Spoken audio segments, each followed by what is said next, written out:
A warm welcome to everyone to our conference to mark the 20 years that made a difference of the EU merger regulation. I welcome both those here at the Square and those watching on our live stream. We are particularly happy to have with us today Executive Vice President Margrethe Vestager and our former Commissioner, Professor Mario Monti. My name is Julia Brockhoff. I will be guiding you through the day. The program that we've put together for you today is about the story, history, landmarks, and future ambitions of European merger control. Our conference today marks, in fact, two jubilees: the 35 years of the first ever merger regulation at European level, adopted in 1989, and the 20 years of the significant recast of that regulation in 2004. I personally remember the 2004 reform of the merger regulation very well, as I was part of the team in charge of the review of the regulation during an internship at DG Comp in 2003. So I experienced firsthand the negotiations with member states in the Council. As a trainee at the time, I certainly didn't expect to be master of ceremonies 20 years later at today's anniversary conference. But here I am. To guide you through today's program, I will try to use a metaphor. The metaphor of a book that tells the story of European merger control. We will start with the preface, a keynote by the very person who has been at the helm of the European merger control policy for half the lifetime of the recast merger regulation, Margrethe Vestager. This will be followed by the prologue of our book, a fireside chat amongst those individuals who took the initiative for the 2004 reform and successfully led this project towards the adoption of the recast merger regulation. We will then cover different chapters of the story in the form of 4 panels. 2 panels in the morning covering how EU merger control has been implemented and how much it has delivered and should deliver in the future. And in the afternoon, 2 other panels focused on how it adapted and should adapt to market realities, especially in innovation-driven industries and digital markets. And we will close our day with the epilogue by the current head of mergers in DG Comp. Now, coming to some logistics. In between listening to our excellent speakers, you will have coffee breaks, a lunch break, and a cocktail at the end. For all those breaks, please follow the signs to the Grand Hall, which is located downstairs. For attendees with reduced mobility, there is an elevator located next to the entrance to the square. On security, in case of an emergency, there is a second exit upstairs at the back wall. If you are late, in order not to disturb the stage, please ask a hostess or anybody from the organizing committee. Those are the people walking around with badges with the white lanyards, to guide you to the back door. But please try to be on time. On your badges, on the back side, you have the QR code getting you to the conference page where you can find the full program of the day. Lastly, also on the back side of your badge, there is the access code for the Wi-Fi. That was it in terms of housekeeping, so now, without further ado, I'm very pleased to fittingly hand over for the keynote speech to Margrethe Vestager.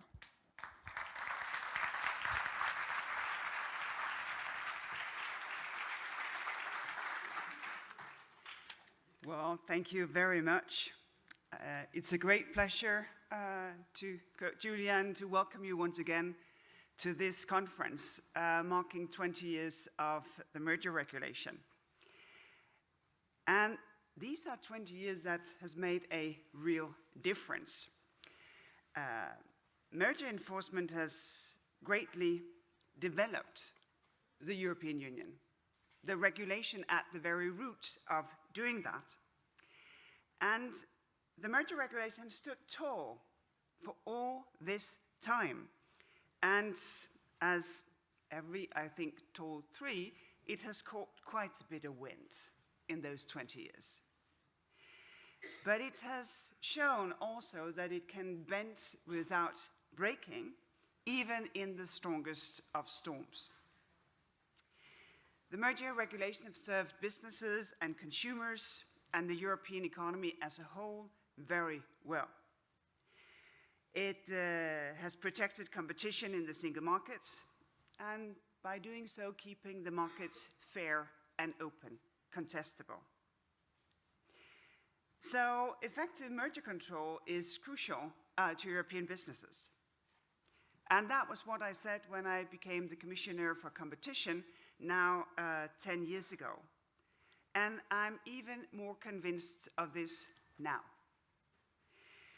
Our merger enforcement set the stage for European companies to rise up and to become champions in their field. First, merger control invigorates. It brings to life the single market. Preserving competition pushes companies to do their best, to invest, to improve efficiency, to innovate. Merger control also keeps supply chains diverse, to avoid dependencies from a few strong players, and it guarantees that businesses have access to the best of resources at fair prices. And it also, because of this, contributes to the resilience of the European Union. Second, merger control gives businesses of any size a fair shot at getting the most out of this very large home market. Whether they are startups, a small and medium-sized businesses, or a multilateral conglomerate. It provides businesses with a fair chance of making it. That is what open and fair markets would do. The merger regulations offers companies a predictable, a stable framework. It allows them to grow, to scale through mergers and acquisitions, and it is an efficient regime. More than 90% of mergers that we review, well, they are cleared. And we do so very quickly with very little red tape for businesses.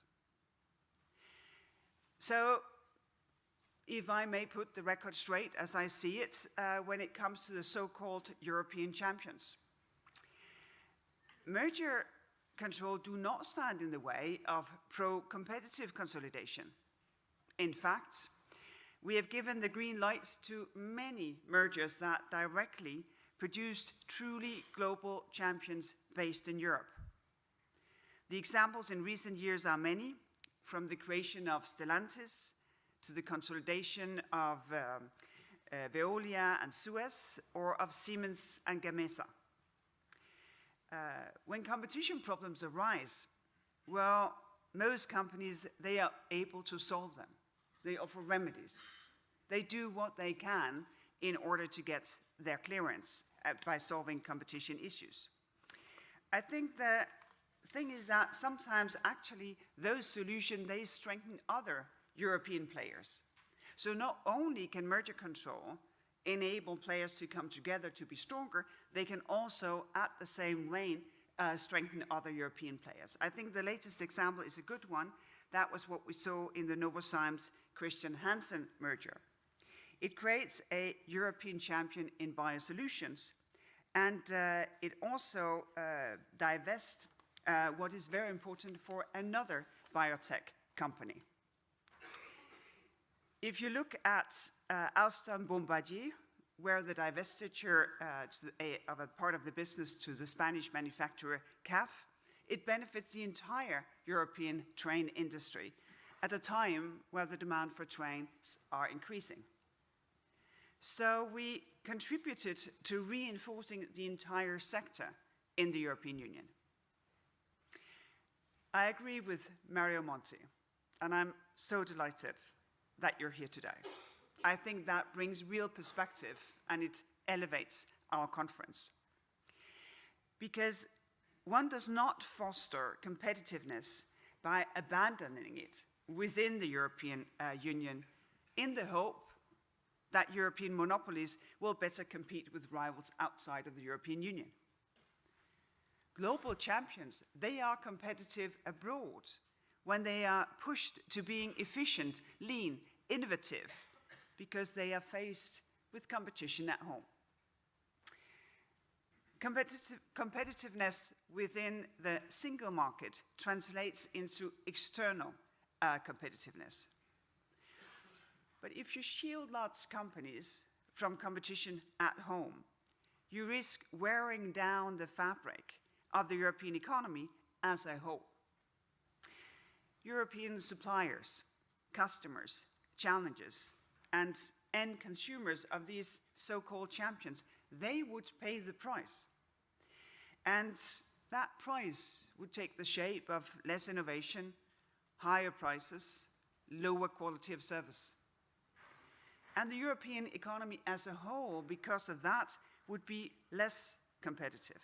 It would suffer weaker growth. It would put people out of work at its worst. So, yes, effective merger control fosters competitiveness. It's not the only answer to that, but it is part of what makes us competitive in the global market. You don't have to take my word for it, obviously. We have asked a consortium of economic experts to examine the state of competition in Europe. We will announce the full results of their economic study and our own work of this issue later. There will be a conference. You should all, mark the end of June, not just any date. You will need, 2 weeks to really appreciate and consume this knowledge. But as far as merger control is concerned, the findings clearly show that weakening our rules would reduce Europe's competitiveness. I think that other global powers understand this very well. The US president issued an executive order aiming at strengthening US competitiveness. The country's agencies have recently adopted new merger guidelines to open the doors for bolstered merger enforcement. Legislative reforms in Canada, in the UK, are also reinforcing merger rules to boost the competitiveness of their economies. The US government, they have gone so far to say we have an all-government approach to competition. Every agency will have to answer as to how the sector where they do their work becomes more competitive than what it is today. So we are celebrating the 20th years of the 2004 merger regulation. The regulation built on the control system created by the 1989 merger regulation 35 years ago. And the obvious question in times where we are obsessed with youth and news and reforms, why has it stood the test of time? Why is this not a conference pleading for renewal? I think that is an obvious question. Having worked with the merger regulation for now 10 years, I think, at least for me, it has proven to be both stable and agile. And that, of course, can sound as a contradiction, but I think that is the genius of how it's made. The 2004 reform changed the substantive assessment from a dominance test to whether a merger lessens competition. This boosted the merger regime's ability to tackle new challenges whenever needed. And looking back at the past decade, we were able to respond to new economic trends that we had to face in quick succession. The rise of digital ecosystems, zero-price markets, low or no turnover targets with immense competition potential, green innovation competition, now the AI revolution. So the merger regulation has kept up with those trends.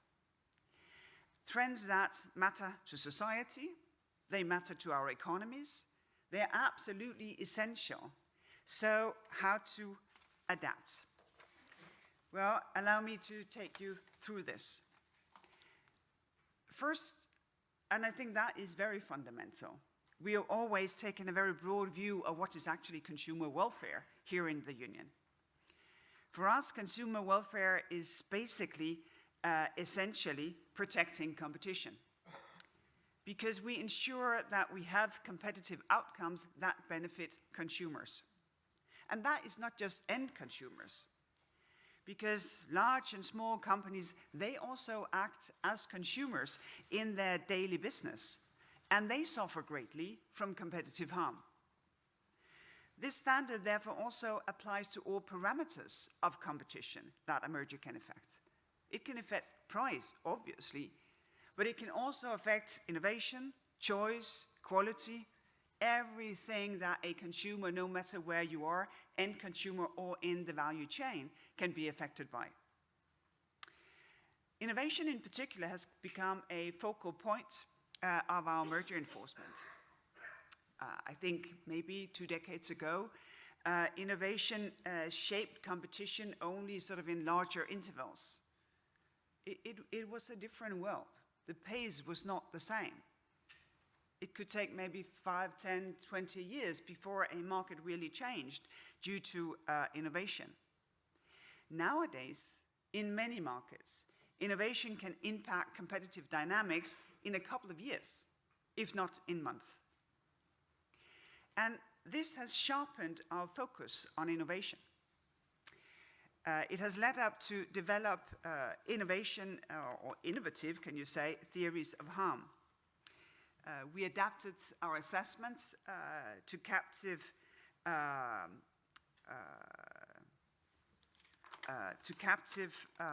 what happens before things actually reaches the market.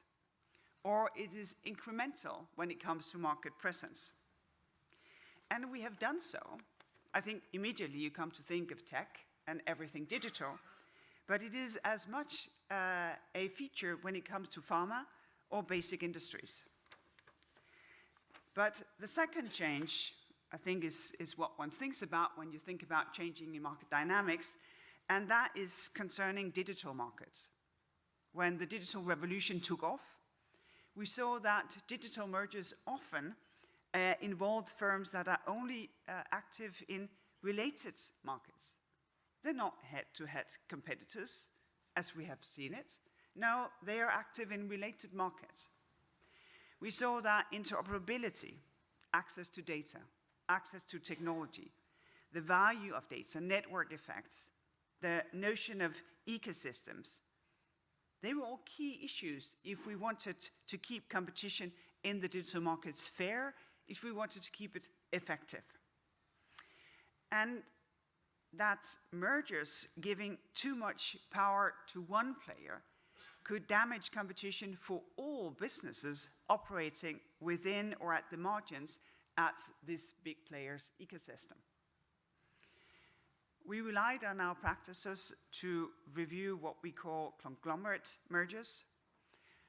And I think if you want to compare, which I rarely would want to do because we have different rules and different markets and we cooperate very well, I'd still say that the enforcement here has a very strong track record when it comes to conglomerate mergers.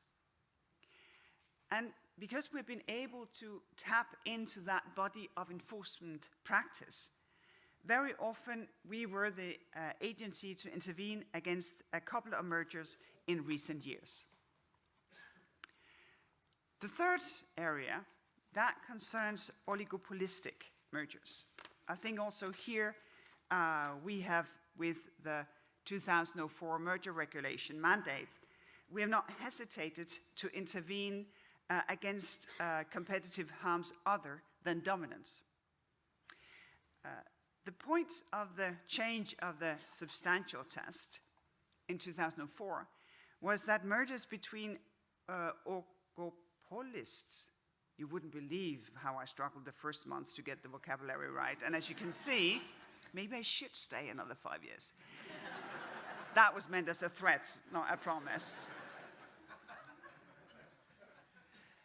The point is to say that as much competitive damage can be done when one firm acquires market power, when you have oligopolistic mergers.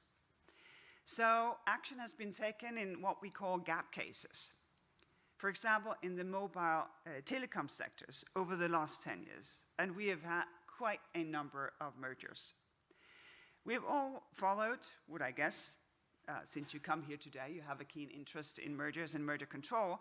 I guess that you have followed very closely the CK Telecom's litigations with various levels of anxiety.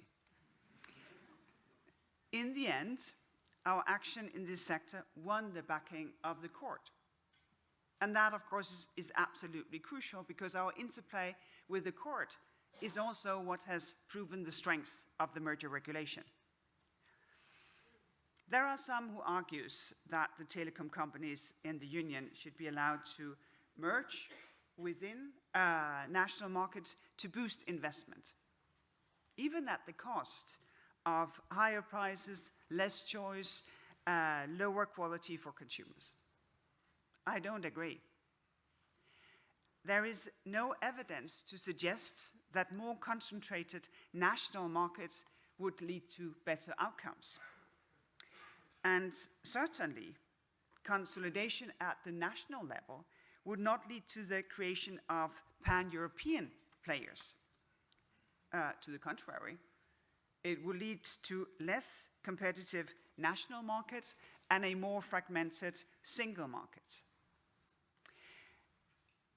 The best legal instruments are those who allow enforcement to modernize without changing the legal text. Whenever you have to change a legal text, you will know that it will take you a very long time. You will do a white paper. You will consider the response from the public consultation. You will make a draft. You will consult on that. It can easily take you 5 years before you're there. So the best instruments are those who, in a legitimate manner, can keep up with new trends. And I think the merger regulation has allowed us to do exactly this. And the legitimacy, in my view, comes from the fact that we have checks and balances. The courts will check us whether we are within the merger regulation logic still. Take our simplified merger procedure. We have recently made them even simpler to cut red tape for businesses and, of course, allow us to prioritize our resources where we see that there is a real risk to competition.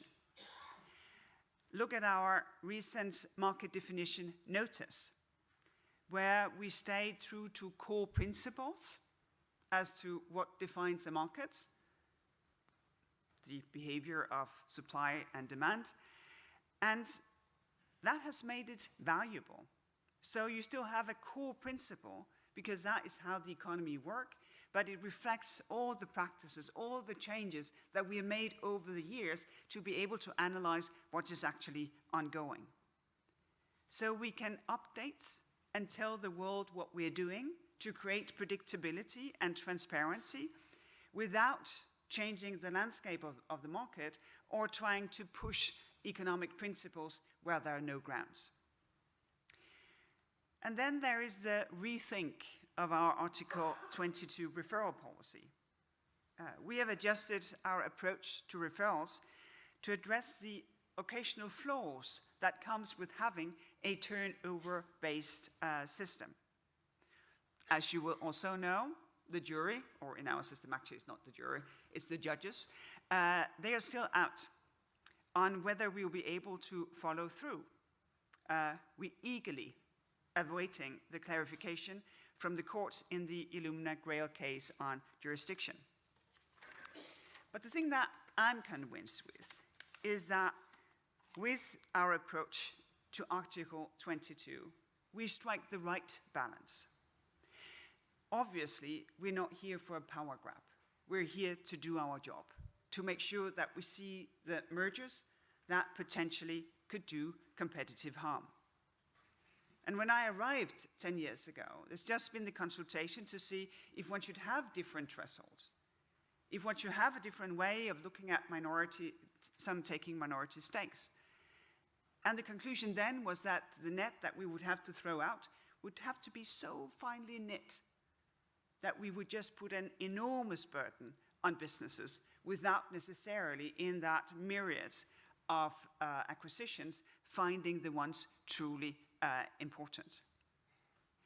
So the points that we are making with Article 22 is simply to use the fact that it empowers member states to refer any potentially problematic transaction, and we have given that provision its full effect, notifiable in member states or non-notifiable in member states.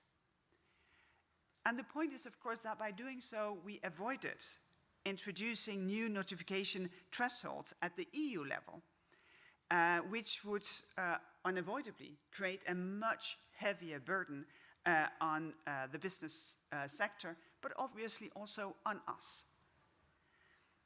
Our enforcement practice over the last couple of years, I think it has clearly shown that the possibility of such referrals do not create legal uncertainty. In fact, the referrals have remained exceptional because the legal conditions are demanding, as they should be. And these conditions, they ensure that there is a clear nexus in the EU, that it poses a risk to competition, that there are effects on trade. Only then can it be referred to us. As a result, to this day, we have only looked at 3 mergers under that approach. And obviously, there are many, many, many, many, many acquisitions of small companies by bigger companies that do not meet our thresholds. So with this approach, we have found what we think is important. So both in design and in practice, we have introduced a proportional and a targeted policy to catch a certain type of mergers that would otherwise escape our turnover-based filing thresholds. And as we do, we provide parties with all the rights, all the guarantees that are provided by the merger regulation. And so, like a tall and towering tree, the merger regulation has stood its ground, firmly rooted in the rule of law for 20 years. And the secret to its success has been its robust but flexible framework. Obviously on a constant learning curve and always open to hear feedback, because markets change. And the second secret to its success is the dedication of the people who use it in their day-to-day work. Committed to due process, committed to transparency, committed to serving Europeans to make sure that they have the benefits of competition. Because the regulation is only as strong as the people who makes it come to life. And this is, of course, why this is a celebration of a piece of regulation, but it's also a celebration of the many people who have chosen to serve and who uses this in their day-to-day work. I am really humbled of the work that is being done. It is intricate, it is detailed, it is time-consuming, and it works for people in Europe because it strengthens the European economy. So I think it's important when we have something that is both stable and agile, that we are also careful and thoughtful. Not to start pushing to the basics, but to appreciate the flexibility that allows us to continue serving. Because some are asking for a very hard pruning of the tree. Others would like to see it chopped altogether. If you ask me, when you have a beautiful tree, admire it, cherish it, hug it once in a while, and you will see that it will keep blooming. Thank you very much.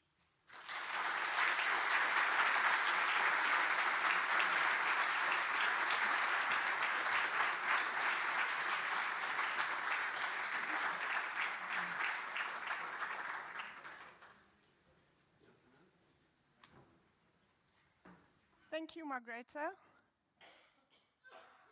This preface perfectly sets the scene for the day today. Now it's the time for our fireside chat, the prologue of the European Merger Regulation book, a conversation between the ones who were instrumental to its recast in 2004. No need to introduce the speakers, you all know them very well. Professor Monti, Sir Philip, Olivier, please come to the stage.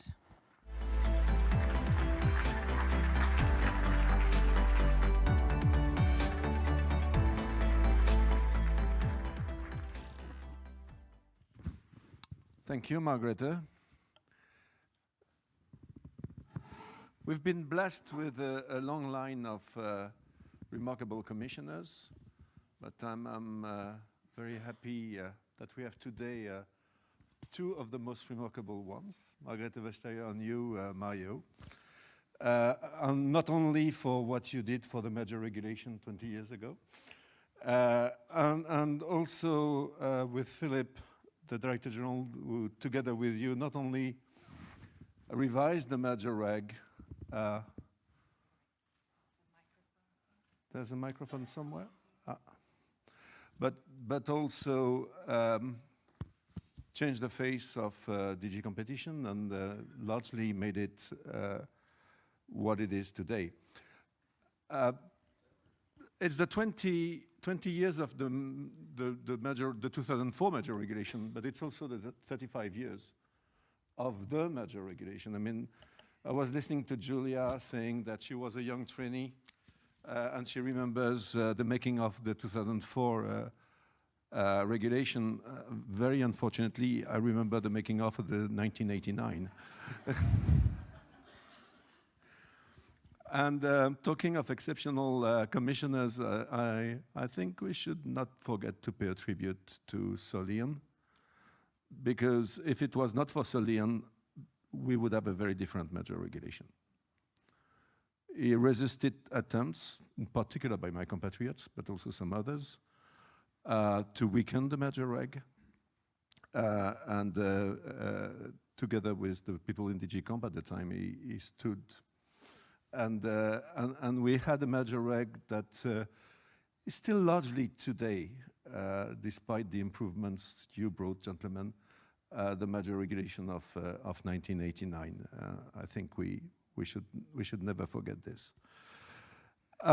So make me a bit of a scene setter, because now we are celebrating, it's all good and fine, but you know, at the beginning, the merger reg, the revision of the merger reg was not a fairy tale, because it was rooted in two very hard defeats in court.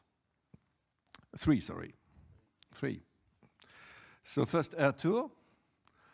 Well, Air Tour, to be frank, you inherited, Mario, because the Air Tour decision is the very first decision of the college under your leadership. On the very first meeting of the college you attended as competition commissioner. So it's largely a legacy of Karel van Miert, and I'm afraid it's advisor for mergers, Monsieur Gerson. But the other two, Schneider, Legrand, and Tetra-Laval, Sidel, and this is when you decided, but you will explain us how and why, and to take action together with Philip. I'd like to quote you back at the time. You said, Mario, we should not allow these setbacks to distort our view of the community merger control policy. We should transform them into an opportunity for even deeper reform than originally envisaged. And this is just what you did, and this is why 20 years later, the 2004 merger regulation is still there and is still serving us well with, as Margrethe Vestager put it, this kind of magical blend of stability and adaptability. Today, again, merger regulation is under attack. Merger control is under attack. Competition policy, more generally. At a time where, strangely enough, as Commissioner Vestager put it, everywhere else in the world is sharpening its competition policy to be more competitive. Some in Europe seem to think that we will be more competitive by having less competition enforcement, a mistake that the United States made during the Great Depression, and that all studies ever since has shown to be very detrimental to growth and competitiveness. So without any further ado, Mario, maybe I'd like to start with you and explain us what role did the court losses play in the shaping of the reform, and how was the idea politically received at the time? Was the college difficult? I mean, we want to know everything we never knew about it. Thank you very much, Olivier. Vice President, ladies and gentlemen, dear Philip, I'm really honored and taken by emotion in being here today. And yes, let us start from that series of setbacks. It didn't matter at all to me whether the first one was signed by a predecessor, a distinguished predecessor, Karel van Miert, or by me. At any rate, I was member of the college when the decision was taken, at any rate. In my public life, I had to handle two very difficult crises. One was the easier one in 2011, when I was called in to help Italy overcome a tremendous difficulty in the financial markets and which might have wrecked the euro altogether. That was a big crisis, but it was not created by me, which, believe me, makes a huge difference.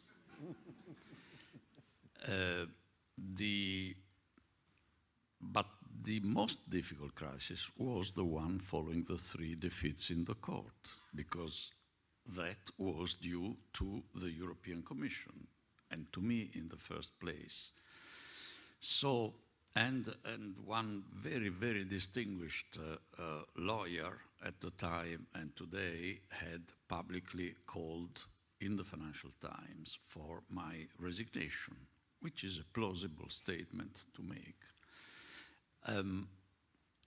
Of course, that was the ideal time to introduce bold reform. And we were able to do that, I must say, largely thanks to Philip, the architect of that, and with my then and still today young colleague Carles Estevamoso in my cabinet working on mergers. We could, because of the 3 defeats in the court, go much deeper in changing the merger regulation in due course, but the way mergers were handled in the House, much, much deeper than it might have been possible without the setback. I'm not saying that we worked to have the setback, and we were not happy at all, believe me. I had considered that article in the Financial Times and immediately put it aside, but still. What I want to single out is the psychological difficulty of making deep reforms with entities of which you are responsible, that you admire. The merger task force was the jewel of DG4, DG Competition. And their letterhead to denote the spirit of service and activism that they had, was a piranha. Now, the piranha is, as we all know, a fish which has some features that that now I'm not finding. Yes, of course, we all know a fish that typically lives in shoals and has very sharp teeth that are used to tear flesh from prey. So huge remedies if it goes well. It has a reputation as a fearsome predator. So at the same time, I had to recognize the enormous merit of Gus Strauss, who was the head of the merger task force, of people like Enrique González Diaz, who intimidated a certain Jack Welch, and so on and so forth. But I had, that was the most difficult part of the reform, to persuade/order them to take away the logo from their action. Let me say that and then of course the less visible but most important part of the reform was to introduce much more accurate due process, internal reforms, etc., etc. Let me close with a remark, Olivier, on what you said and what the commissioner said about national champions, European champions. Let me give just two examples. One, maybe the first difficult decision I had to take in merger, I think Philip was not yet there, was on the Volvo Scania case for large trucks in Scandinavia, March 2000. We prohibited that. There was an upheaval from the Prime Minister person to all Sweden, which missed the opportunity to have a national champion. Little note how important it is to have commissioners that speak their mind, I'm not referring to me, speak their mind and are independent from the governments that put them there. My Swedish colleague at the time, Margot Wallström, went on TV, on Swedish TV, to say, calm down, I've seen all the papers, Mario Monti is right. That would have damaged the development of that industry, etc., etc. So how important it is to have the Commission be seen, I hope it is still today 100% like that, totally cohesive and totally ready to defend the independence of the institution. The other case, European champions, I love European champions. I love European champions, not only in football. And there I cannot compete with some guys here. But let's think also of round two. Suppose that this is a merely hypothetical case, that one day in the rail and train industry, a German firm and a French firm come up to propose a big European champion. I think I don't remember well. Suppose that the Commission, although it saw some substantial problems, had, out of deference for the nature of a European champion, allowed that merger. But it was clear that there were some weaknesses in the case. That European champion, blessed in Brussels, would have had immediately the vocation to be a global actor, would have needed an equal clearance in Washington, in Beijing, in Tokyo, etc. Could we have expected that because it was a European champion, also the other competition authorities would have paid respect and deference to the European champion? I do not think so. So it would have happened exactly what the Americans did with GE Honeywell. When we in Brussels prohibited the merger, they cancelled all even the already authorized part of the merger by Washington. So let's see a concrete example. And I forgot to say that a few years after the Volvo-Scania case, I think it was 2004, during a Swedish presidency of the EU, I was still commissioner, and in lining up to greet Prime Minister Persson in Stockholm, when it was my turn, he said, out of the blue, you know, you were right on that case.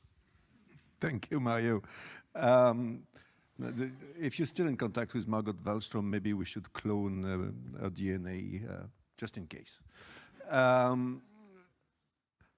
Anecdotally, I met 3 months ago the former CEO of Schneider, who told me, thank you, because you gave us a great service, and it's thanks to the prohibition that we are now the first company in the world in our business. So, indeed. Philip, so you were partners in crime with Mario to kill the piranha, if I understood well, or at least take the teeth out. Tell us how the reform came about. Was it an underlying work and all planned in your mastermind forever, or was it influenced by the court cases? If yes, how? One of the key features is that the merger reg didn't come alone. It came with a whole reorganization of DG Comp. I remember that very well because I was standing at your side. Maybe I'd like to know, one of the features is a lot more economics. Do you think the fact that you're yourself an economist influenced that process? Well, thank you, Olivier, for that introduction, and the Vice President, Mary Monti, and others who have a distinguished history in competition law enforcement. Whatever I am saying in terms of complementing the success of the merger regulation, success has many fathers. And one of the things which was very evident at the time, particularly after the court defeats, was the degree to which my colleagues, staff of DG Competition, got together and worked out in a collective way what we should do. It wasn't something which was top-down. And that was due, in fact, to the broad mandate which was given to me at the beginning of when I became Director General under Mary Monti in September 2002. Just as a background to what I thought needed to be done in DG Competition, there are two things which had impressed me over a long time of working for the Commission. One is markets are the least worst way to organize the economy, but they need to be regulated in some way. But if you intervene in markets, then you have to do it in an effective way, a timely way, with full transparency and full due process and fairness. Vice President has already mentioned those values. And secondly, whatever the Commission is doing for the European Union, it is doing as an important and essential value added to what is done at national level. We are not in a separate box. We are an instrument of European policy in terms of the common interest. And that was my background to coming to the reorganization of DG Competition. And the things which I felt at the time were essential to do, even before the court defeats, was to, first of all, place more emphasis on our knowledge of markets. We were intervening with 3 legal instruments: merger regulation, antitrust laws, and state aid, in the same sectors, but very little contact between us inside. And secondly, there were those outside the Commission who believed that, oh, well, competition, DG competition will always be assisted by other directorates general of the Commission who know more about the markets than they do. Well, that, unfortunately, apart from perhaps the area of financial services, is not true. They have a very good handle on regulation, on the politics of policy at European level, but there was a very important premium to be placed in the work of DG Competition on knowledge of markets. Now, the interesting thing was that the Merger Task Force, for which I was privileged to be director of for almost 3 years, showed the way in its capacity to go very quickly down the learning curve as to how markets worked in very tight deadlines. And it seemed to me that that capacity to work within very tight legal framework, but fast, was an essential quality which should be common to the entire departments of DG Competition and not simply to merger policy. That is to say, we don't need 2 DG Competitions, one on mergers and the other for the rest of competition. We're dealing with markets where transactions or conducts can be anti-competitive. So we needed a much more common approach. And in that context too, looking at the way in which we cooperated with national competition authorities was essential. They, in principle, are closer to the markets in some areas than the Commission could ever be. They had more knowledge. And so I saw in the development, which was already underway in the review of the merger regulation, the original merger regulation at the time, of better referrals procedures to find out what was the authority which was best placed to do the work concerned on a merger. And that went along with the fact that at the end of 2002, we were just moving to a modernization of antitrust laws. So that was the background in terms of the overall organization. Then, as Mario Monti has already mentioned, the court defeats put us on a platform, which I wouldn't say is burning, but was quite hot, where we needed to pay attention to certain aspects of the work of that part of DG Competition, which actually was regarded up until then as being very effective and very nimble and very agile. And what were the major points in that? The first was, again, market knowledge. Did we really have, in all areas, sufficiently rigorous analysis of what was going on?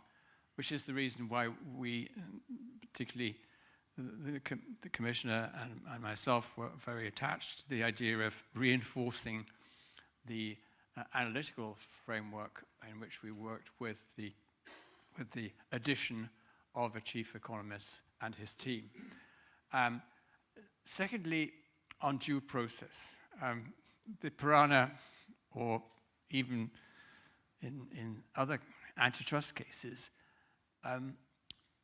there was inevitably a responsibility on an organization as visible politically and economically as DG Competition to have world-class due process. Now, I remember a previous head of Schneider coming into my office just after the court defeats, and he said, I'm very grateful for this interview. Up until now, and this is the CEO of one of the major European companies, he said, this is the first time I have been received by anyone in the Commission except the case handler. And that was a big lesson to me and to all of us, that we have to be robust in our analysis, robust in our view about anti-competitive practice, but we have to be respectful of the people we're dealing with. So whatever you saw in terms of state of play meetings, of the involvement of senior staff in contacts with companies who wanted to merge, whatever has been done since is a reflection of that particular conclusion. And the third thing I would say there too is that there is a tendency in the Commission as a whole, and this is not just anecdotal, to believe that work stops when you've taken a decision. But in the EU practice, European practice compared with US practice, for example, when you take a decision, you have to take it thinking through right to a court challenge, and then after that to the following court challenge.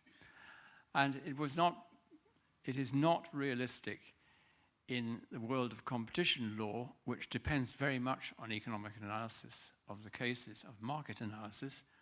It is not sufficient to rely on our legal colleagues in the legal service to tell us when a particular theory of harm is fragile or not. Therefore, that third reason for the reorganization reinforced the reorganization which we wanted to have was more market knowledge with economic analysis really strengthened. Secondly, much stronger due process. And thirdly, the habit of being able to discuss chief economists, legal service, case team, hierarchy of DG competition, plus the commissioner, discuss the pros and cons of the way forward on any case. And that's where we ended up. Yeah, thank you, Philip. And that changed profoundly the way DG Comp works, and still today. You didn't mention one other bit, which is, in my view, just as important, which is you introduced also the panels and the scrutiny.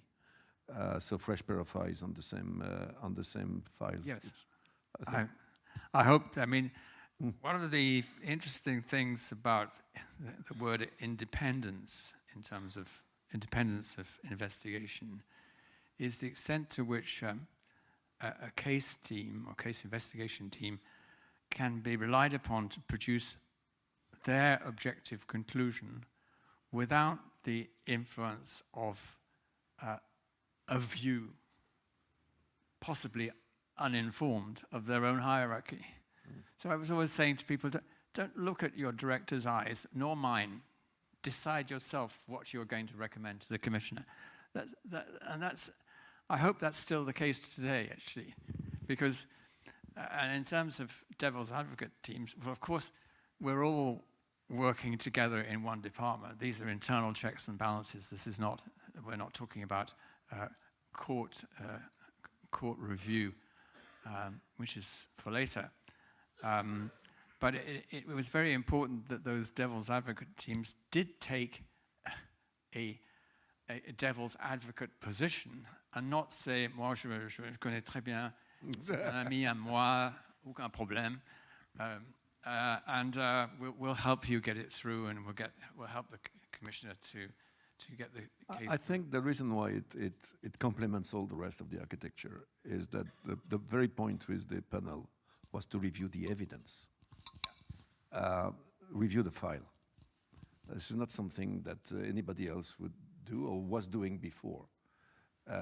And when you have unconscious biases, it reveals when you look at the actual evidence. And the main message of ERTORS, which I think everyone has repeated over and over again, is the more imaginative and ambitious your theory of harm, the more convincing the evidence and facts need to be. And that was the real basis for all these internal reforms which we started then. Exactly. Mario, Philip just talked about independence. And I'd like to quote you in 2002, September 2002. You gave a speech and you said, and I quote, that, well, dominance versus substantial listening of competition, so the SIEC test. Well, of course, this is important, but this is not what is the most important. The most important is whether competition authorities can resist, you said, the many political and business pressures around them. Do you still think the same? More and more so, because I know I have matured a bit, and I know even more the nature of the political and non-political pressures that any public decision maker has to face, particularly such a powerful figure as the competition commissioner. So yes, I think this is although as a sort of economist in my background, I believe the tests are very important and mind the gap and all these precepts of good life for an economist and a lawyer, but that, in my view, can determine a fairly high percentage of the outcome of the case, but a much higher percentage of the outcome of the case is determined by with which spirit and intention the case is treated.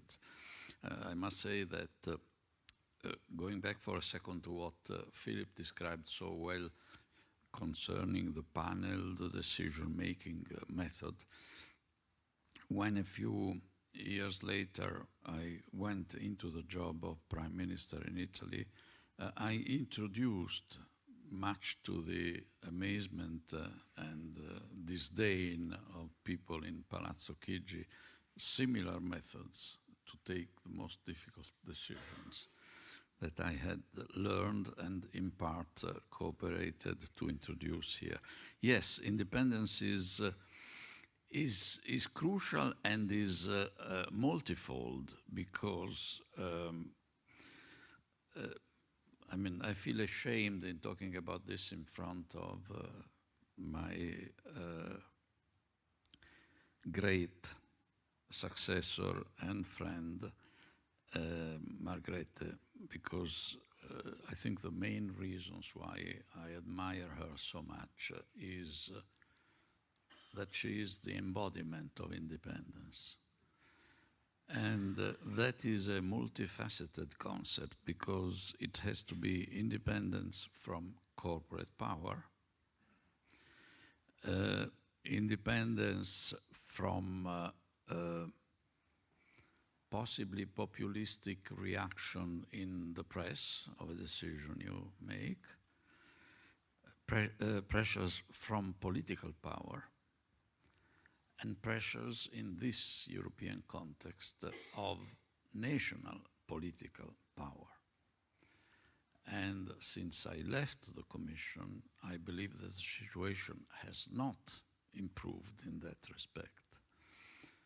In a few days, on May 7, a book will be published on which I put a number of reflections concerning economics and politics in the national and European context.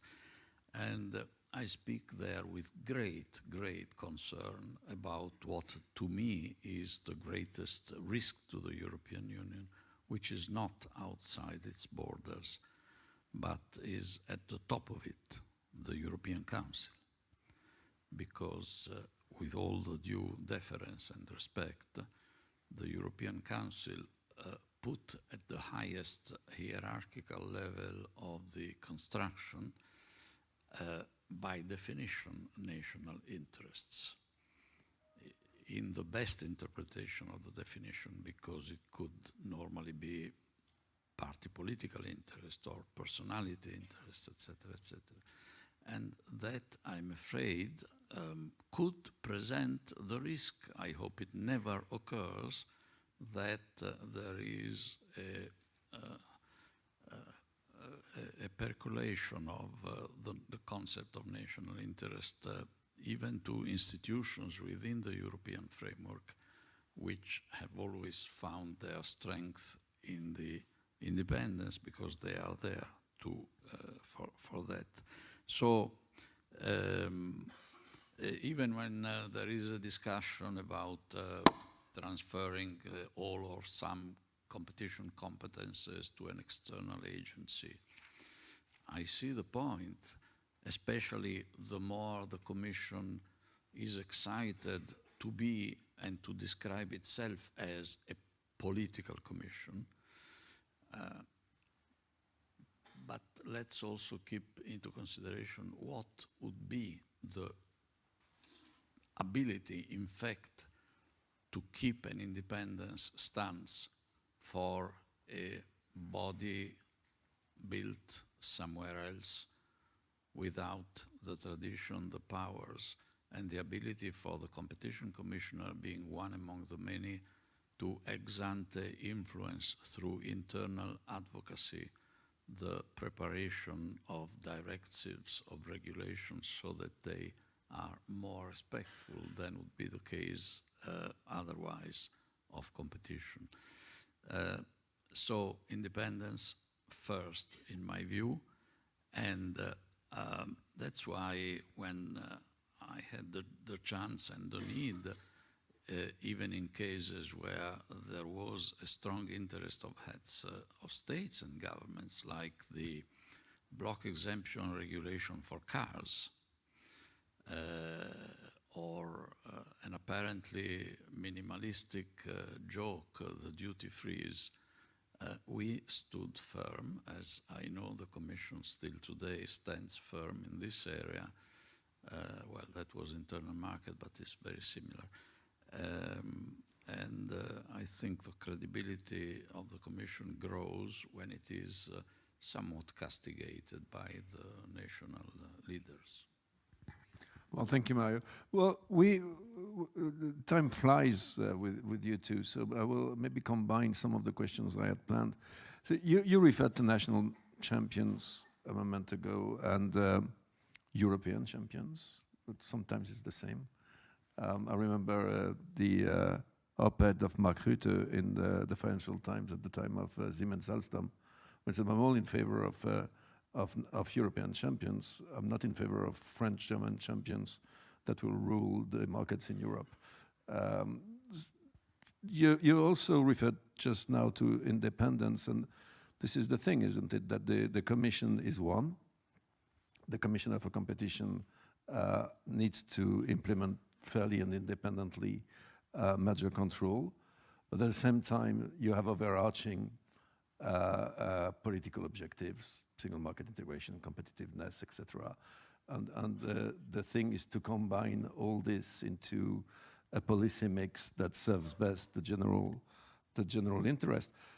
I was fortunate enough to listen to you some weeks ago in the OECD when you made, in my view, a very interesting remark about the necessity to how to combine short-term and long-term view in competition policy in general and in merger control in particular, which I think all this combines into, and I think I will ask Philip, do you still think merger control should only serve a competition mandate? How do you see this complex interaction between broader political objectives and merger control of competition policy in general? I was never a devout enthusiast or proponent of industrial policy, not because I'm not French, but because in a French way I like clarté and esprit de géométrie, and I never quite understood what industrial policy was meant to be. But today there are, of course, much stronger arguments for that, but the argument does not allow one to be confused. And if one asked me the question, do you see, would you be in favor of European institutions and the European Commission promoting European industry and the European champions? I would say yes, indeed. And if the second question were to be, do you see ways in which even DG Competition could participate in this mundane and not so orthodox exercise? I would say yes. For example, by doing things that have been done in recent years concerning checks on the depth of other non-EU states' pockets when it comes to subsidies to their companies selling or investing in Europe. So I would make a distinction by instrument, and not because we are here to celebrate mergers, but I believe that of all the instruments, the least adequate to be bent to legitimate continental interests is merger control, for the reasons which... And I would very much urge, I will read with enormous interest the letter report, he sent it to me yesterday, and the Draghi report when it comes. You know, all those former Italian at least when President Barroso asked me to produce a report on a new strategy for the single market, he picked a future Italian prime minister.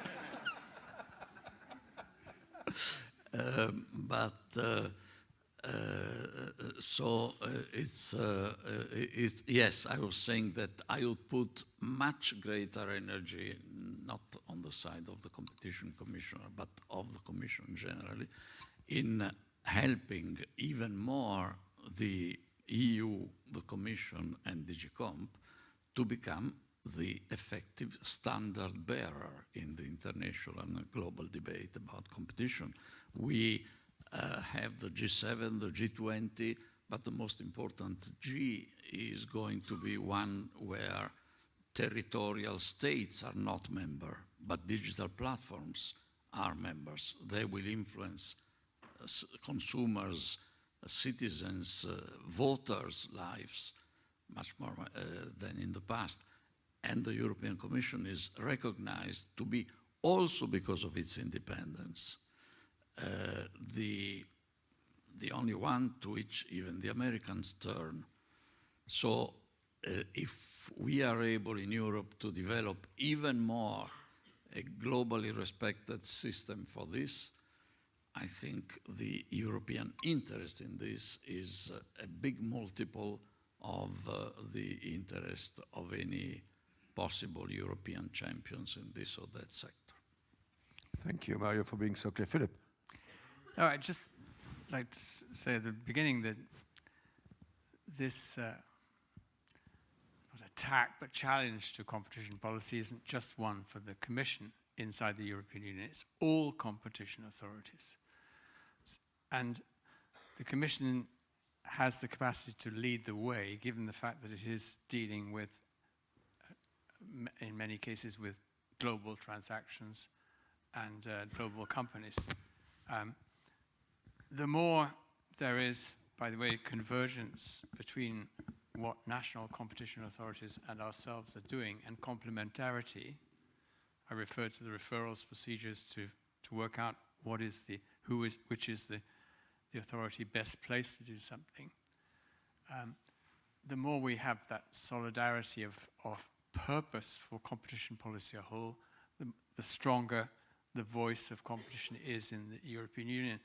And therefore, I would see the change of test, Vice President has referred to it earlier, as a positive sign that we could adapt the application of the merger regulation to the so-called gap cases. But it also was a big message of convergence with the rest of the competition authorities of not just of the Union, but of the world in general. On the industrial policy, I don't need really to say anything in addition to what Marimotti has said. Everyone knows that, generally speaking, it is quite difficult to pursue several policy objectives with one legal instrument or one institution. And if you extend the discretion of a competition policy, of a competition authority, to issues other than competition tests, you in effect implicitly transfer a function of governments and democracy to that institution inside their own decisions, rather than doing what is advised by so many economists and so many politicians generally, to implement a policy vis-a-vis one objective with one specific legal instrument. But I mean, to underscore what Marimotti says, there are so many facets of European policy, including state aids, which can which can contribute to guiding governments and guiding businesses towards a really effective European industrial policy, without in any way flinching from the need to control and to police the conducts and transactions of businesses which threaten competition, which is the basis for international competitiveness. Well, thank you. Thank you warmly to both of you. We have a bit exceeded our time. A special thank, Mario, because I know it was not extremely convenient for you to travel to Brussels today, and you still did it, and we're very grateful for that. And maybe a last word to the both of you, because DG Competition today is still very largely working through your legacy. We're working with the working methods you established. We have with the regulations. You're the proud fathers of, you're right, there's many fathers, but we know who are the fathers of the 2004 regulation, and two fathers is okay these days, so that's no problem.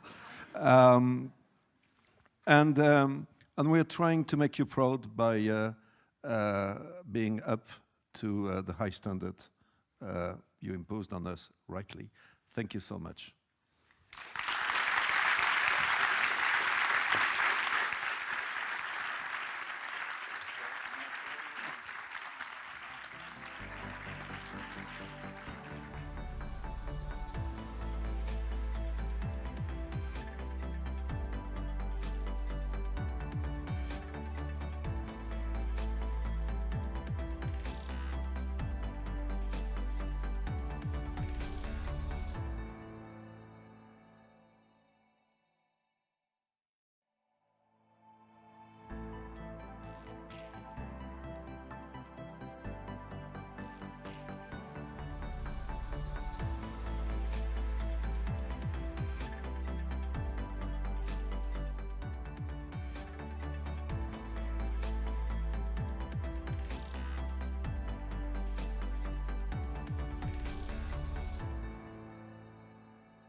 Thank you. Thank you so much for sharing these insights and anecdotes. I also learned something new today about how the recast merger regulation came into being. Now let's continue our book with the first chapter, a panel looking back on the implementation of the EU merger regulation over the past 20 years. We will dive a bit deeper into what it meant to implement the SIEC test and the more economic approach, and how member states acted and reacted. Did the recast EU merger regulation live up to our initial expectations? Could I please ask Louis and our panelists to come to the stage?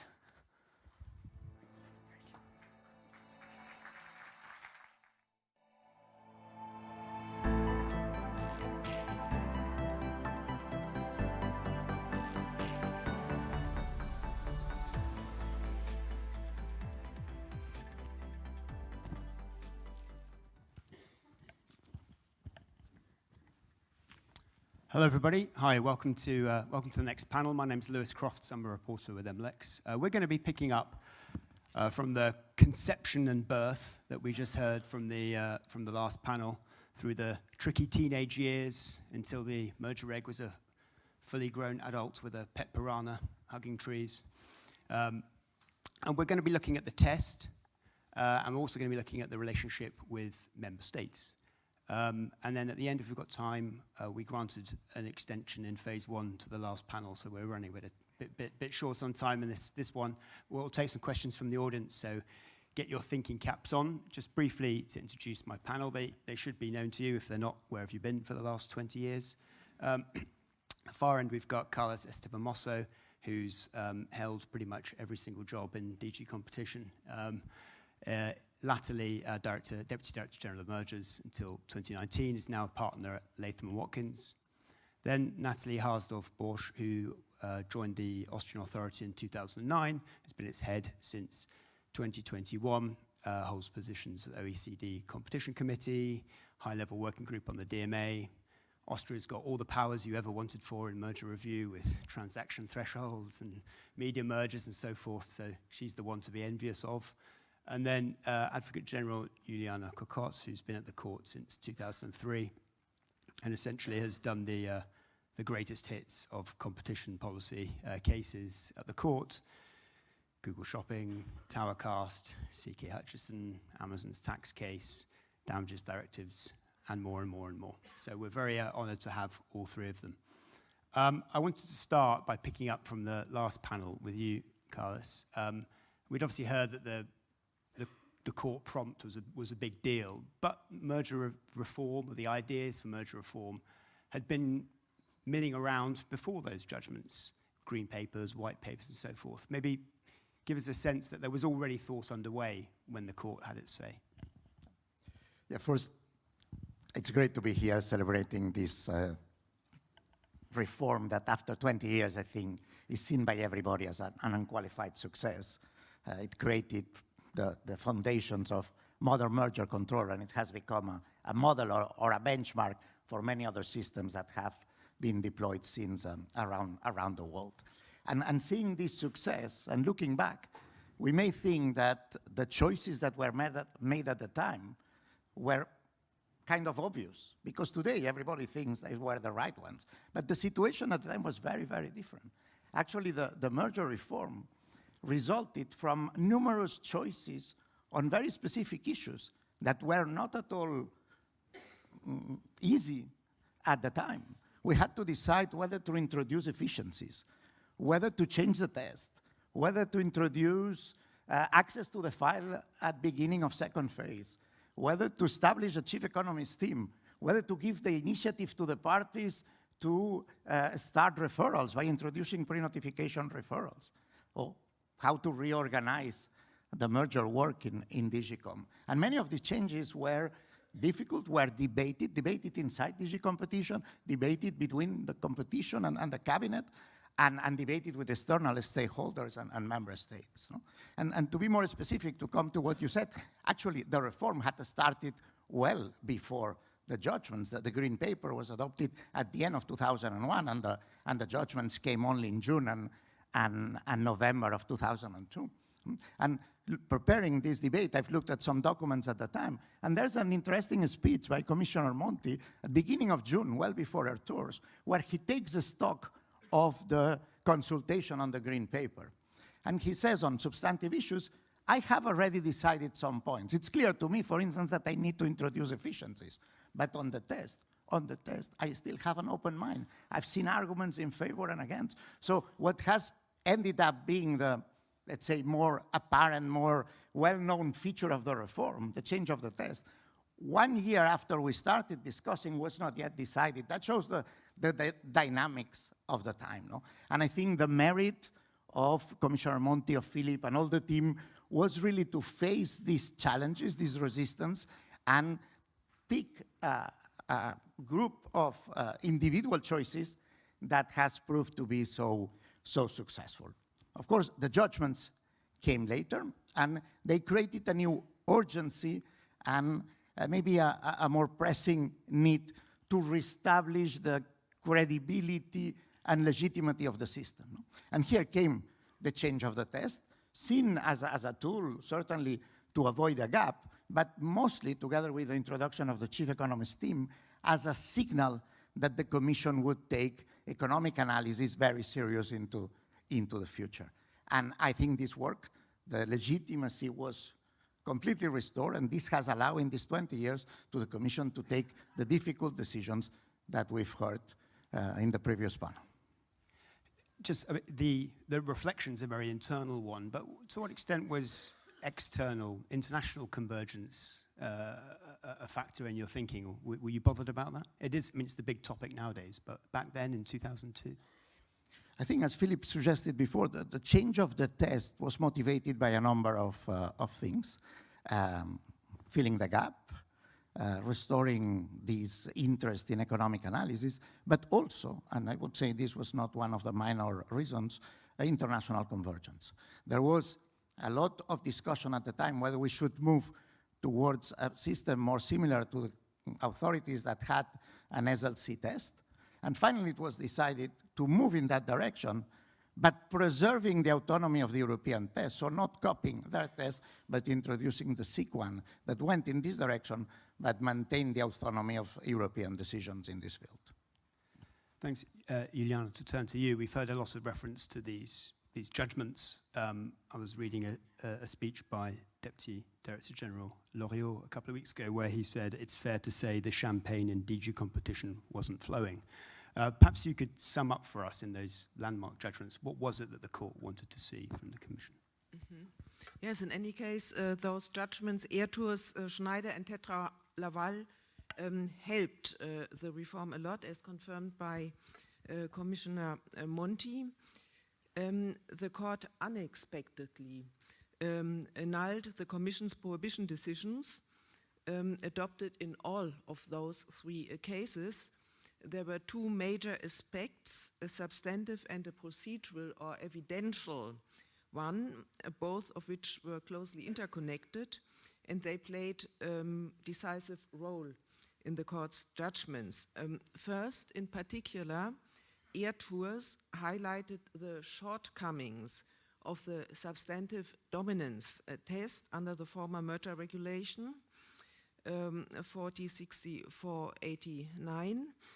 This case concerned a Commission prohibition decision of a merger between two tour operators on an oligopolistic market with previously 4 players. That is a merger from 4 to 3.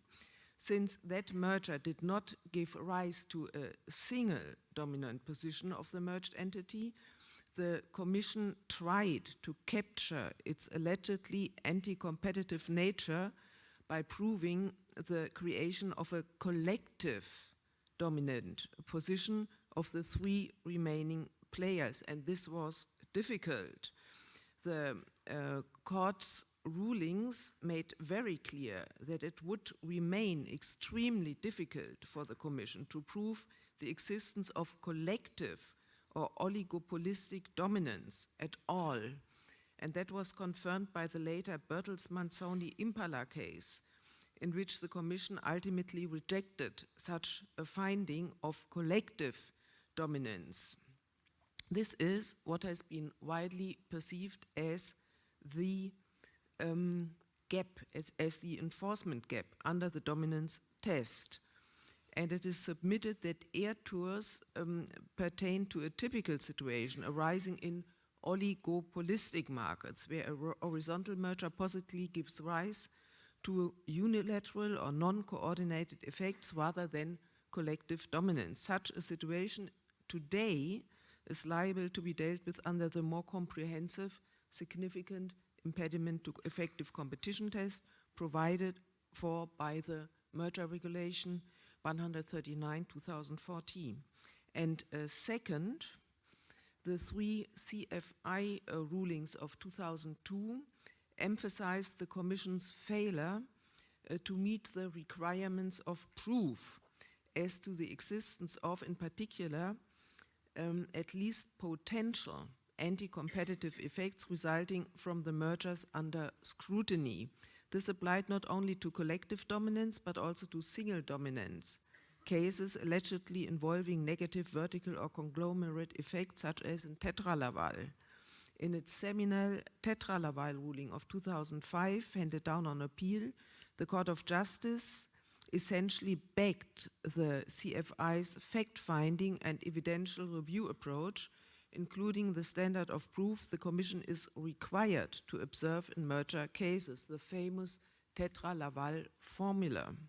The CFI shortly afterwards also faulted the Commission's assessment of vertical and conglomerate effects for lack of proof in GE Honeywell. Nonetheless, it upheld the Commission's prohibition decision on the ground that it had rightly found the merger to produce negative horizontal effects.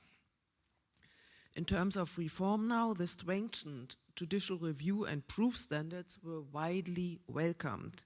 The Commission, in turn, merely unsuccessfully appealed the CFI's Tetra Laval ruling and promised to improve its investigative techniques and fact-finding procedures, as well as its economic expertise, in order to match those standards in the future. As a result, even before the completion of the legislative reform, it dissolved the merger task force to integrate its staff in the various sectoral directorates established, and it also established an internal peer review panel system during the investigatory process, and last but not least, appointed its first chief economist, Lars Hendrik Röller, in July 2003.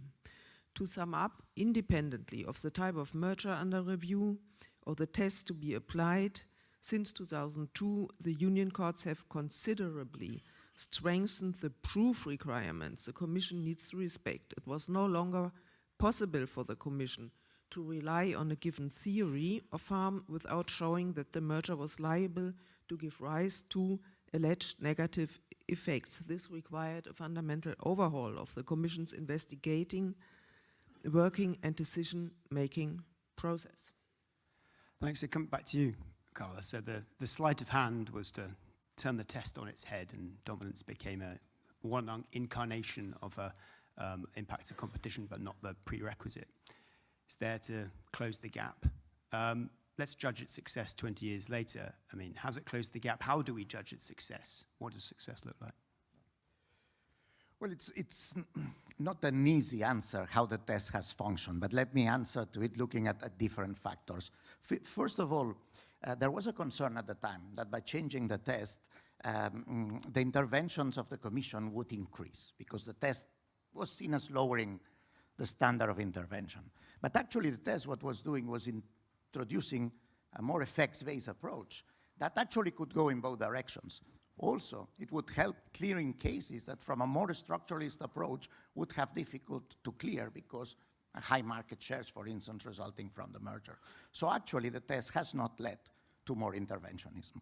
If you look at the intervention rates before 2004 and after 2004, they fluctuate, but at the end, they always remain in a band between 4 and 8%. So this risk did not materialize. But how many cases were captured by this new test? I attempted to calculate that when I was in DigiCom. in 2017, I gave a speech at King's College looking at the decisions that had been adopted by the Commission in the 2 previous years and examining in how many of them the Commission had not used the dominance test. And the numbers are quite relevant. In 2015, among 22 interventions, 6 cases were not based on dominance. And in 2016, 27 cases, 27 interventions, 10 not based on dominance. So 1/3 of the cases were decided, of intervention cases, were decided without relying on dominance any longer. And some of them were cases where you were not creating a market leader, but in others you were creating a market leader. But the Commission didn't feel the need to justify its decision on the basis of dominance. I think this shows how far the effects-based approach had permeated the analysis already a few years down the road. And finally, when we discussed the need for filling the gap, for changing the test, we always had in mind these horizontal mergers in oligopolistic markets, like in mobile mergers, not creating a market leader. But actually the test where probably had a more profound impact was in non-horizontal cases. Because there you have a situation where one of the merging parties has market power, a dominance in one market, let's say upstream, controlling an essential facility, and the harm happens downstream because you foreclose competitors there. So it was difficult to square this type of theory of harm in the notion of a strengthening of creation of dominance. So by changing the test, we kind of freed the analysis from this legal framework, and we could develop a full economic sound analysis of non-horizontal mergers in the non-horizontal guidelines of 2008, deploying what Dr. General Cocotte has just defined as the tetra formula. Where we stand today on this evolution, I think we start to see a very subtle, very step-by-step return to more structuralist positions. Not like we see in the US, where through the recent merger guidelines, the authorities are trying to reintroduce a presumption, a structural presumption at 30% market share. No, far from it. Europe, I think, remains a baluard of no-nonsense merger control, but some slight changes. I've done again the counting for 2022. This is the last year for which we have an almost complete set of non-confidential versions of the intervention decisions. And out of 20 interventions, dominance is used in 18 cases. Only 2 do not use dominance any longer. One is vertical and another is a traditional gap case. So I think this shows a trend. I don't want to read too much into these numbers. 2022 falls in between the General Court judgment and the ECJ judgment on UK Telecom, so the Commission may want it to be particularly prudent during these years, but it shows some evolution. And where the evolution has been very clear is in non-horizontal mergers. Last summer, the Commission blocked the acquisition of ETG, a client of ours, to be fully transparent, by Booking.com. And in doing so, it disapplied completely the non-horizontal merger guidelines and the economic framework included there, and came back to a much more structuralist approach where increase of market shares matters more than the harm that you could achieve via foreclosure, because the Commission did not prove foreclosure on this case. So this is for another debate, but I see it as a step back, a regrettable step back, compared to the line of more economic approach that we were following over these years. Thanks, Natalie. To turn to you, Sir Philip earlier was talking about the test being about convergence with the member states as well. How did the new test, how do you assess the new test's impact on the member state authorities? Yeah, first of all, I'd like to say that I'm really happy to be part of today's celebration. And in my view, as a leader of a national authority, I mean, there has never been a time where merger control has been more important. We need to make markets work for consumers, for our businesses, and we need to keep markets contestable and open. And this has been a big debate over the past years, facing all these different crises. And I think merger control is the tool in our toolbox as an enforcer that shapes the future and can help to shape the future. So we have to take it very seriously, and sometimes I like to emphasize that it's a merger control procedure, it's not a merger clearance procedure. So we have to take this job very seriously as an enforcer, and under my mandate we have doubled the cases that the authority challenges before the cartel court in our prosecutorial model, and we don't clear in phase 1, and now we have the first case where we imposed remedies or achieved remedies before the court in a media merger case, which was cleared by the Commission, and I think it's very important that we do so, particularly when we look at studies, and there's a recent study on Austria showing that by 2 renowned economists that markups have gone up, that we have high concentration, so I think we have to be very vigilant about what is going on in our markets. That being said, Austria is a bit the outsider, I would say, in the European landscape, in the sense that harmonization came very, very late, only in an amendment in 2021, in addition to the dominance test. And I'm saying in addition to the dominance test, now also the SAEC test was introduced, and Louis, you were emphasizing that one could be envious of me as an enforcer in merger control. Now we have 2 tests that we can rely on in parallel, so we can pick and choose as a prosecutor which test we base on our pleadings before the cartel court, and the concern was in Austria also that maybe there will be under enforcement possibly if we rely only on the SAEC, and that and I felt some push also by the judiciary that they kind of liked maybe more formalistic tests, but I think now we have both tools to rely on. So that's a unique situation as an enforcer, I think. But even before that introduction, I have to say that, I mean, there are a lot of economists here in the room, so they tend to talk to each other. And also the economists that are appointed as expert witnesses before the cartel court, by the way, a very lucrative job that is.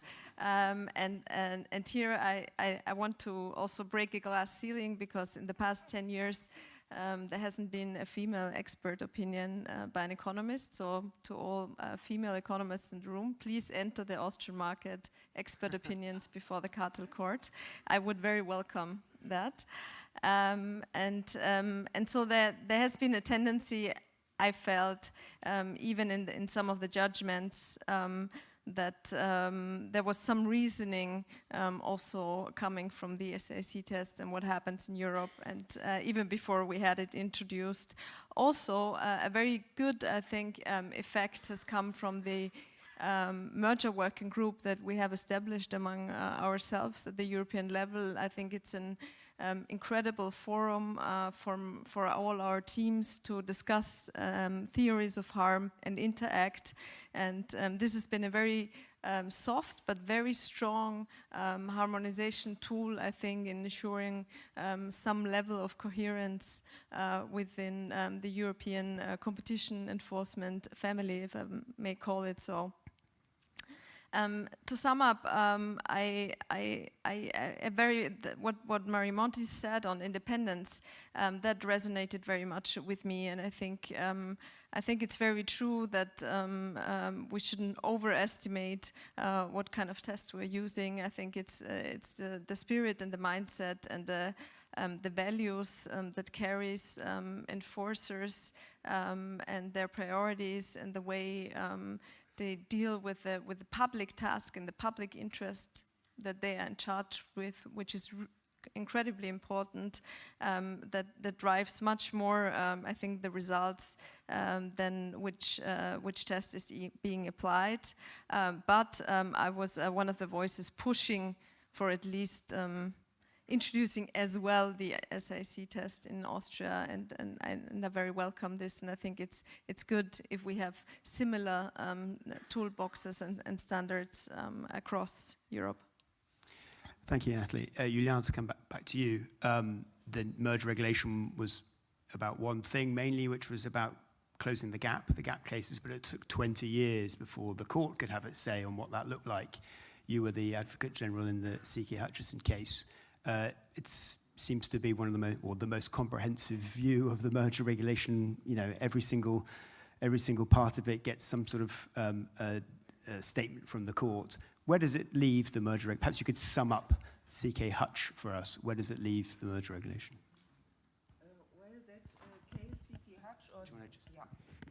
That case, CK Hutch or CK Telecom, was indeed the first gap case, allowing the court to address a significant impediment to effective competition test and the proof requirements attached thereto, since it concerned a merger on an oligopolistic market that already gave rise to non-coordinated effects between non-dominant players.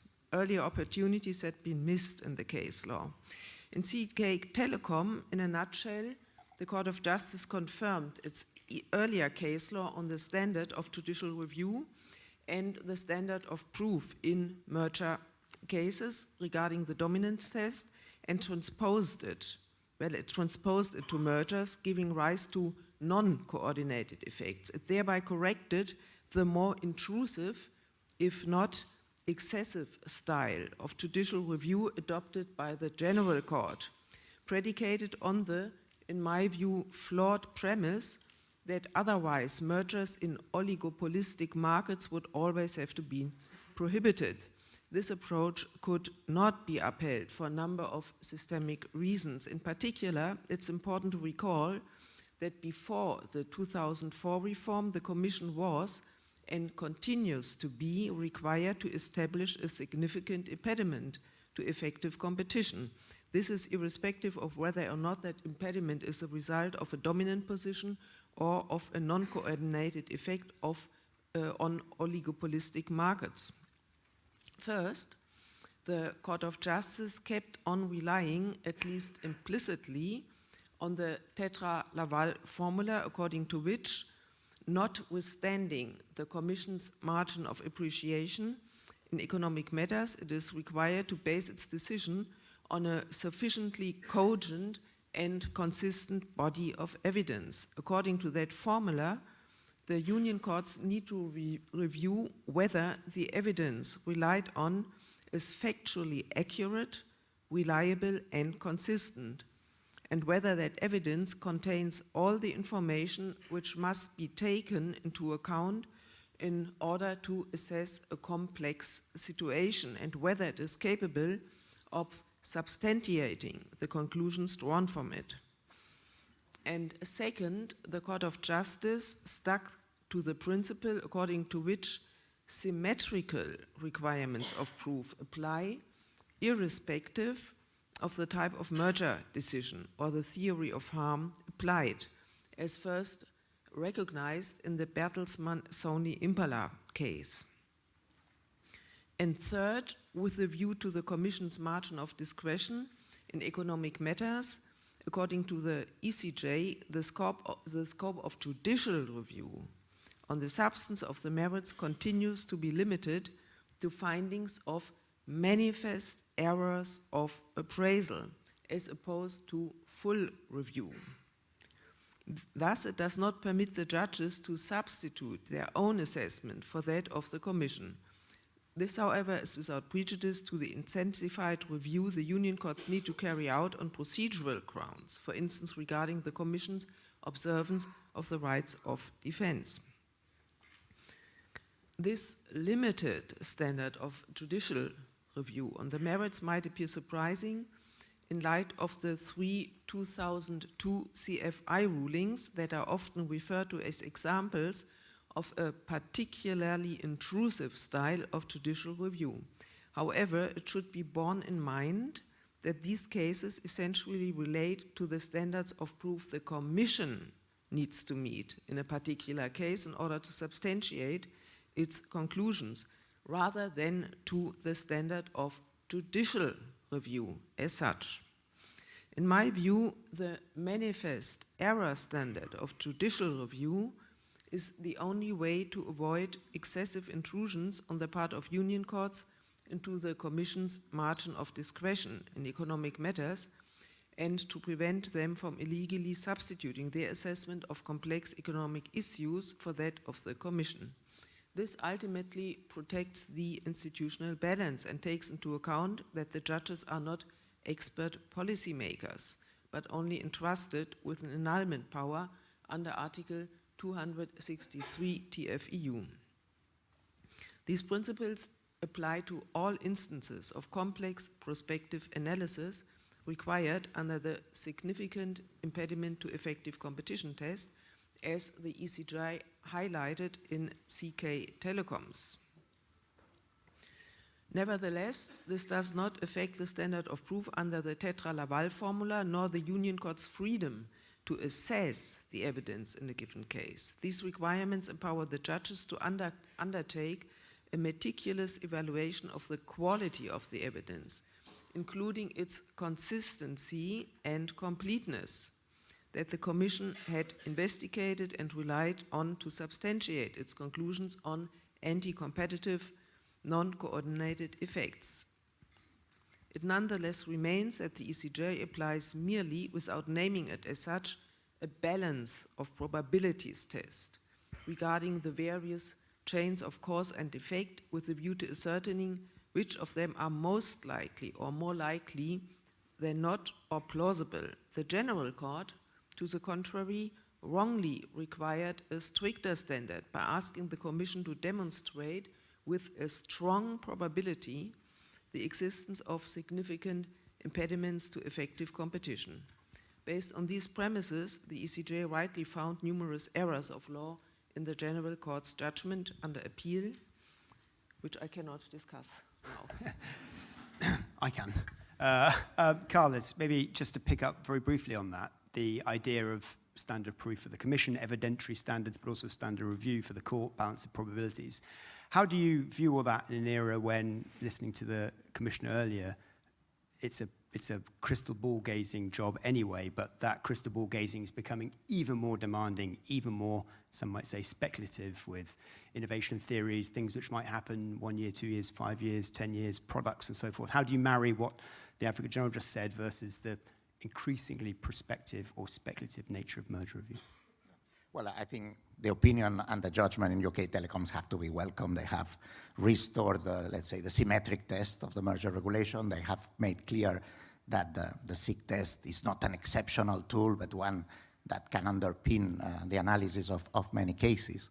But precisely because this opinion and judgment were trying to revoke a very narrow reading of the test, what they have not done, and that's the only point to regret, is clarify what are the limits, what are the boundaries of intervention of the Commission under the new test. Actually, by having this broad definition of closeness of substitution or of an important competitive force, we do not know now when the Commission will be able to intervene in oligopolistic markets and when it will not. Maybe the General Court, in applying these legal concepts, will give more clarity on this point. But certainly, I think what would be useful is to understand, looking forward, where are now the boundaries of the application of the new test. Thanks. We'll just move on now to talk about the referral system. Take a deep breath, everyone. We'll come to Article 22 later, but we'll start first with the general referral system about creating. There's a 2014 report by the Commission on the merger regulation in which they say more can be done to create a European merger area. Natalie, for you, how's it working? So from a member state perspective, I think two elements are very important. First of all, the well-functioning of the advisory committee and the way we work in that committee. And the second thing is that we have a well-functioning referral system. Those are the two important aspects from a member state perspective. And when we look at the referral system, I mean, Austria has been one of the jurisdictions or agency that has referred some of the most important, I think, mergers in the past years to the European Commission, based on that our national thresholds were fulfilled. On the one hand, our turnover thresholds, but also the transaction value test that was introduced a few years back. At the time it was introduced, there was a great upheaval in the lawyers community saying, oh, nobody understands this test. It's very unclear. There's no legal security. We then produced guidelines together with our colleagues in Germany, where a similar test was introduced. Now we have about 20 mergers per year based on the transaction value test. There are very little questions remaining what kind of mergers have to be notified. And this test has been a good basis also to refer cases to the European Commission. And just to name some, I mean, Apple Shazam, Adobe Figma, Facebook Customer, those have been cases that we have referred. And I think especially when you look, for example, at Facebook Customer, more or less at the same time Facebook GIFU was notified to Austria, and it shows how well we cooperate also in terms of a division of work with our colleagues in Brussels, because Facebook Customer was reviewed by the Commission and Facebook GIFU was reviewed in Austria as the only jurisdiction within the EU. And it shows that we deal with these cases in very good and cooperative spirit within our enforcers network, and also we take decisions quite quickly. That being said, I mean, to not only keep everything on the positive side of things. So I mean, if you look much further to the past, and there has been some talk about telecom markets already today. In 2012, there was the H3G Orange case, a 4-3 merger on the telecoms market in Austria, a case at the time that we would have liked to see being dealt in Austria, and also we saw that merger quite critically. And I may use this opportunity to send the message out that I would mirror what Margarete Vestager was saying this morning, that any further concentration on telecoms market, I would personally see it very critically. But that's like the only case, I think, where I would see that maybe there were, we had a slightly diverging view, although later we had a voice, of course, in the proceedings. But other than that, I mean, there have been referrals to Austria, and we have referred a number of cases to the European Commission. And so I think it's working very well, even taking aside any discussions on the recalibrated approach on Article 22. Carlos, there's obviously Article 4.4, Article 4.5, pre-notification talks and so forth. Can you, are you happy with those as a practitioner? I mean, you're probably happy with them when you designed them 20 years ago, but are you happy with them as a practitioner? Do you think more needs to be done? The 2014 reports I referred to indicates maybe you could, streamline some of those things so that you don't have to submit an up form RS and then a notification as well. But are they working well, 4.4, 4.5? Yeah, I think the introduction of pre-notification referrals was one of the clear successes of the reform of 2004. Before this reform, referrals were quite exceptional occurrence. After this, they have become commonplace. I think more than 11% of the cases every year change hands one way or another, in one direction or the opposite. And this, I think, has had a number of positive implications. First of all, it has facilitated the one-stop shop by eliminating a number of situations where cases had to be notified otherwise in numerous competition authorities. Second, it has increased legal certainty. The parties, by fostering a referral, can know in advance which authority will deal with the case and can plan well in terms of deadlines, in terms of procedures to be used. Also because we see that there have been very few refusals of referrals, only 7 of 4 or 5 in the last 20 years. And finally, I think, and that's very important, it has made the EU merger law and national merger law more interchangeable. And this has fostered the need for convergence. So we still see a lot of differences in procedural rules, in jurisdictional rules, but the substantive analysis has converged very much over these years. Could things be improved? Yes, certainly, as you say, in the white paper in 2014, the Commission already presented some ways to streamline referrals. Why do we need all this process to ask for a referral if it's so rarely vetoed? We could go directly to notify to the Commission when there are 3 member states affected, and that would not necessarily eliminate the veto, but the veto can come afterwards, and as they are so rare, this would not be a cause. So there are ways to streamline it, and there was also another idea launched in the internal market report of Commissioner Monti, and also endorsed by the Commission in 2014, which was this idea of an European merger area.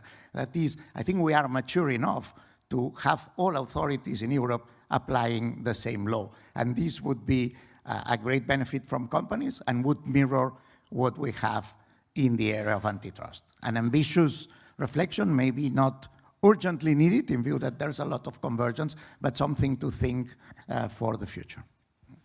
Thanks. Just to come on to Article 22 now, I'm going to disappoint you all because I'm not going to ask Advocate General Cocotte about Article 22.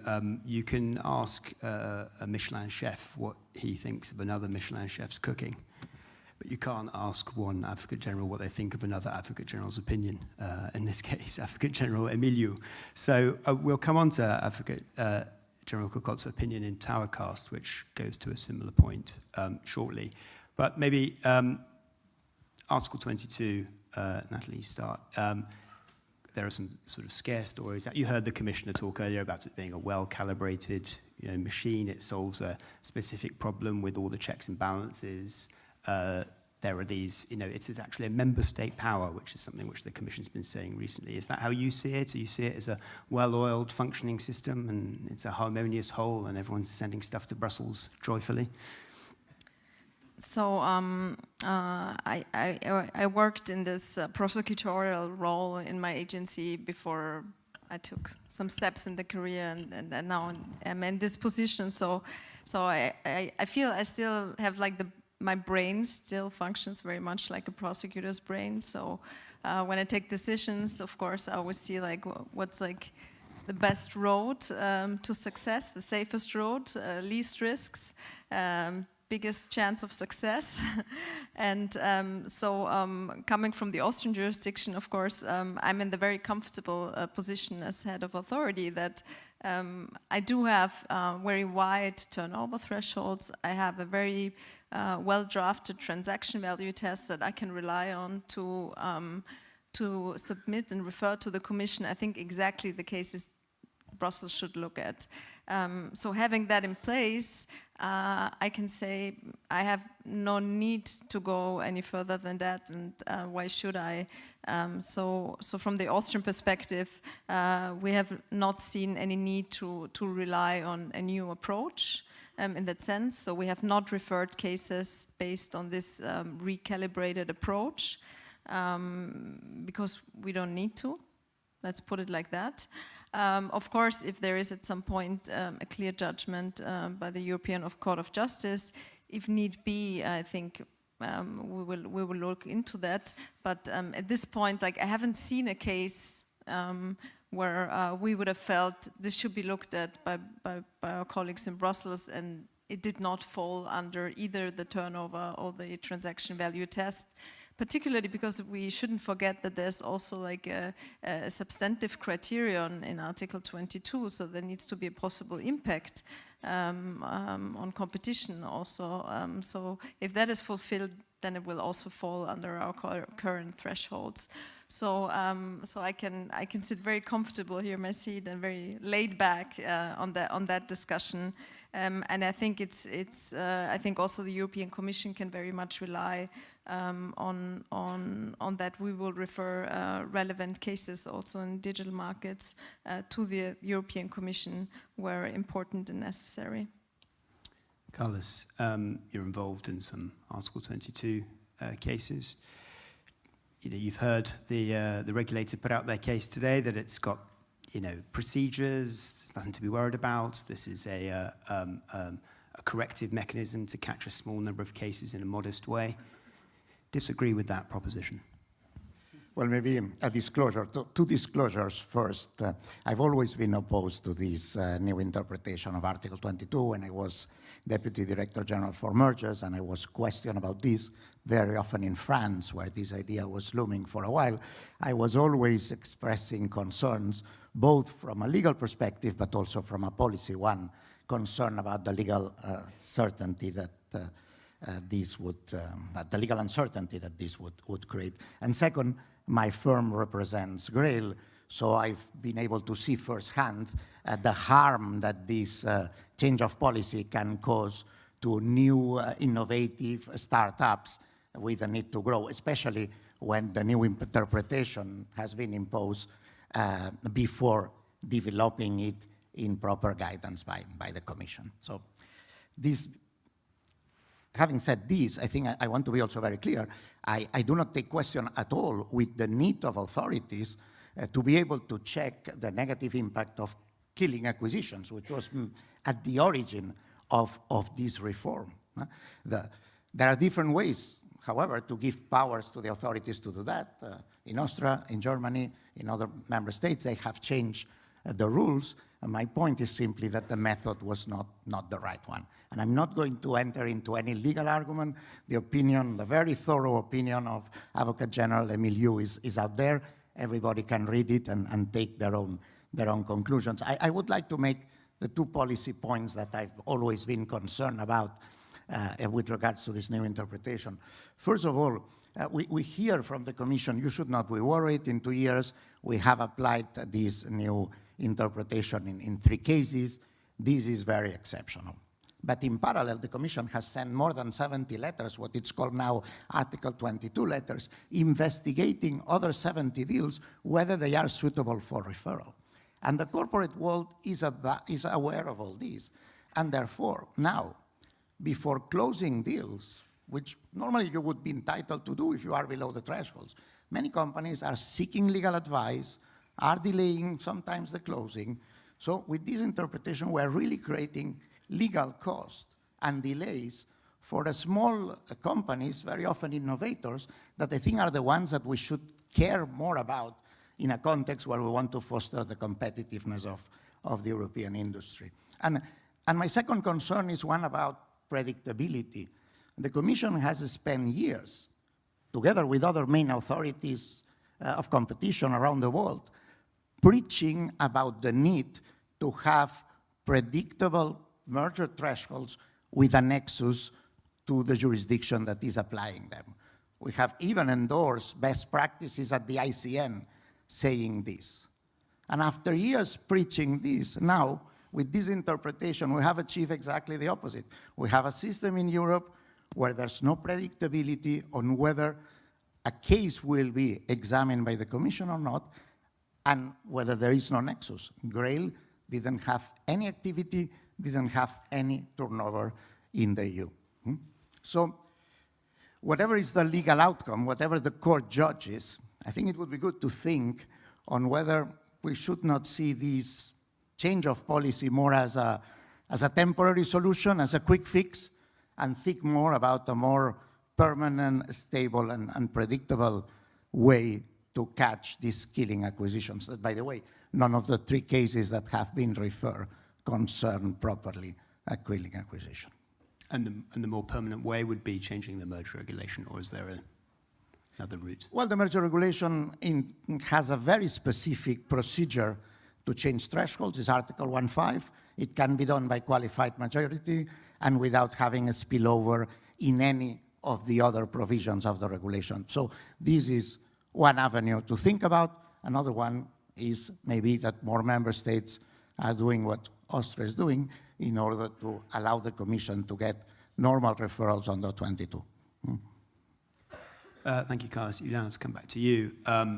We're talking about these gap cases, kill acquisitions, and Article 22 is one chosen method. Towercast could be another, although we'll hear from you how limited that might be, or how efficient that might be in closing this gap. Towercast was your opinion. The court pretty much followed you. How efficient is Towercast as a solution? The Commission officials often talk about it, perhaps leaving companies in a, I think misery was the word that Olivier Gersin used. It's not really a replacement, or it's not really a fully efficient way to solve the Article 22 problem. Anyway, Towercast, tell us. Well, I'm not a policy problem solver. I can only solve the cases. And I think Towercast was a good and not surprising solution, because the merger regulation cannot change Article 102. And of course, killer acquisitions can violate Article 122. However, there is some concern about a potentially too wide scope of Article 102, and there is some concern on the consequences of this Towercast judgment. Does it mean that Article 102 is liable to capture effectively all so-called killer acquisitions that do not reach the merger review thresholds under either EU law nor national law? And surprisingly, in his recent Illumina opinion, my learned colleague, Advocate General Emilio, has referred, among other things, to Towercast and the possibility of such ex post control in order to show that the General Court was wrong in finding that the Commission retains the power to scrutinize such merger following a referral pursuant to Article 22 of the merger regulation. But for me, it's surprising. Nevertheless, in my view, ex post control under Article 102 of the Treaty of such mergers should remain the absolute exception. In particular, it should not overrule a clearance decision under the merger laws that remain the lex specialis in cases reaching the relevant thresholds. As the Court of Justice itself stated in Towercast, the mere finding that an undertaking's dominant position has been strengthened by a so-called killer acquisition is not sufficient for a finding of abuse. However, the Court of Justice is not entirely clear in its judgment as to the conditions that need to be satisfied for abuse to be present. In that regard, it states in a somewhat Sibylline manner that, quote, it must be established that the degree of dominance thus reached would substantially impede competition, that is to say that only undertakings whose behavior depends on the dominant undertaking would remain in the market, end quote. Does this actually mean that a negative impact on the market structure is sufficient for a finding of abuse? As already expressed in my Towercast opinion, I think that the notion of abuse also involves a behavioral part that needs to go beyond that structural aspect, likely to be covered by a hypothetical merger decision anyway. Therefore, I had unsuccessfully proposed to the court to clarify continental can in that regard. But I'm stopping here to allow others to comment and ask questions. On Towercast, Natalie, we saw that the Belgian Competition Authority pretty much applied Towercast when the ink was still wet in Luxembourg the following day. Is Towercast a power that you could imagine using, or do you see it has limitations? I think I would like to mirror what the Advocate General just said. I mean, it was not surprising. I would say this decision was not surprising in any way. I think it's good in the sense that maybe it clarifies certain aspects, and we will certainly make good use of that clarification. That's for sure. More, I really don't want to say at this point. We have a lot of one or two cases in the pipeline that I cannot talk about yet. Carlos, Towercast is I referenced earlier statements from the Director General about the Commission. If Article 22 goes against them in Luxembourg, tower cast would be a route or the chosen route, and it would generally be bad news for companies, fewer or less certainty, fewer rights. How do you see tower cast as an alternative or as part of the solution to no Article 22? Well, first, our cast is a tool in the hands of member states. And second, I agree with what you have just said. This should remain an exceptional tool. The control of mergers is better done ex ante than ex post. Now, in some exceptional cases where there are no powers to examine a merger, this remains a possibility for authorities to avoid that this goes undetected, and therefore is also another argument not to necessarily move to this new interpretation of 22 that, as I explained before, raises so many problems from a legal certainty and predictability position. I mean, you'd have to change the merger regulation. You might have to change Regulation 1, 2003 to make a tower cast power possible for the Commission. But, 102 has problems or natural restrictions with remedies as well. Using a structural remedy is the last resort. So you'd have to have a more philosophical change in remedy powers as well if tower cast was to become an equivalent kind of tool, wouldn't you? I don't think remedy is the real issue. The issue is that you can only use tower cast when you have a company that is already in a dominant position. No? So that's the really limiting factor of this remedial solution. So that's why I'm not suggesting that this should be the solution. It's one more, but not the solution to the problem that we were discussing. Thanks. Well, we're going to wrap up in a couple of minutes to get back on time.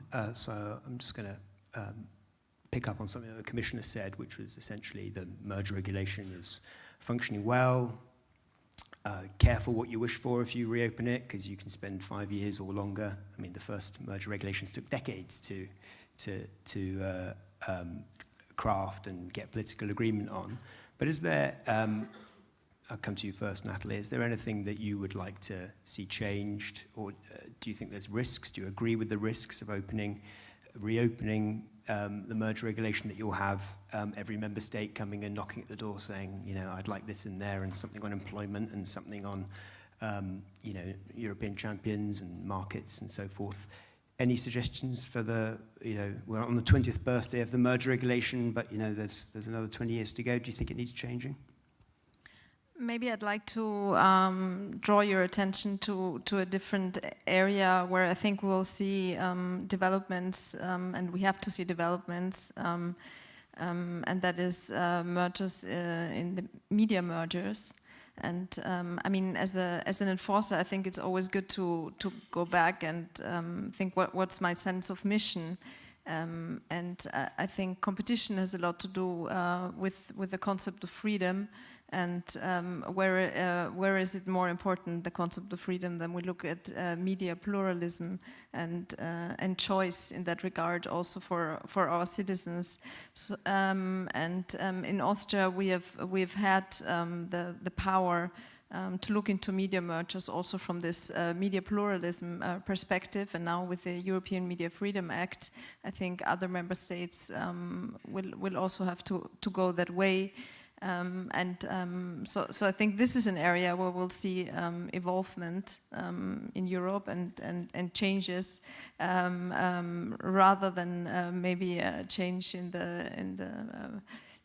the classical area of merger control, where my focus, I have to say, as an enforcer, as I said in the beginning, is not so much about thinking about legal changes, but I think I mean there's a big task to do, and my focus is really on taking it even maybe more seriously than maybe we did in the past, to actually do merger control, as the wording says.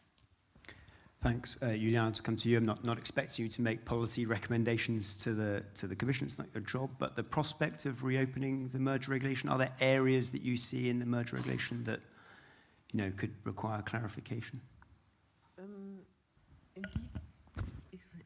Indeed, it's not my job to go into the details or make substantive recommendations. And in principle, I think the merger regulation looks nice in very general terms, because I know other pieces of legislation, of Brussels legislation, which consists of hundreds of pages of considérants, and then more hundreds of substantive content of articles, and then follow hundreds of pages of annexes, and I think that's not law anymore.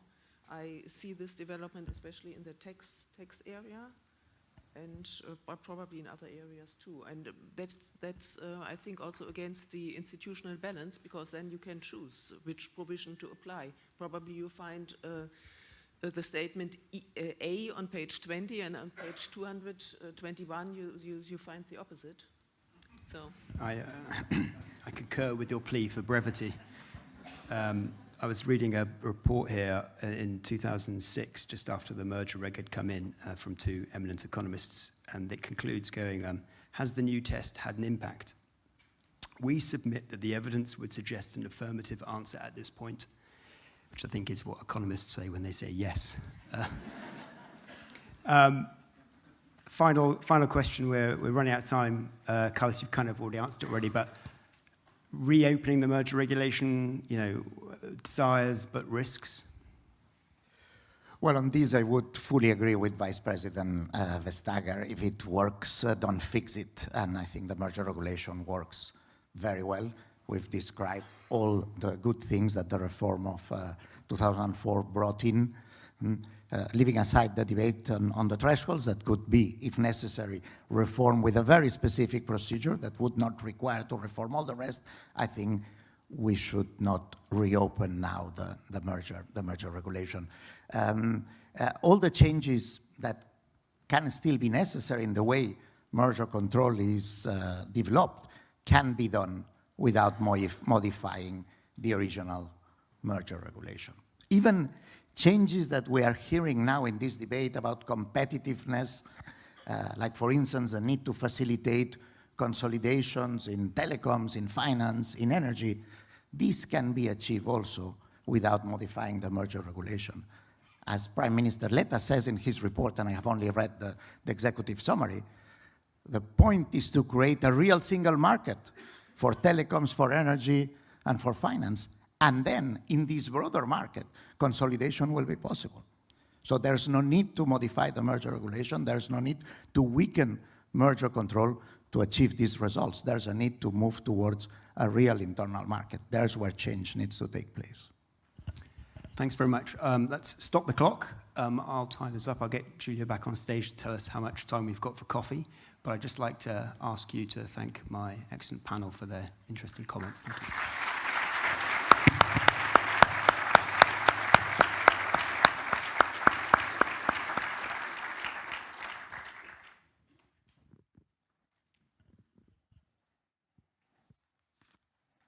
Thank you. Thank you to our panelists. It's really now time for a well-deserved coffee break.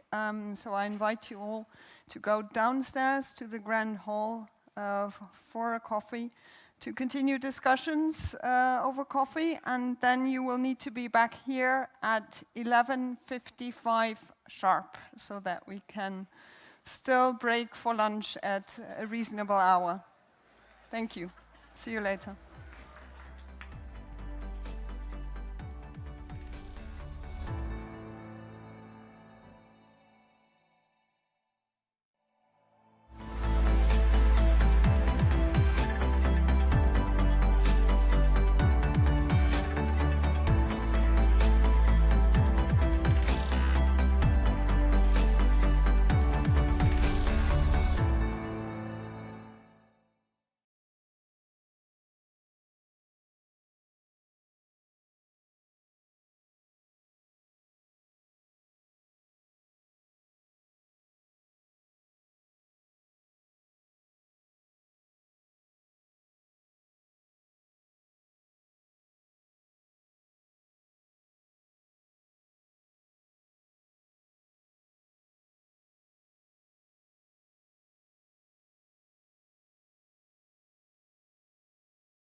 Welcome back, everyone. Before the coffee break, we heard how during the last 20 years the new SEAC test and the move to a more economic approach was implemented and tested, but market realities have also evolved in the meantime. For the next chapter of our European merger control book, we will discuss to what extent the regulation helped to keep increased market power of firms in some markets and overall increasing concentration levels in check, without endangering the competitiveness of European firms. In this chapter, we will transition from looking back to looking ahead. Did the merger regulation deliver? And more importantly, is the merger regulation, this tall tree, able to weather all future storms, as Margrethe said? Could I please ask Maria and our panelists to come to the stage, as well as Daniele, for the forward?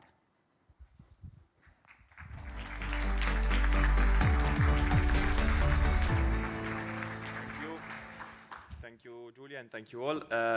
It's an honor to introduce a panel on industrial consolidation because it's what we dedicated, well, I personally dedicated many of the past years.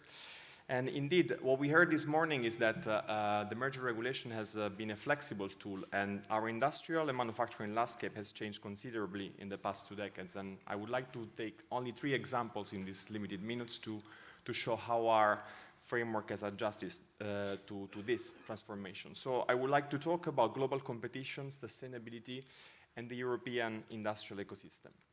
So for global competition, it is commonplace that in the past 20 years we have seen increasing interconnectedness among global businesses, and also that new players have surfaced on the global stage.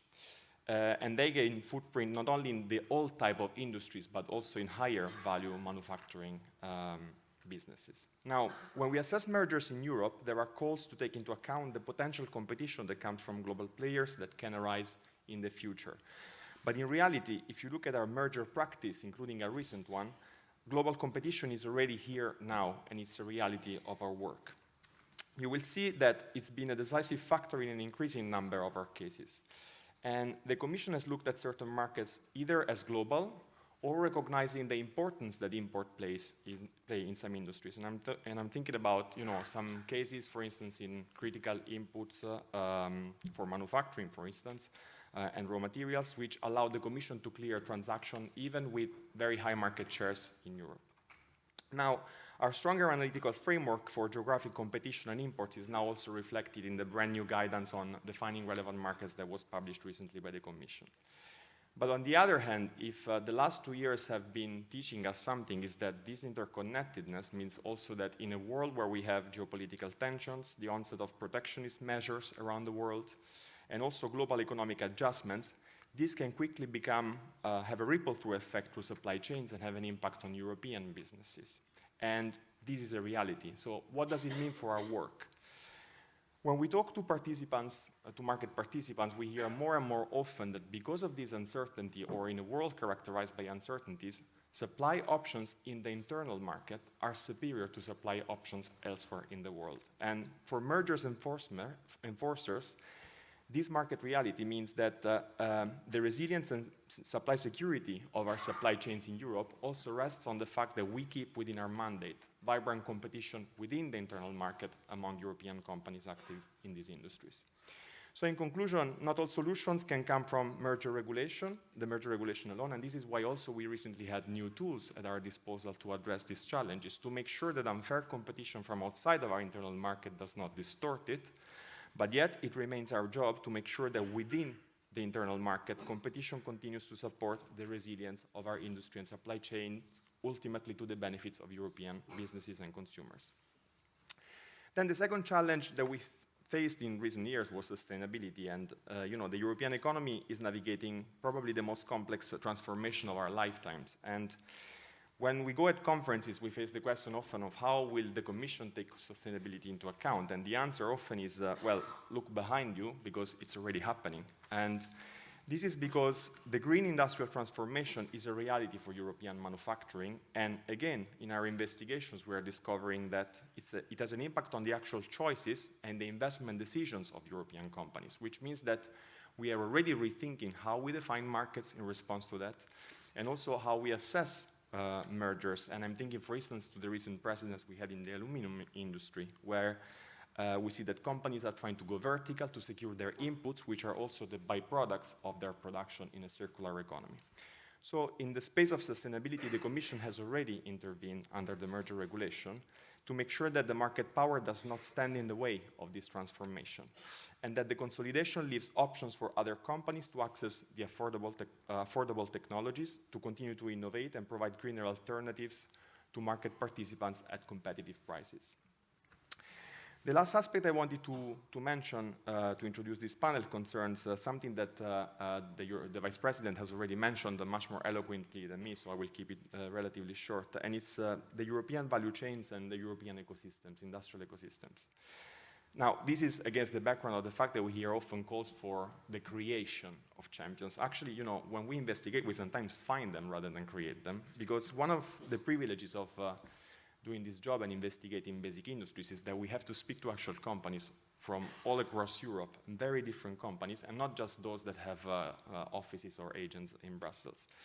And these companies are very different in reality, and some of them are big and sophisticated conglomerates, and others are medium or small businesses. In some cases, we even came across family businesses that through investment and, you know, technology and innovation became global champions in their own right in their little industry. And I mean, true story, at the State of Play, there was a family business owner that when we explained, you know, how their company was viewed globally, was emotional and proud about what they had built throughout their lifetime. So I have to confess that many of these companies I never knew before working on basic industries and or mergers, but there is literature on these hidden champions, which are often small and medium-sized enterprises, which are the backbone of a lot of manufacturing industries in Europe. Now, what we can learn from this is that when we think of the European industry, we have to think about it as an ecosystem of small, medium, large, and sometimes very large companies. And they are also interconnected because what one of them or few of them do at some level of the supply chain will eventually have an impact also on those who are upstream or downstream of them or in the same ecosystem. Now, the panel will discuss the issues of industry consolidation also in this respect, but this is one of the key issues for us. So to avoid that consolidation at what level of our industry becomes an issue and that hampers the competitiveness at other level or of whoever comes next in the value chain and ultimately brings detriment to European companies and consumers. So the experience that we have is that when we tackle this important issue, the right answer is not necessarily about size or scale. That's something that is now taking the center stage in the debate. Because it is true, of course, that in basic industries, the rules of gravity apply. So the bigger the mass, the more the power that you wield. But our practice tells us a different story. Because in our space, every year we unconditionally clear more than 95% of these cases, and these are numbers that also the Vice President gave this morning. So this means that there are hundreds, if not thousands, of companies that through the life of the merger regulation have grown scale, and they continue to do so. So what I mean, to conclude, is that the merger regulation has given us a clear legal mandate and enough flexibility to be smart. And being smart in industries means that we do not take issue with scale that the companies can achieve. Because the merger regulation is not about scale, it's about avoiding market power. Because that is what can suck away the oxygen for the industrial ecosystems and ultimately bring detriment to companies and European consumers ultimately. So I look forward to the discussion and I hand over to the panel.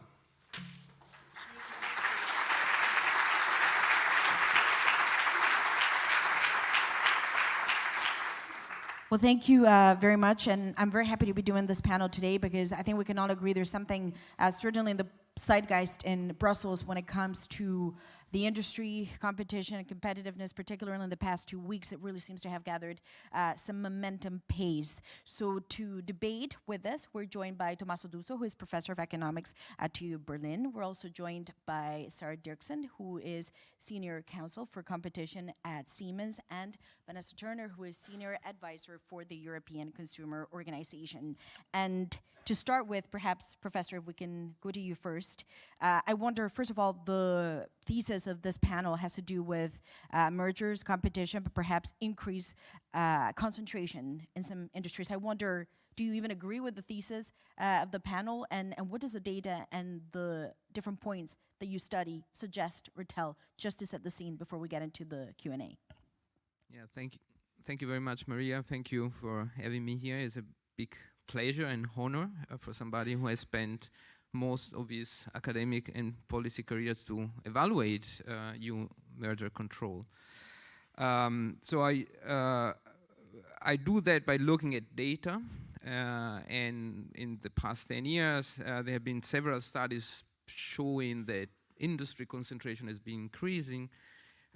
What we have done was to think more through the lenses of competition economists and say, so industries are not markets. So in the past 10 years, we have built a database at the DIW Berlin where we scan through all the EU merger decision, and now we have this database with more than 6,000 mergers and 40,000 product markets, product geographic markets, where we have information about who are the parties, which markets are they, how the concentration levels in these markets are. So when we look at how concentration in markets that have been affected by mergers develop over time, we indeed also see that at that level of aggregation, on average, concentration has been increasing, but we also see a lot of heterogeneity. So it's not true that in every market concentration is increasing. It depends on the geographic scope of the market, where they are national or global, manufacturing or services. So we see a tendency. We also see that there is a correlation with factor that might be partially explaining these levels of concentration, and the factor that we find the most important is the existence of barrier to entry, and we will come back to that later on. We see that is relevant in every market, in every sector. We see also the past merger enforcement is correlated with concentration. So in sector where there was a lot of merger enforcement, concentration tend to be is lower. So these are the general trends. I want to give two examples because we talked about that a lot today, and that is telecom and airline. And I'm particularly happy that Vice President Vestager announced that a study that a large consortium, which I also was part, that we did for DG Comp on the state of competition in the EU will be published. And there, among the many things that we do, we look specifically at how market structure, so concentration, affects prices as investment in telecom, right? And we see this trend in this industry. We have heard about telecom mergers, and what we clearly see, and we put a lot of effort to have a causal estimate of the effect, is that one additional player in telecom market has an impact between 6 and 9% decrease in prices. So if we think about what is the effect of a merger 4 to 3, we mentioned several times, so that is a substantial effect for consumer. And we find similar results also in airlines markets, where we also saw a wave of consolidation. So the bottom line is, yes, concentration is increasing. There are some factors that might be explaining. The increase in concentration might be problematic, and in some critical markets that have been discussed a lot in the past years, that has negative consequences for consumers. Okay, so on that note, potentially coming also with a warning, I also know that you had worked on a number of slides that I know are wonderful. We could not show them for the sake of maintaining the conversation, but maybe after, perhaps, if anyone is interested, they can connect with you. I will put them on one-on-one. LinkedIn. That's wonderful. On that note, so you did end on yes, there could be negative consequences, but obviously that brings up into the enforcers, the enforcement, and the rules.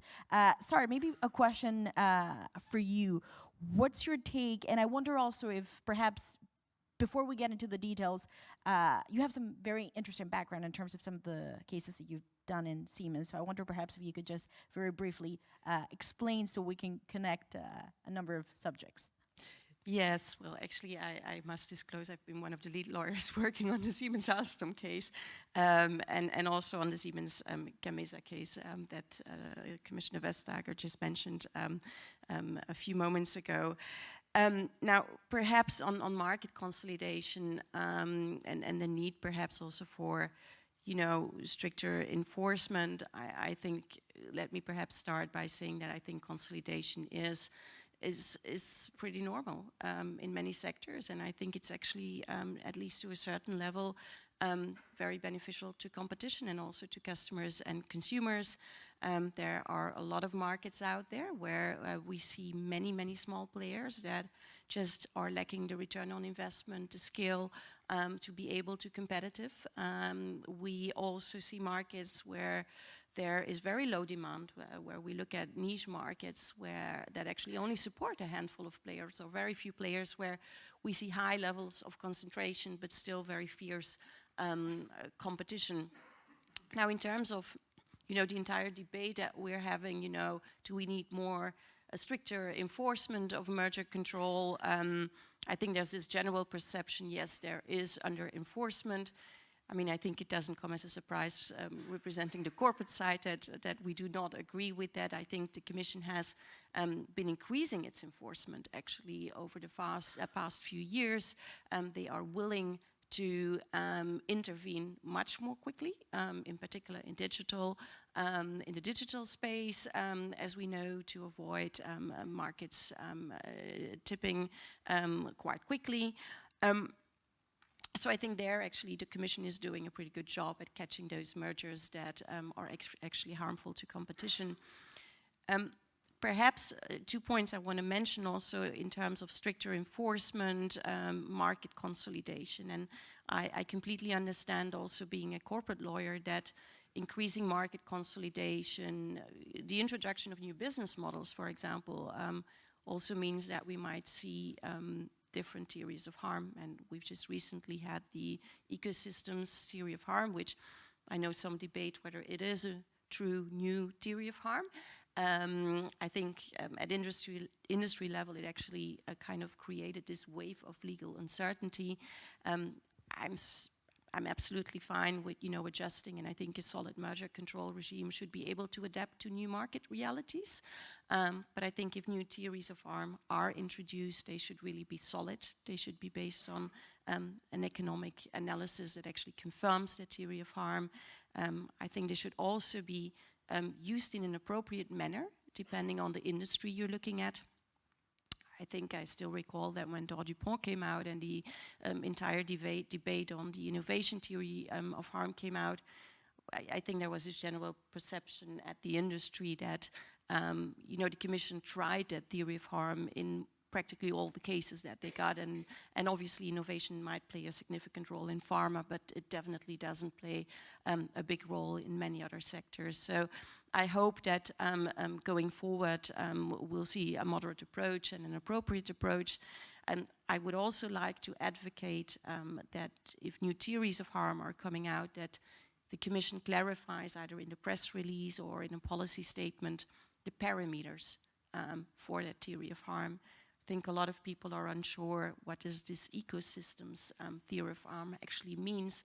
Does it apply to our case? We now start to kind of hear things. You need to have a dominant position. It has to be about complementary products. Your target has to be unique.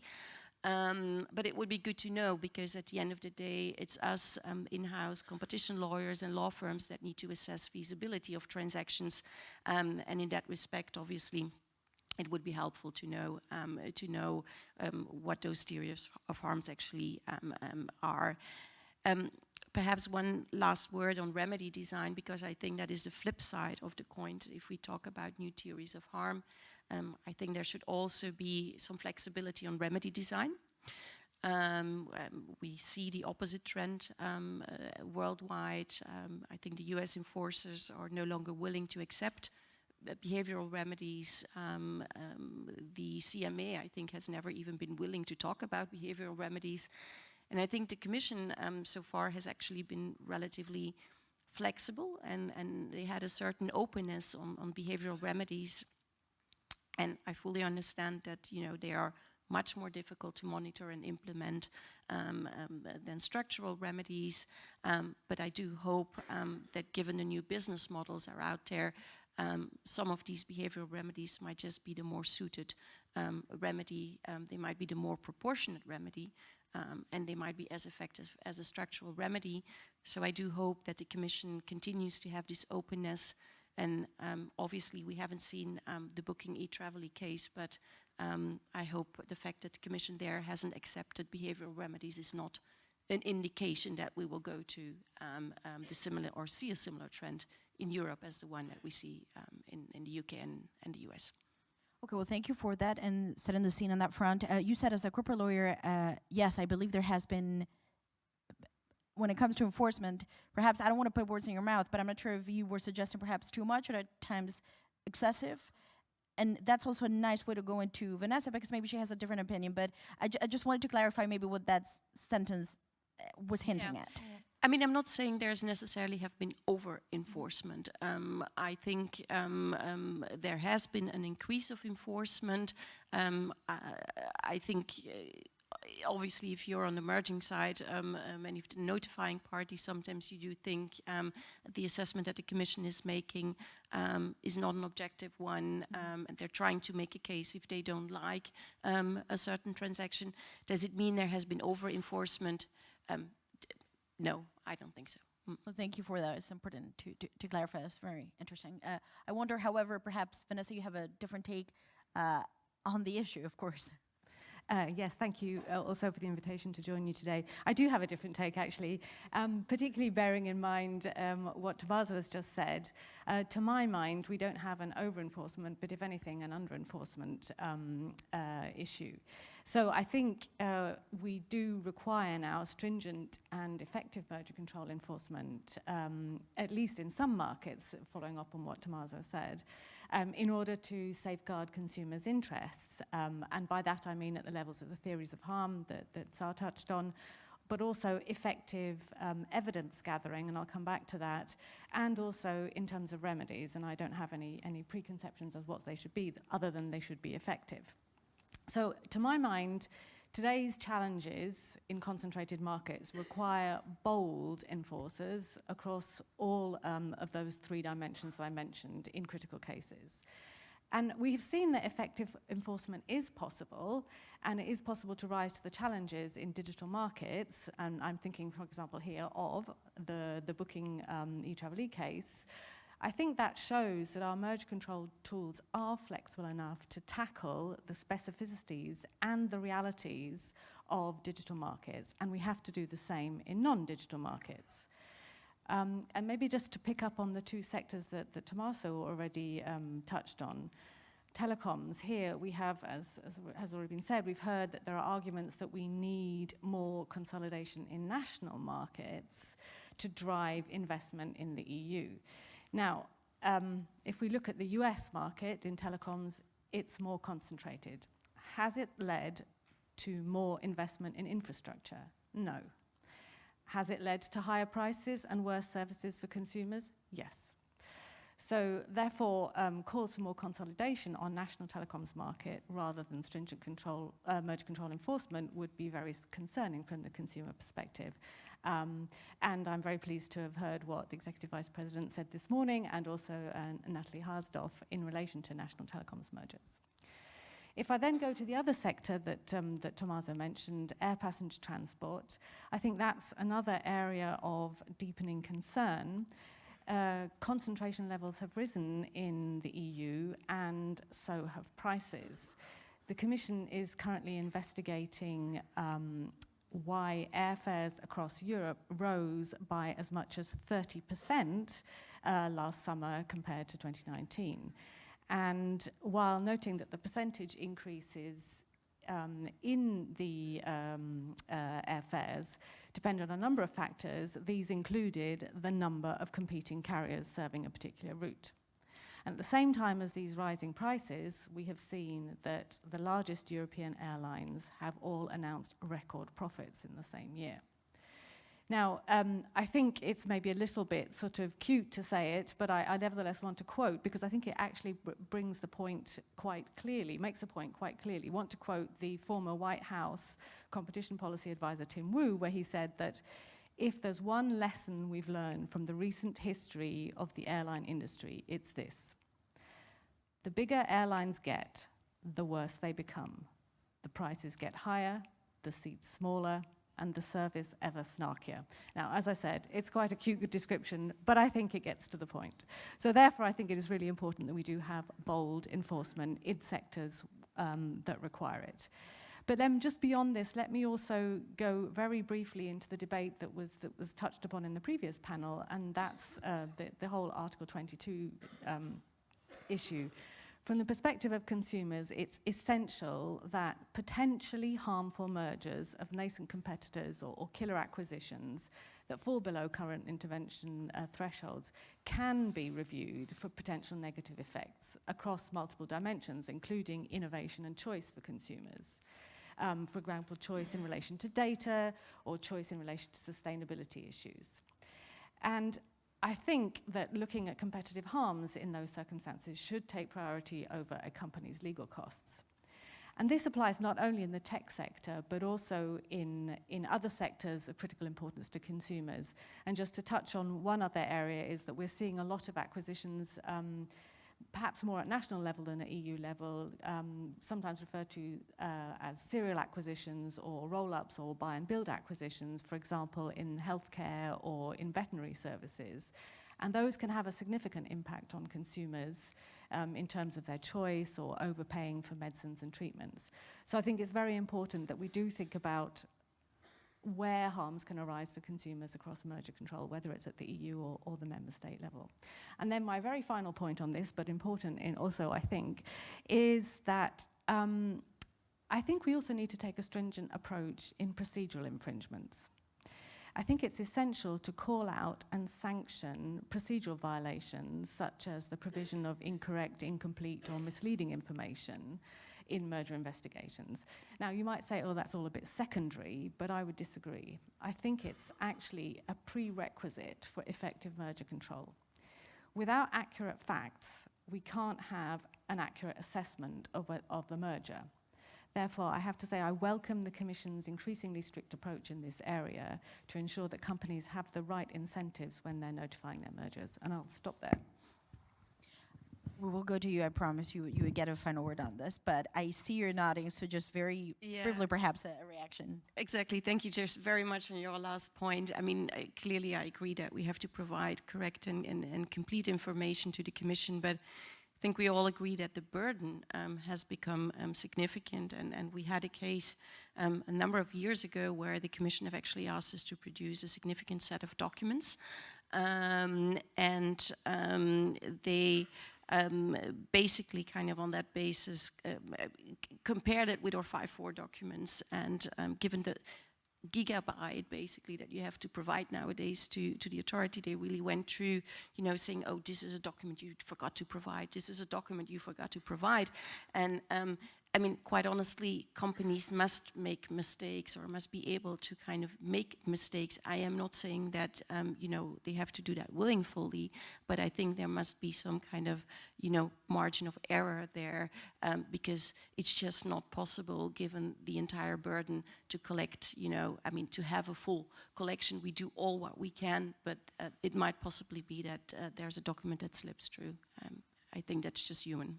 So can I just to go on this, because again, if you go back into the idea of enforcement, you're assuming that both sides are working in good faith and want to do so. But if I understand correctly, what you're saying is sometimes there's this perception that companies, well, you have an army of lawyers, you make money, you produce the documents, and you can do it. I mean, you get paid for this. Basically, what you're saying is, even if we wanted to do so, it's not a way to work. Well, it works to a very large extent, obviously, but it is well possible that there's one document that slips through, and I mean, clearly, obviously, it depends on what's the content of that document, but I think it does work to a large extent. It costs us all a lot of money and a lot of time, very clearly, but I just want to point out that I think it's not okay from enforcers basically to pin us down, you know, because we missed without any intent 2 or 3 documents. So you say it's not a result of intent, but it's a result of maybe working hours, the pressure to produce it and so on. But I wonder, Vanessa, when you hear that, then how do you counter that? If, as you said in your previous remarks, you thought that was something that merits even more attention. Well, I don't think I meant one single document. I meant if there is a significant impact on the analysis of the merger through the omission of a document or providing misleading information, that should be sanctioned. I'm not talking about one document because the lawyers overworked in the middle of the night, just to be clear on this. That's very good. Tommaso, just to wrap this block. Right, so maybe zooming out again on the issue of under-enforcement. Before that, I agree with you, sir. There is the need for consolidation is natural in markets, right? So nobody is doubting it. To go back to the telecom case, I completely agree that if we had an European telecom markets where I, as a consumer, can buy my contract wherever I want and use it wherever I want, then there is nothing against consolidating the sector. But doing that before that happens, that is not a good idea, I think. On the under-enforcement, I agree with Vanessa, and actually I have several pieces of evidence, and back in time when nobody was talking about merger under-enforcement, where we said, well, maybe, so the Commission is doing a lot of good work, but we have evidence for under-enforcement. And I want to be more precise because we do work with data. I think it's very important to have good data, a clear model, and then make inferences out of that. So the data set I mentioned allows us to think for each and every merger for which we have enough information that was dealt by the Commission, to think about what would be the level of efficiency gains, so synergies that this merger creates, so that that merger is good for consumer, right? So it's a nice metric because it allows to think how much good should this merger produce to then be beneficial and not having negative impacts. So we use a data set. So we have over 2,000 mergers, 15,000 product markets, and we calculate this efficiency, and we find that the vast majority of the mergers that have been analyzed by the Commission do not require huge efficiencies. So efficiency gain in terms of 3 to 5%, right? And 5% is already a large number, right? But what we also find is that there is a significant proportion of mergers where the efficiencies that would be needed to make the merger beneficial to consumers are very high. And then one could think it's okay, these are exactly those mergers that are potentially anti-competitive where the Commission is intervening.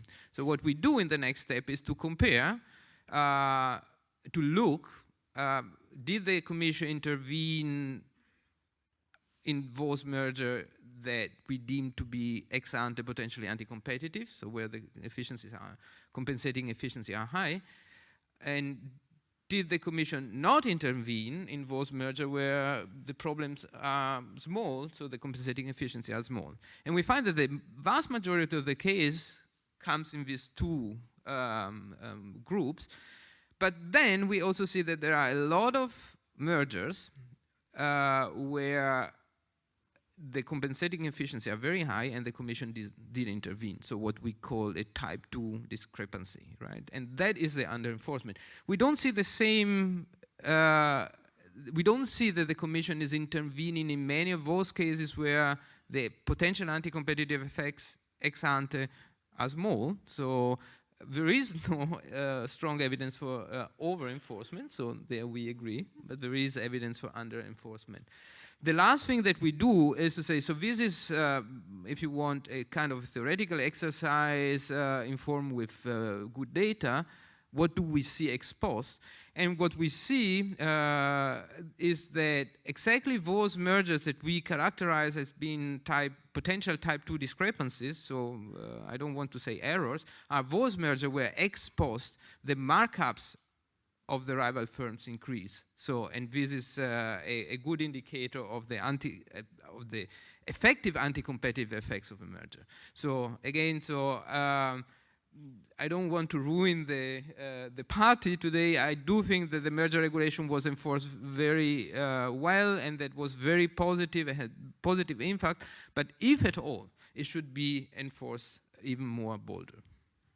Well, thanks for that, which also brought up an interesting point about perhaps the different timings that the different players are operating in, because you've said we have to look at all of this data. Sometimes the enforcement maybe comes in areas where it should or should not, but there's also a question of too early, too soon. But obviously for companies, they say our timings sometimes are also, well, it is what it is. We have to close deals in a certain amount of time.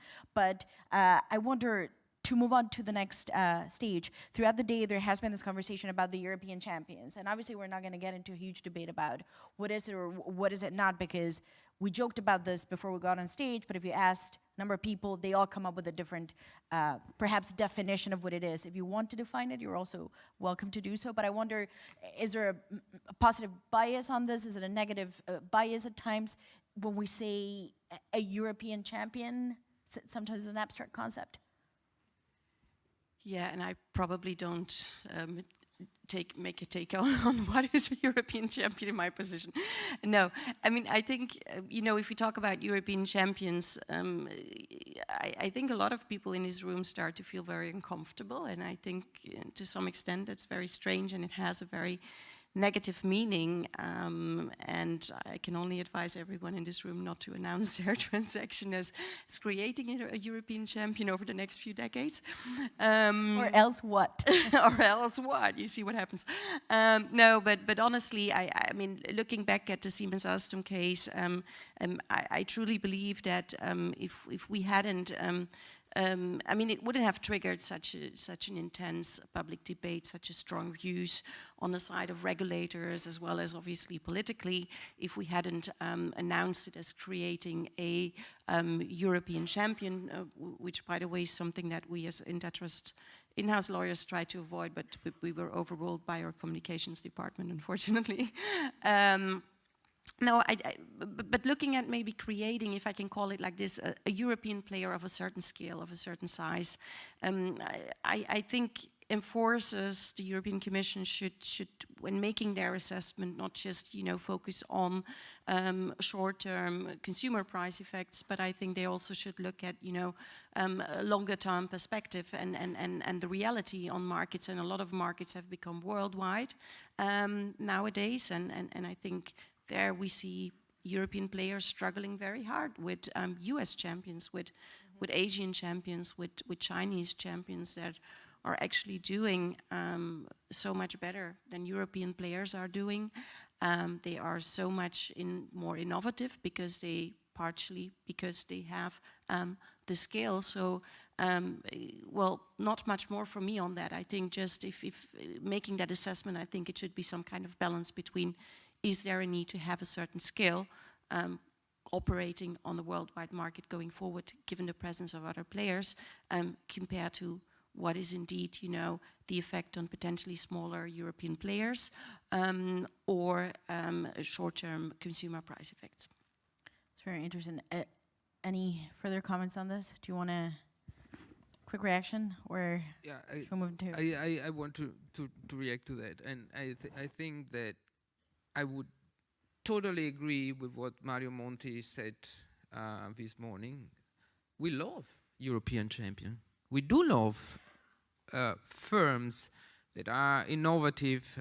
They grow because they are super efficient. They they increase their market shares because they are competing very toughly. Right, so we do love this, and actually that would be the core, I think, of the discussion for the new commission. And we saw the Draghi report and the Letter report that were mentioned several times. The issue of competitiveness in Europe. So scale will play a role, right? Efficiency will play a role, and I do think that there is a role for a policy that makes possible for firms to reach this scale, but I completely agree that merger control is absolutely the worst instrument to do that. So merger control is there to control, as we heard in the previous section, to control that the merger doesn't have negative effect on competition.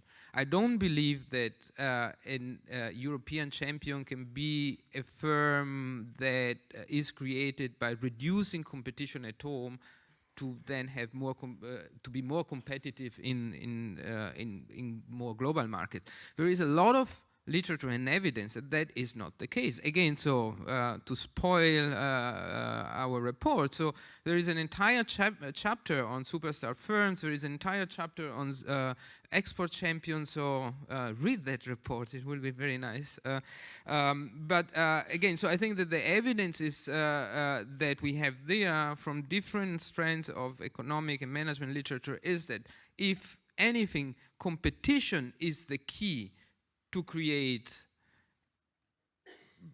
these firms that then scale up, right? So, and that is why I do think that merger control plays an important role, and it should try to avoid to create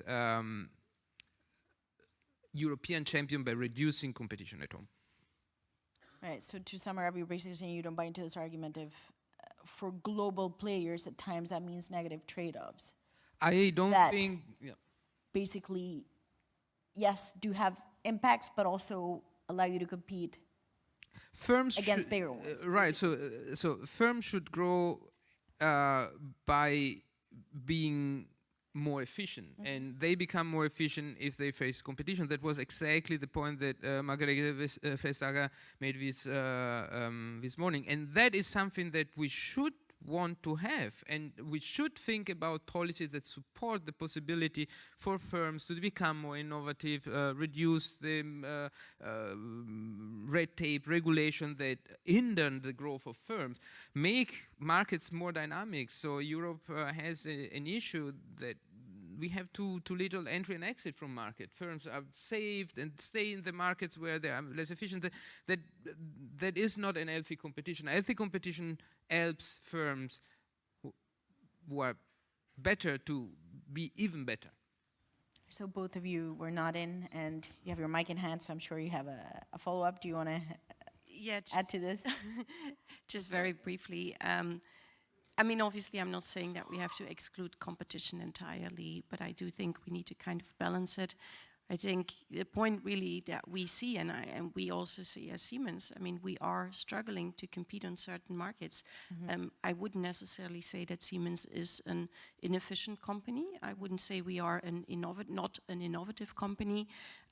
We invest a lot of money in innovative products. We try to be as competitive as possible, but I think this purely, you know, investing in innovative products is just not enough to a certain extent. If you develop a new product, and we have a very large portfolio nowadays in B2B software, it just takes you like 2 to 3 years until you actually have a product that is market ready.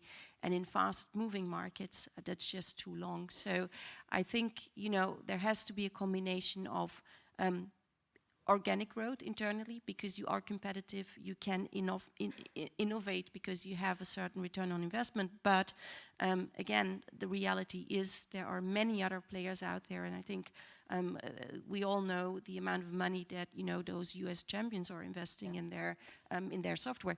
We are not able to match that because we don't have the scale. So then what is the equilibrium point then? Because you're mentioning competing forces. You're saying, you just said it takes you back as a setup in time.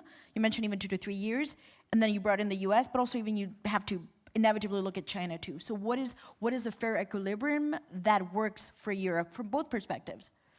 Yeah, I think that's the point I try to make, is that I think if, as an enforcer, obviously I'm fully in favor of protecting consumer interests. I just think, again, we need to have this kind of balancing approach also going forward, to understand, if you do not allow for a certain scale of European players to a certain extent, consumer prices might end up worse on a longer term perspective. So it should be a balance, obviously. I certainly don't think companies that are not efficient should be protected, but I think you should also allow them, as I said, a certain level of scale to be able to have this combination. So that means a combination of M&A combined with organic growth and significant investment into R&D. And Vanessa, from your perspective, perhaps not to, if you want to or not, define what a consumer perspective, what a European champion would mean, but just to wrap this block, your thoughts from your perspective. Obviously, we've heard a number of takes. Sarah made it clear from perhaps a more corporate perspective, but then that's the other big stakeholder that comes into play. Well, I would say, as Tommaso outlined, that all the evidence points to competition being the driver of competitiveness. And also, as the Executive Vice President said, to protect the interests of consumers. So I just don't really get why we would make a merger control exception for European champions when they're not pro-competitive. So I think this is probably, and being relatively old, the third time in the last 15 years or so that we are hearing a kind of a wave of calls for competition law, specifically merger control, to be kind of sacrificed at the altar of European champions, or other industrial policy ideas that are not compatible with competition law. And I strongly feel that we should resist this again, as we did before, and not allow mergers that would be demonstrably harmful to society and to the interests of consumers. I mean, economies of scale, and here I would agree, can lead to efficiencies and to synergies, no question of that, but it really does depend on the competitive circumstances. It may even have resilience benefits. But on the other hand, we also all know what happens when too big to fail companies fail.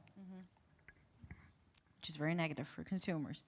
Very negative consumers. And maybe just one point actually on consumers, because you mentioned price, and I would like to underline that consumers' price is obviously important, but it's not the only consideration. We also care about things like quality, choice, and innovation. So all of those need to be factored into account when deciding on whether a merger should be permitted or not. Well, now let's now move in perhaps into an area that's more detailed, perhaps as part of the process, and perhaps as part of the internal reviews and the documentation that comes into play when it comes to the sector. And again, going back to the thesis of the panel, just the operability of it. I wonder, Sarah, we mentioned this before we got on stage, and I believe you have 1 or 2 points that you really want to focus on when it comes to the documents you get asked to produce, but also the internalities around it. So I wonder, perhaps we could start with you and then share the word, and Tommaso, you can follow after. Yeah, sure.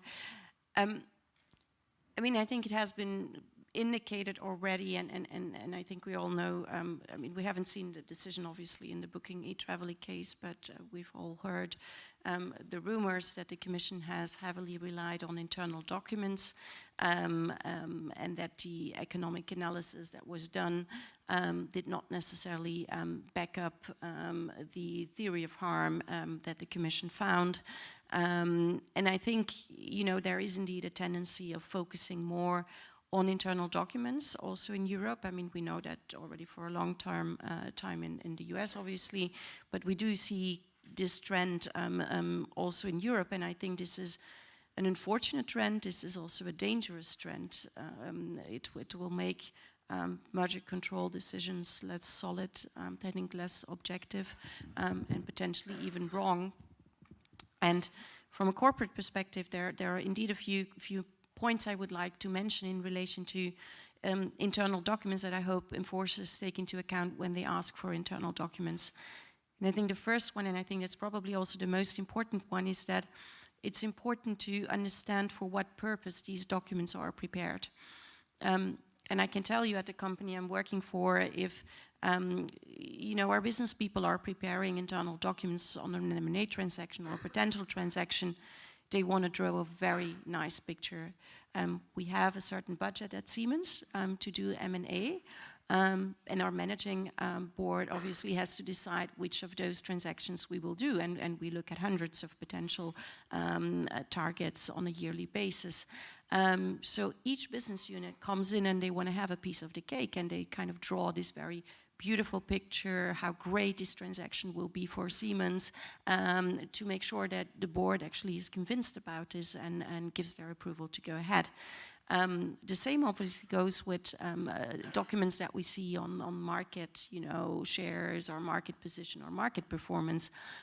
We see a lot of exaggeration in there just because they want to sell their performance to the management. And I do not want to say that whatever is in those documents is necessarily a blunt lie. That certainly is not correct. But I do think that a lot of what's in there should be taken with a pinch of salt. But you did say that you mentioned the word dangerous, which is in some ways a strong word. So I wonder if you could elaborate further. No, dangerous in the sense that I think, if the Commission really takes those documents, seriously without really putting them more into context, I think it indeed might give them a wrong impression about how the market functions and the position of the merging parties. I think also dangerous in the sense perhaps that we've unfortunately seen a few cases where the Commission has been taking certain statements of our internal documents out of their context to back up their theory of harm, while actually disregarding statements that contradict the theory of harm, and that's not a neutral way, I think, to assess a case. I think in particular in Europe, it's a problematic situation because we all know that, at least for a merger party, the Commission is both your judge and your prosecutor in your case at the end of the day, and there is not a real functioning, effective judicial review when it comes to merger cases, because the review just takes too long at the end of the day. So from that perspective, yes, I do think it is a dangerous development that we are seeing, I do hope that going forward, we'll see the Commission, but also other antitrust authorities looking at documents in an objective way, using them in an objective manner, and taking them with a pinch of salt. I'm sure they would say they do, but it's an interesting point, and definitely you made your thesis clear. I would love to have someone on stage now from the Commission to reply to this, frankly, but that would be a good one. But in the meantime, of course, Vanessa, would you want to add on this? Yes, I may be on the topic of evidence, yes, unless Tomasi wanted to come in. Just on internal documents, first of all, although that wasn't what I was going to come in on. I mean, I take your point completely about taking things out of context, but I'm also thinking if a company, board, or whoever the decision maker is deciding to go ahead with a transaction on the basis of documents that they are shown, doesn't that imply that there must be some credibility in those documents, or what does that say otherwise about management? But that wasn't actually what I wanted to say. I wanted to come to a different point on evidence, and I think that you were talking about the burden of evidence, and I understand that for companies. But I'm thinking what is really important is that we're looking at the right evidence. And the evidence, the right evidence when trying to develop theories of harm, to make sure that the evidence, or the theories of harms rather, reflect actual market realities. And I don't think this can just rely on economic modeling. That clearly has its role. But I think if we only relied on economic models as evidence, that may lead to wrong outcomes where, for example, the outcome is at least partially dependent on consumer behavior. And consumers, for example, may not switch in response to a price increase, as would be predicted by some of the economic models, because other factors are holding them back. Ecosystem dependence, for example, or aftermarkets, or the use by companies of recognized techniques to exploit behavioral biases to steer consumers into making a different decision, as in fact is recognized by the new market definition notice. So I think that means if you're looking at consumer-facing markets, you really need to look systematically at how consumers are actually behaving and not just rely on models. I think there's also another area of underutilized evidence, or that we should think about systematically, and that is financial analysis. Again, looking at actual financial documents, shareholder documents, all the rest of them. I think that could be very instructive, perhaps more instructive than a theoretical model. I mean, I'm talking about following the money, to kind of look at what the company's incentives, its real incentives are. Now, I realize that I'm adding to the burden of evidence at this point, but I think it is important that we use instructive evidence, not just standard evidence across all cases. And I think the burden could be reduced if both the Commission and companies took an appropriate focus, but that does require both the Commission and the companies to focus. And that may be difficult for internal documents, but I think it is within merging parties' control how many economic analyses they submit. You mentioned ecosystems. I wondered if you wanted to touch upon that before we wrap this part and then enter into what I would hope would be the final part of the panel with future recommendations. But I wonder if perhaps this is the time to do it and if you would want to extend on that point for a second. I don't know whether Tomasi, because my ecosystem point is going to be slightly different to the evidentiary one, but so... You can go, or do you want to go first? Okay, so maybe then we'll go back to you. Let me start with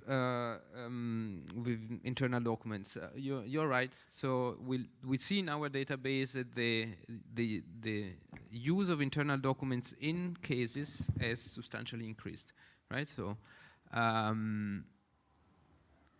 differently than you, I think that is good. And I give you one example. A few years ago, together with my good colleagues and friends of Lea, we did a study for the CMA. This was an ex-post evaluation of merger control in digital markets. And one of the case studies that we did was to analyze the famous or infamous Facebook-Instagram merger and try to understand whether the CMA made the right decision. The CMA cleared the merger without any remedies. So we went through the documents they had, the theories of harm they had, and although it was difficult and we didn't have a clear-cut right or wrong, we said, well, maybe there were some theories of harm that you could have used and that would have led to a different decision. Few months after we finished the study, there was this big, it was not a process at the Senate, the US Senate, the hearing on tech, and some new documents were brought to the Senate, and one of his documents was an email exchange between Mark Zuckerberg and his CFO, where he literally says, so, you know, this new business, they are developing very promising products, we should go and buy them. And then 45 minutes later, no, sorry, I didn't mean that we should go and buy them. So if this kind of evidence, if the CMA had this evidence at that time, I hope there was no way that they would have cleared the merger, right? So, so this is on internal evidence. In general, I want to make another point. It was a bit already discussed in the previous panel and is related to the changes that the new merger regulation brought and the ability of the new merger regulation to adapt to new market realities. Again, with an example in digital markets. in digital markets, for decades, no antitrust authority did anything. So there were thousands of mergers, right? Small, medium mergers, nothing happened, right? So, and that is partially because the economics behind understanding the working of these firms was also not that developed. There was a huge discussion that started with several reports. Economists also reacted, new theories were developed, and little by little they were used more in antitrust enforcement. And I think it's a very good development that antitrust agencies start using the ecosystem theories of harm, because it's a way to react to the fact that these markets, although having similarities with other things we knew before, works differently, right? So you cannot really go always market by market. In the case of digital, you need to have a more holistic view. And I'm with you, one has to have a clear understanding, what do you mean with ecosystem, what are the things that you will look at, and so on and so forth. But I think it's a very nice development that, and it's also showing how this merger regulation, as Carlos Essens-Mosso said, is flexible enough to address the big issues that are coming up. Vanessa, your take? Yeah, so just actually talking of the flexibility and the definition of ecosystem, I wonder if there's another ecosystem that the merger regulation could look at. And here I'm thinking of something that we haven't discussed before outside of digital, and that's the agri-food sector. We've seen a lot of consolidation all along the supply chain in food, from the level of the agri-food businesses, and there are basically 4 agri-food businesses, the ABCD group, who apparently account for about 70% at least of the global food supply. And then we have consolidation again at the processing level, so at the brand level and at the retailer level. And particularly in recent years, in the cost of living crisis, this has led, or at least there's a suspicion that this may have led to so-called greedflation. To me, it's not entirely clear if there is greedflation, at what level that's happened.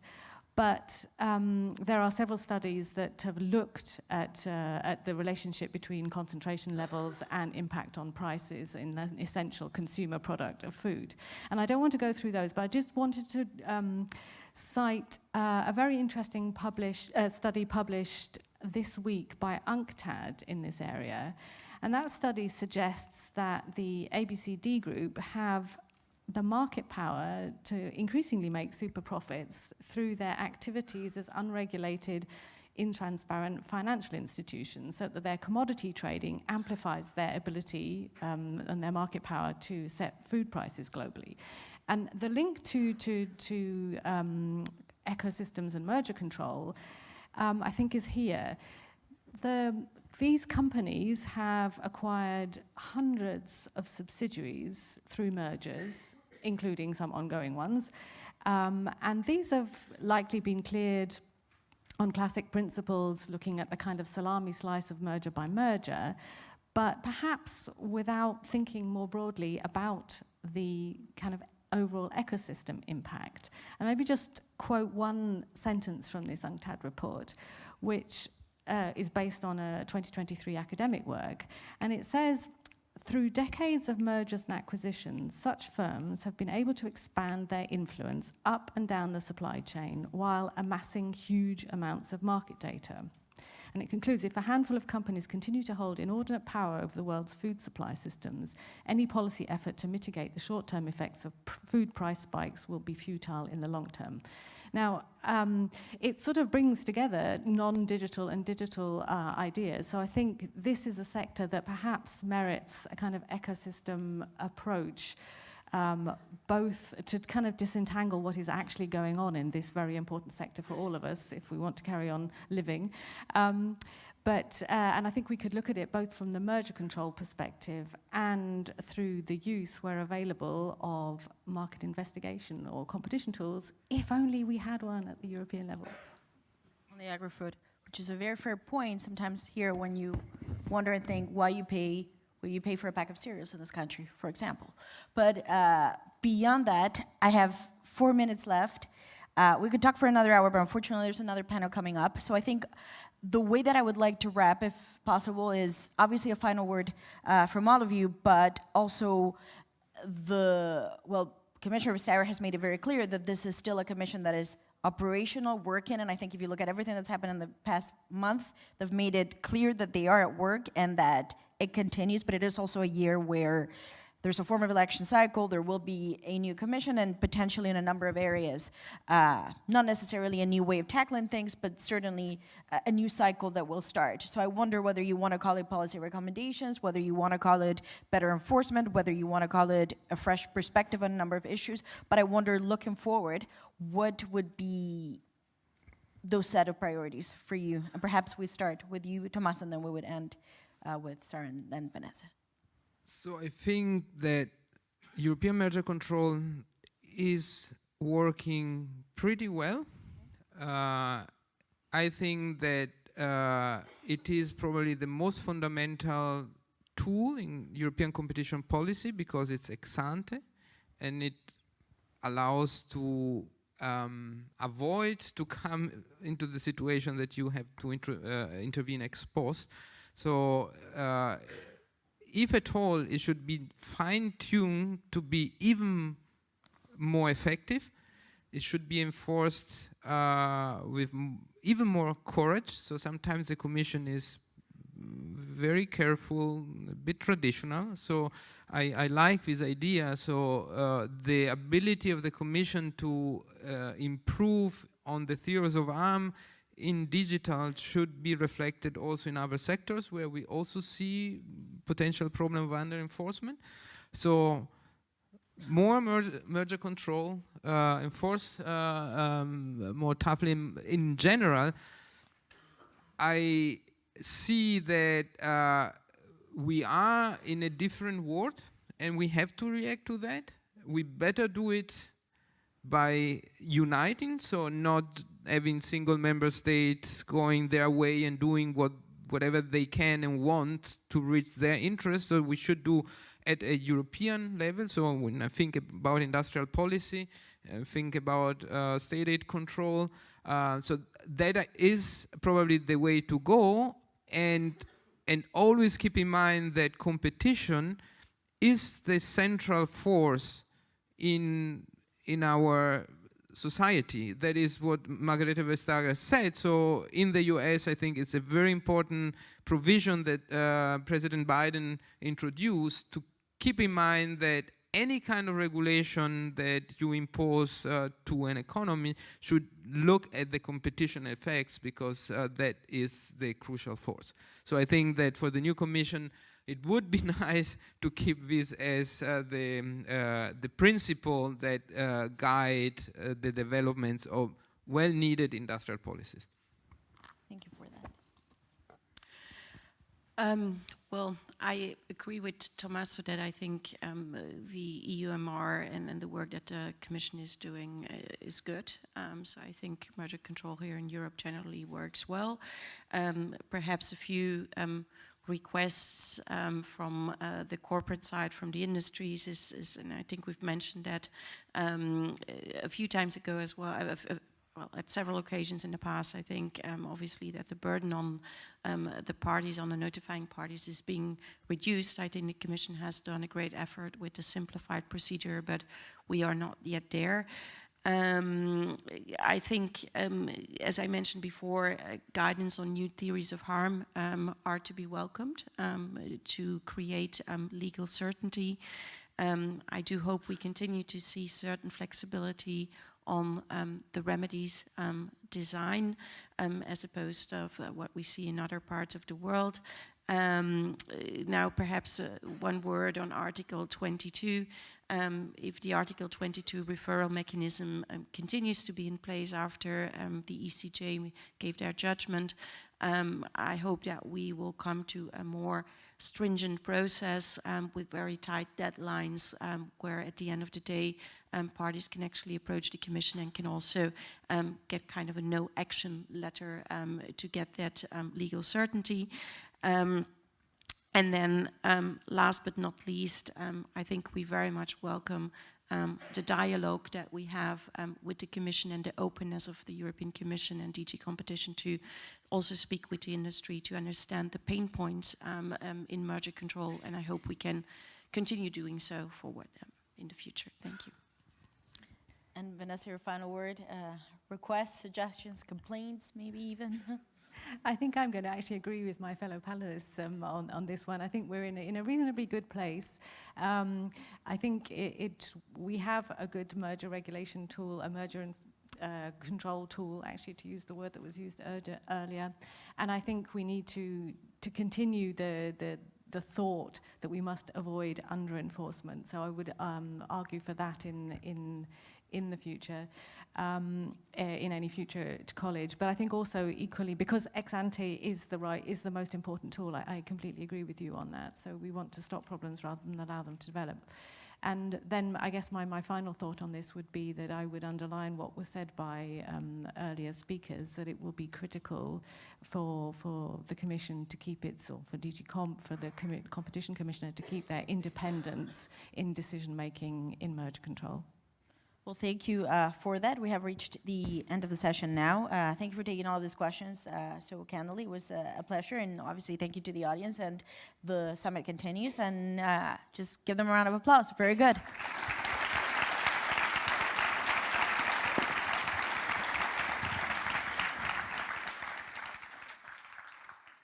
Many thanks to our panelists. I guess you're all hungry now, so we're happy to invite you to have lunch, which is again being served in the grand hall downstairs.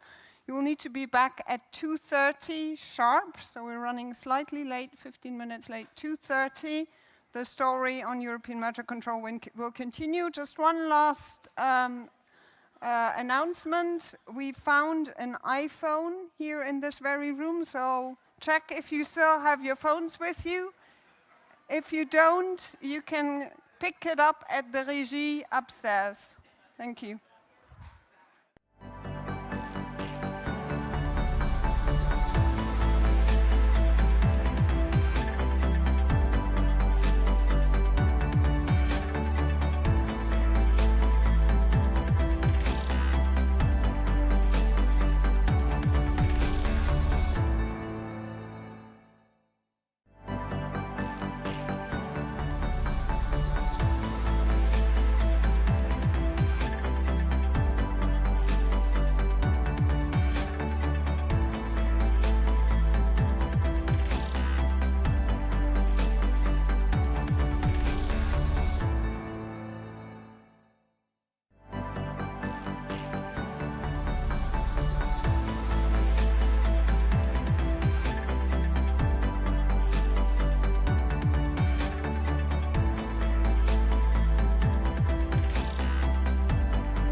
Welcome back, everyone.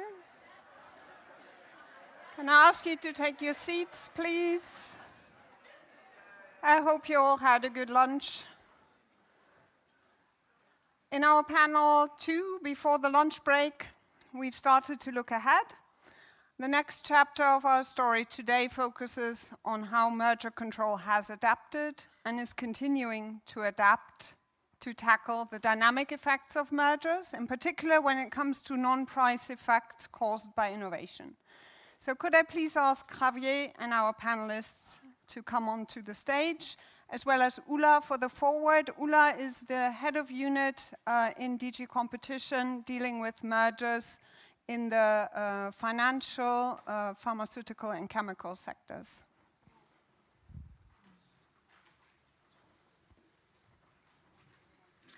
Thank you very much, and good afternoon, everybody.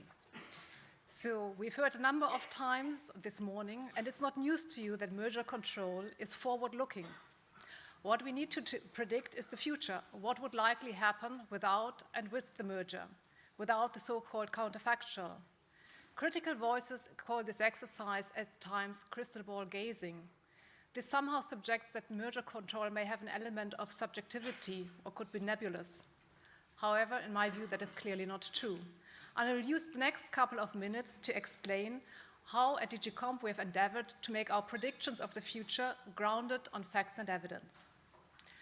While the merger regulation as such does not provide much guidance about how to carry out this forward-looking exercise, it has tasked the Commission to develop guidance, and so we have done in writing, but also through case law. And it has already been kind of like referred to in this, related to this morning by Advocate General Cocotte, that also the Court of Justice has provided crucial guidance on how to do the forward-looking exercise. Lately, in the CK Telecom's judgment, which is also about the standard of proof, and I'll not repeat what she said this morning. With that in mind, the starting point for most of our cases is to assume that the competitive conditions at the time of the merger would prevail absent the transaction. However, it is also made clear by our guidance that the Commission should also take into account future changes of the market, such as dynamic effects and dynamic competition, if those can be reasonably predicted. And this is where it becomes a bit more tricky. There are various constellations where the Commission actually will take into account those future changes. And in the interest of time, I will only focus on 2 of them right now: potential entry and potential competition, and innovation competition. These play a crucial role in innovation-driven industries, such as the pharmaceutical sector, for which my unit is also in charge. So let's have a look at potential entry. A transaction might concern the acquisition of a potential competitor. Our guidance is quite clear that such a merger can have significant anti-competitive effects. This will be the case, in particular, with the potential entrant already exercises significant constraining influence or might develop in the future into an effective competitive force, without there being sufficient other competitors, either existing ones or potential ones. How do we know that? And here we come again to a source of evidence that was hotly debated this morning: internal documents. They often play a crucial role for us to understand what are the views of the merging parties on such a potential entrant. Are there really plans to enter? Is it already perceived as a competitive threat, or does it already constrain business decisions of the acquiring party? Specifically in the pharmaceutical industry, potential entry plays a role when assessing late-stage pipeline overlaps. And here, in addition to internal documents, we have other sources of evidence to guide our assessment. Because of the regulatory framework in the pharmaceutical sector, there's quite a bit of transparency through clinical studies that is given on the potential use cases of drugs under development, the modes of action, the line of treatment that is intended to prevail later on. So we've got a good view on how a drug will interact with other drugs that are on the market already or also under development. And obviously, we also take into account views of medical experts and what the parties and their competitors say themselves. But let's now have a look at innovation competition.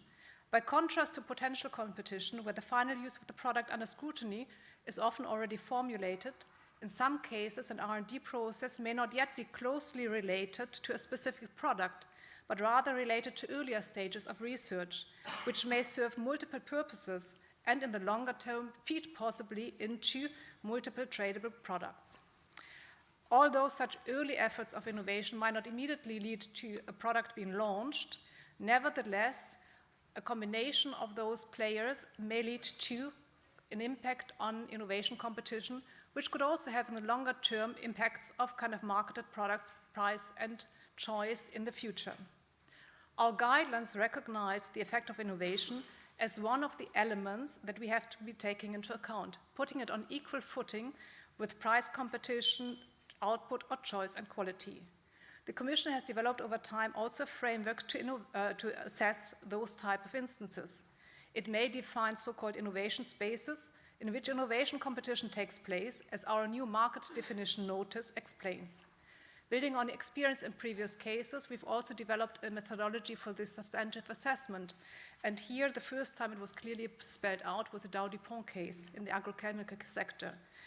Beyond price competition between late-stage pipeline products, we also look at earlier instances.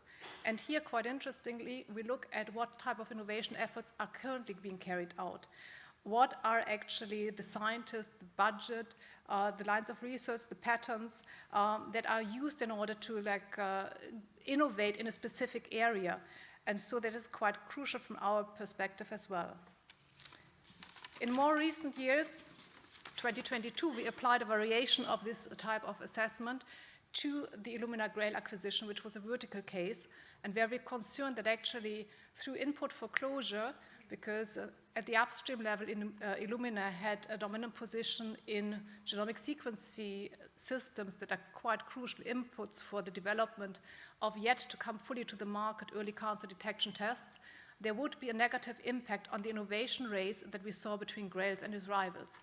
So here, again, a case where innovation competition played a crucial role from our perspective. It was mentioned a couple of times today, but for a different reason, namely the Article 22 approach, but I wanted to put this emphasis also on the innovation theories of harm. Now, to conclude, I think that actually the merger regulation has provided us with quite a stable framework that allows us to carry out these types of assessment. It is predictable through the kind of practice we have developed, but still sufficiently flexible for us to actually tackle new frontiers as well. But now I leave the floor to the panelists to share their own views. Enjoy.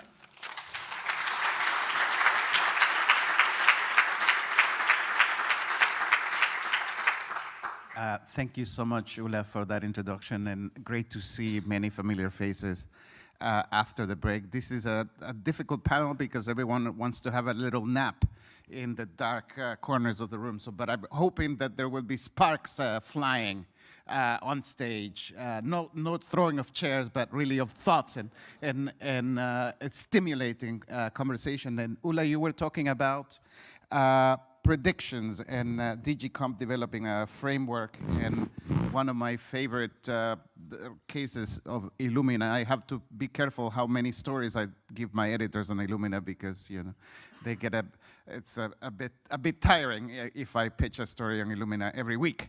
But let's talk about this nature of predictability and speculation. Maybe, Massimo, we can start with you. Also, I should have said we meet at a very interesting time in the context of the Letta report. If you haven't heard about the Letta report, you can pick it up in every corner at Brussels today. And we heard Ms. Vestager this morning about defining markets and telco. So a lot to discuss 20 years on from merger regulation. Massimo, let's talk about the speculative aspect of what regulators are trying to do, and you were inside DG Comp, so you know how. It was a long time ago, Javier. Okay. I forgot. Not that long. Surely not. Have regulators in the EU and elsewhere been too speculative and been? No, I don't think so. So, well, first of all, I think it's very welcome that the antitrust authorities have started to take on board the theories of harm, which are not just for something which is the static situation, the static status quo, but they are starting to look forward. So, and undoubtedly, when you start to look a little bit more into dynamic theories of harm, there is a component of predictability, which is even of a higher order of magnitude than when you are trying to understand what are the likely effects of the mergers on prices, given a static counterfactual. So it's true that there is a degree of uncertainty which is higher when you are starting to take into account things such as potential competition, innovation theories of harm, etc. But it definitely shouldn't be just speculative theories of harm. So the important thing is that you specify exactly what the theories of harm that you are formulating is, and what is the sort of evidence that would support or not the theory of harm. In other words, you need some limited principles, and you need to understand what are the kind of facts and evidence which are supporting or not the theory of harm that you have. If you want, I can be more specific on that maybe later on when we're talking about maybe innovation or something like that. I can refer to particular cases, but just as an introductory remark, my impression is that the European Commission and other antitrust authorities, they have tried to do exactly that. That is not just being completely speculative, but of course then comes a point where some people might be satisfied that a certain standard of proof has been satisfied or not. But I think that antitrust authorities, in my view, are very much aware that they don't have just to throw some theories of harm without any fact and evidence. And my own reading of cases on innovation and cases of dynamic competition, both at the level of the European Commission, in the CMA, and the level of the FTC and the DOJ, is that they have tried to do that. And as you said, let's flesh out some of these cases later on. Let's go to Anna Sofia and talk. Massimo was talking about competition authorities. From your perspective, how has the thinking evolved? To give us a bit of a historical perspective. Does it work? Okay. Thank you, Javier. And I'm delighted to be here in this panel today in such an historic occasion for the EU merger control. Now, I do think that there's no crystal gazing at all in innovation-related approaches from competition agencies. And I think that there was the 20 years of the UMR have been marked on this regard with remarkable advances. These were not one shot, of course. You can clearly see a path of incremental refinement of theories of harm in how agencies approach innovation. This path, of course, learned from the challenges that innovation-based markets pose to enforcers. They learned from academic research, to which a third of this panel has contributed immensely. But also, interestingly, the cases of the agencies have prompted research, including key contributions from economists at the chief economist team at the Commission. And all these developments allowed dispelling some misreadings earlier on theoretical results of the literature that were partial and did not pertain to merger control.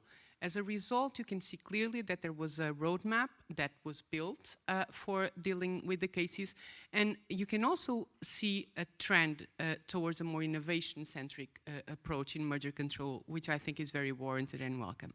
Now, there's differences in the way innovation takes place in each industry, and one fundamental difference has to do with the degree of predictability on how R&D then maps into products. And in some markets where R&D is more structured, you can clearly identify which products are targeted by a given R&D program. This is typically the case in pharma or biotech or medical devices. And there the focus has long been on product pipeline overlaps, be it product to existing or pipeline to pipeline overlaps. And I think that's crucial, because if you don't do that, you could miss price increases in the future because of the elimination of potential competition, particularly in products that are towards the end stage of the R&D process. But it could also miss incentives of merging parties to reduce or reorient R&D efforts away from these parallel R&D projects, or even shut them down altogether through killer and reverse killer acquisitions, which we now have documented to be true. Now, then sometimes that is not enough, particularly when a merger impacts on R&D innovation towards earlier stages of R&D. And there you have seen that market definition and theories of harm have adapted to capture R&D competition at this stage, which can then map into wider innovation spaces, which is a concept that was introduced in the Dow DuPont and the Bayer-Monsanto mergers. It's part of our lexicon today and made its way to guidance, as we can see in the in the revised market definition notice of the Commission. Now, not all risks to innovation arise from horizontal mergers. Vertical mergers can put a big threat on innovation, and the light has been on this. Particularly since the Illumina-Grail merger, because that illustrated very, very well how a vertical merger can create an insurmountable bottleneck to competition that can basically doom any prospect of contestability in a market for the medium to the longer term. Now, on the crystal gazing, and as Massimo was pointing out, and Ulla also mentioned, these are theories of harm that are informed by a lot of evidence. Actually, these types of cases are very document heavy. I think Bayer-Monsanto involved 3 million document assessment and about 2,000 RFIs, according to the Commission. And what we are looking there is, an agency tries to assess our R&D capabilities, and to do that, they look at practices like R&D spending, R&D personnel headcount, whether the firm brings products to the market, new products to the market very often. There's another focus which is on patent analysis. This was done in Dow DuPont, in Bayer-Monsanto, but also more recently in Hyundai Daiwa shipbuilding merger that was blocked by the Commission. And there the focus is on trying to look at patents in number and quality as measured by forward citations to understand the strength of each of the firms in terms of innovation.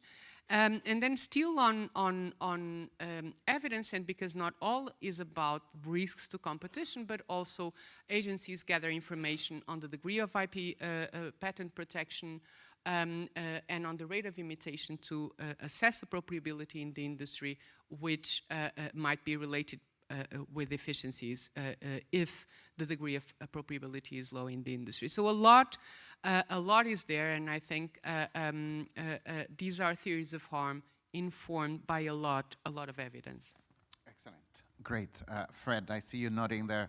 And as I was hearing Anna Sophia speaking, and from your perspective representing these companies that want to merge, it seems to me that you might as well tell them not to even bother to do so, because now we're thinking about data protection, sustainability, reliability of supply, all these non-pricing issues. It's pointless to advise companies these days. Let me think about it. No, I think as a starting point, and I'll get to this later because there's a number of reasons for this, I do think that the European Commission, as compared to other jurisdictions globally, is, maybe was, the authority that's most eager to discover innovative theories of harm. Now, just to make one point clear, I do think that If there is a harm to competition, then obviously the Commission or the EUMR allows the Commission to look at it. Fine. Now, it's also, I think, undeniable that certain theories of harm are more speculative than others. And again, I think the Commission in the past 20 years has looked at a number of those. Speculative, I think you can look at it in two ways. Yeah, one is, and at the time this was my main point of criticism in relation to Dow DuPont, where for disclosure we represented DuPont, is that I think any theory of harm that is the basis of enforcement action needs to be sufficiently solid, well-baked, well-established. And just in terms of innovation, you could say a reduction in the number of innovators equals a reduction of innovation. In the economic theory, it's not that simple. I mean, Massimo can explain this better, but in the end it comes down to finding the right balance between, on the one hand, what's called cannibalization, and on the other hand, appropriability. So there's two different forces that are against each other, that counterweigh, and that will determine the result of the analysis. So it's not the same as just price competition. That's number one. I think if you look at the time of Dow DuPont, Giulio Federico at the time and his team at the CET, they put together this annex, which you can find in Annex 4 to the Dow DuPont decision, which is a very thorough study and analysis of the academic literature at the time on innovation competition. I think the fact that there was a need to do this study at the time and to annex it to the decision, and actually also the content of that Annex 4, I believe shows that again the analysis is really very complex. Now, second point where you can be speculative, if you have these very complex analysis, let's assume that the analysis is well baked, solid, very well established, but you need to create a body of evidence that that does service to the complexity of the analysis. And there, I don't want to relitigate Dow DuPont, of course, but let me put it as a very general point. I find that sometimes that there is a disconnect between the complexity of the analysis and all the different, in innovation competition, these different counterweighing points, and then the evidence that is created. You mentioned it, Anna. It's to try and some kind of create market shares on the basis of some type of proxy of quote-unquote market position in innovation. And again, we're talking about super early stages of innovation. So actually, I mean, the Commission ignored it at the time, but there's innovation ongoing in universities. There's innovation ongoing in Japan, which at the time was ignored. But the point is, in the end, what the Commission, in my view, tried to do in a bit too simplistic way is to try and create market shares on the basis of patent, on patent citations. I don't understand why it's patent citations and not patent applications or R&D budgets, etc. So I think my main criticism is that yes, okay, you can look at theories of harm that are speculative, or more speculative than just pricing competition. But one, do it on the basis of an economic theory which is sufficiently solid and well established. And two, then you need to find the evidence that does justice to the complexity of the economic theory. I think you could say that at the time, and I think I'm going to show my scars now. You could say that about GE Honeywell. At the time, I think there were, 12 economic papers, submitted on conglomerate effects, all saying different things. Archimedean leverage. You had nail buff. You need to have a solid economic theory. I doubt that there was one at the time on conglomerate effects. You can say it about innovation competition. You can say it about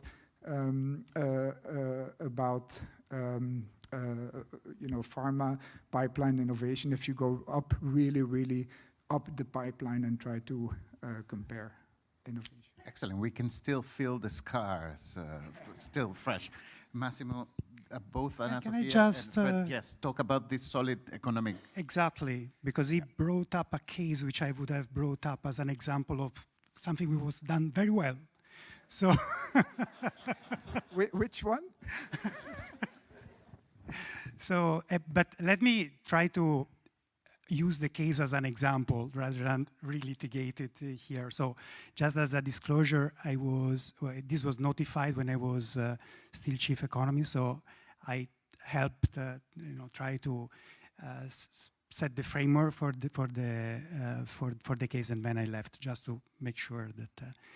So, what are the sort of things that you have to look for in innovation theory of harm cases? So, the theory tells you that when you are going to inquire about the effects of the merger and innovation, there are very similar forces at work than when you are trying to understand what are the effects of the merger on prices. So in particular, when you have, when you want to look at the effects on prices, the kind of reasoning that you do is that when two firms are independent, what happens is that they just care about their own profit.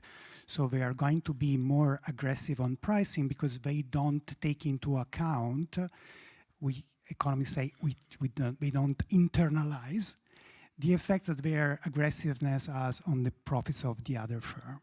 But when they join forces and when they merge, when they take it into account, they internalize this, and as a result, they increase their prices.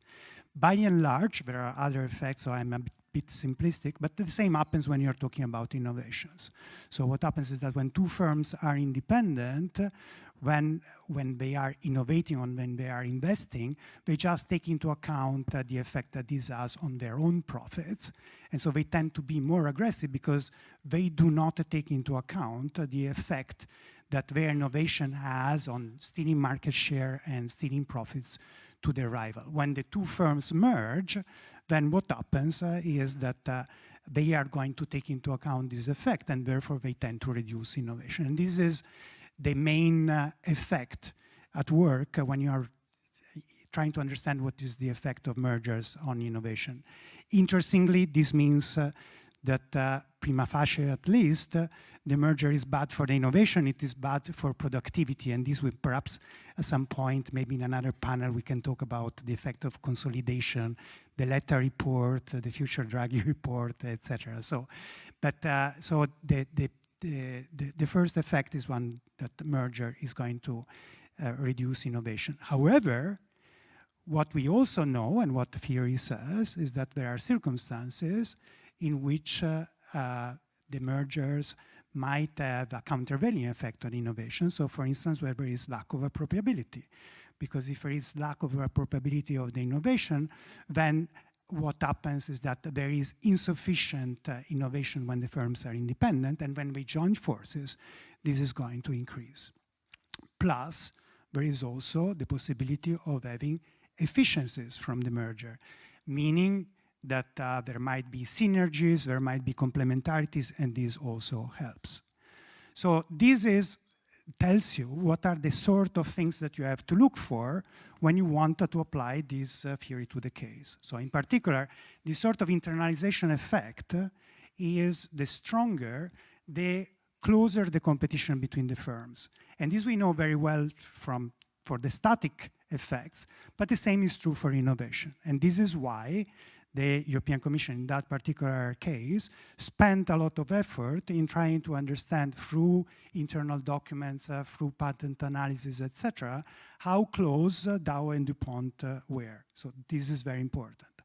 The second thing, which was also very important, is that, as we know from the theory, probability matters. But this is a case in which you cannot say that the firms in that particular industry lack appropriability of their innovation, because there are patents and intellectual property rights are protected very well.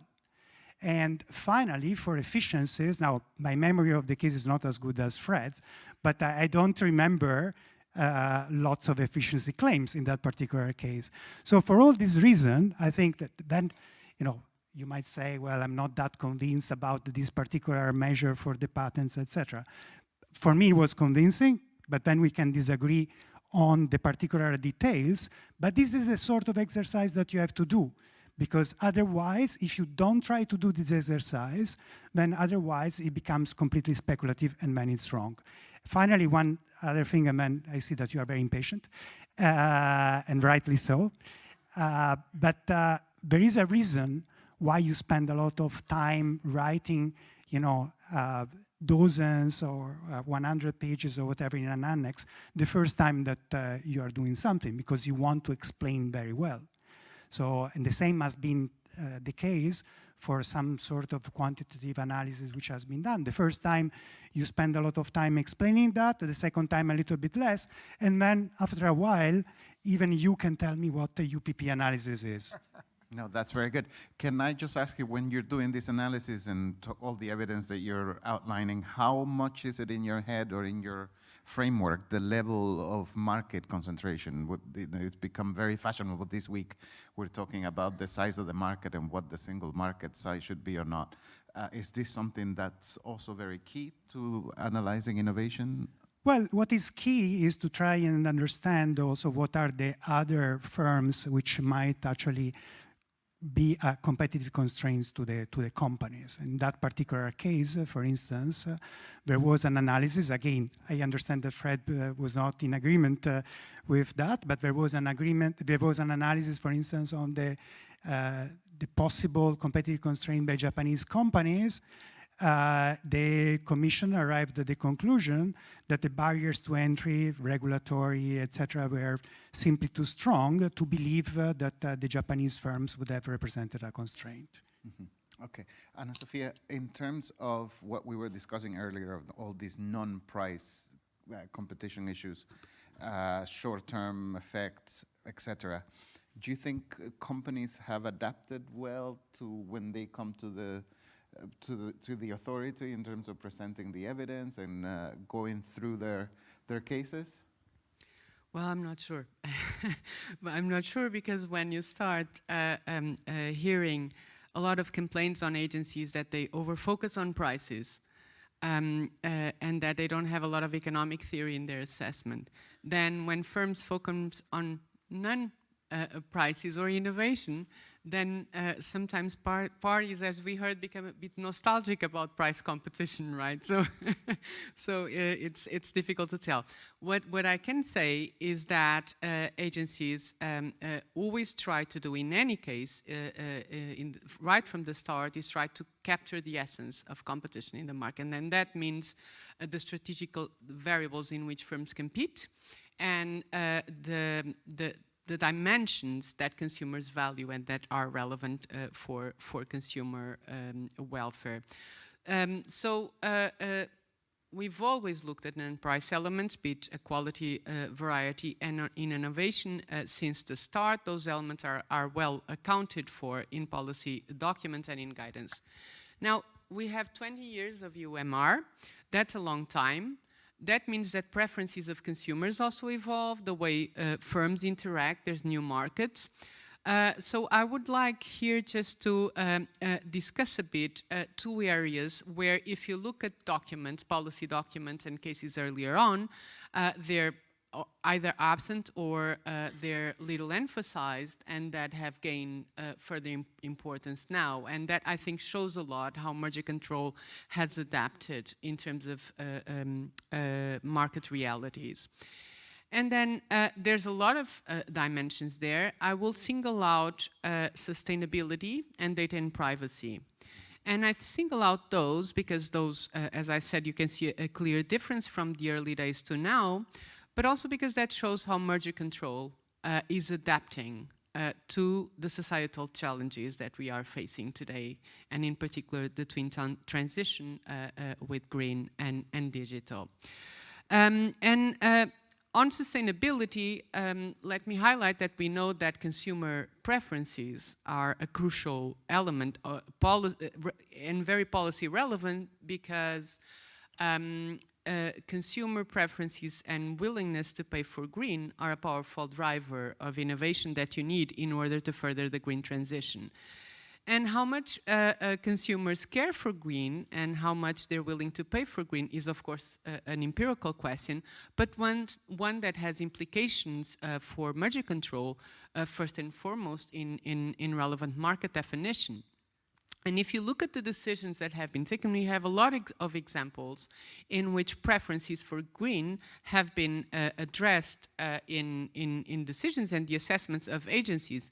That was the case in Aviagen Hubert, a merger that the Portuguese Competition Authority assessed in 2017, and in where consumers' preferences for more environmentally sustainable options led to markets being two different markets being defined, but also the EMB Mondelez case at the Commission, or the Marine Harvest Morpol. So there's a lot of cases already in which this is taken into account. At the level of theories of harm, you can also see merger decisions in which the focus is on concerns with sustainability. G. Alston, where the European Commission found that emerging parties were neck-to-neck competitors in cutting-edge heavy-duty gas turbines that were in par with each other in terms of emissions, but also more recently in the Hyundai Daewoo in 2022, where the parties were found to be close innovation competitors in vessel technologies that allowed for lower emissions. And Dow DuPont as well, there were concerns with sustainability. So that is being factored in. Another important element that has, to which competition agencies more generally are taking a lot of attention to, is the risk of green killer acquisitions, because that follows straightly from the fact that we know that green disruptive innovation is often introduced in the market by startups, and that incumbents might have incentives to kill, to acquire those firms in order to delay the introduction of those new technologies that might come at a very high cost for them. Now, on data on privacy, of course, that much of the theories of harm in digital markets have revolved around data. There's many examples. Good Google Fitbit is a good example where the concern was that Google's access to Fitbit's health user data on top of the data that it already had could strengthen barriers to entry in both online advertising but also on digital healthcare. But there are other examples, such as Microsoft LinkedIn, where interestingly also the preferences for privacy were factored in the assessment of the Commission. So just to wrap up, I think that merger control agencies have been very flexible in incorporating non-price elements and to adapting their assessment to how markets evolve, be it from the demand side or from the supply side. And a final note to say that we can all address agencies, these topics, as long as there's a clear path to the competitive process. Massimo, what's your view? This is very interesting what Anna Sofia is talking about, this green perspective, the data part, killer acquisitions. How do you see the thinking evolving among regulators or yourself? One area which I think it's many people have talked about and which have done some work and something, etc., is the one of potential competitors, and therefore related to the killer acquisition, because everybody talks about killer acquisition, but if a dominant incumbent takes over a potential competitor, there is a damage to competition, which is there even if the project of the startup continues to stay. So this is certainly an area which on which there has been a lot of discussions, in particular because we have seen these hundreds, literally, of acquisitions in the digital markets by the big digital platforms.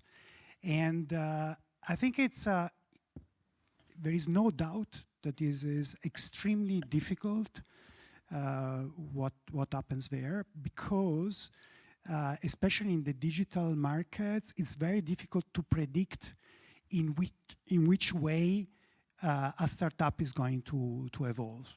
Just think, of Google, who would have said that, from an algorithm, you would have a firm of that size. So it's very difficult to predict what happens. Unlikely, for instance, what happens in the pharmaceutical case. So this means that there is a lot of effort to be done in order to understand what are the likely effects, what is the likely counterfactual. And so a couple of remarks. The first one is that when a big firm takes over a startup, you might have, of course, detrimental effects, but you might also have pro-competitive effects, because sometimes what happens is that the startup doesn't have the managerial, marketing, and financial resources to be able to bring to the market whatever innovation that it has. So clearly, I think to think of a ban of acquisitions, it would not be the right thing. At the same time, so in order to say something which is a little bit controversial, I would be very much in favor of a reversal of the burden of proof when the acquirer is a dominant firm. So, for instance, I would have liked, a reversal of the burden of proof in the DMA for the gatekeepers, because, among other things, this obliges the acquirer and the firms to come up with whatever evidence they have in order to explain what are the competitive neutral on the pro-competitive effect of that merger.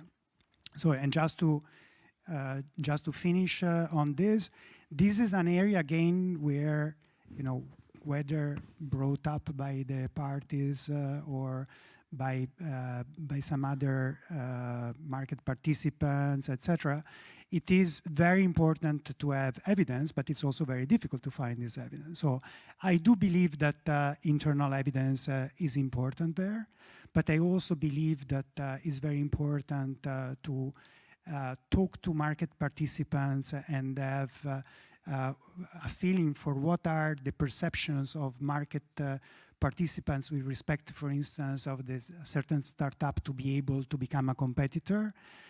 You have also to look at what are the business steps that the startup or the other firm has already concretely taken. And I think it's something that you should also look at is ability and incentive for the startup to be able to start as a competitor. So none of these, I think, by itself would be sufficient. And of course, some of these elements have to be understood properly. I think it's something that we have seen from the last panel. I think it's fair enough, the comment that some of the documentary evidence should be put in context and not extrapolated to its context. But together, all this sort of evidence is what would allow an antitrust authority to form a better view about what is happening. Excellent, and very good points. And Fred, many regulators that I've spoken to over the last few years regret having cleared some of these deals that we are talking about. Do you agree with Massimo about this reversal of the burden of proof to put on the incumbents, on your clients, an extra level of, having to show not just that it's anti-competitive, but that it's pro-competitive? And I think I can be relatively short. I think this is a bit of a red herring, and I know this. Many people have written about it. I think, to be honest, this is already the case, in the sense that we need to, as lawyers, we need to come up with a form CO where we clearly do not only try to show that there's no negative effects, we also try to show that there is positive effects. I mean,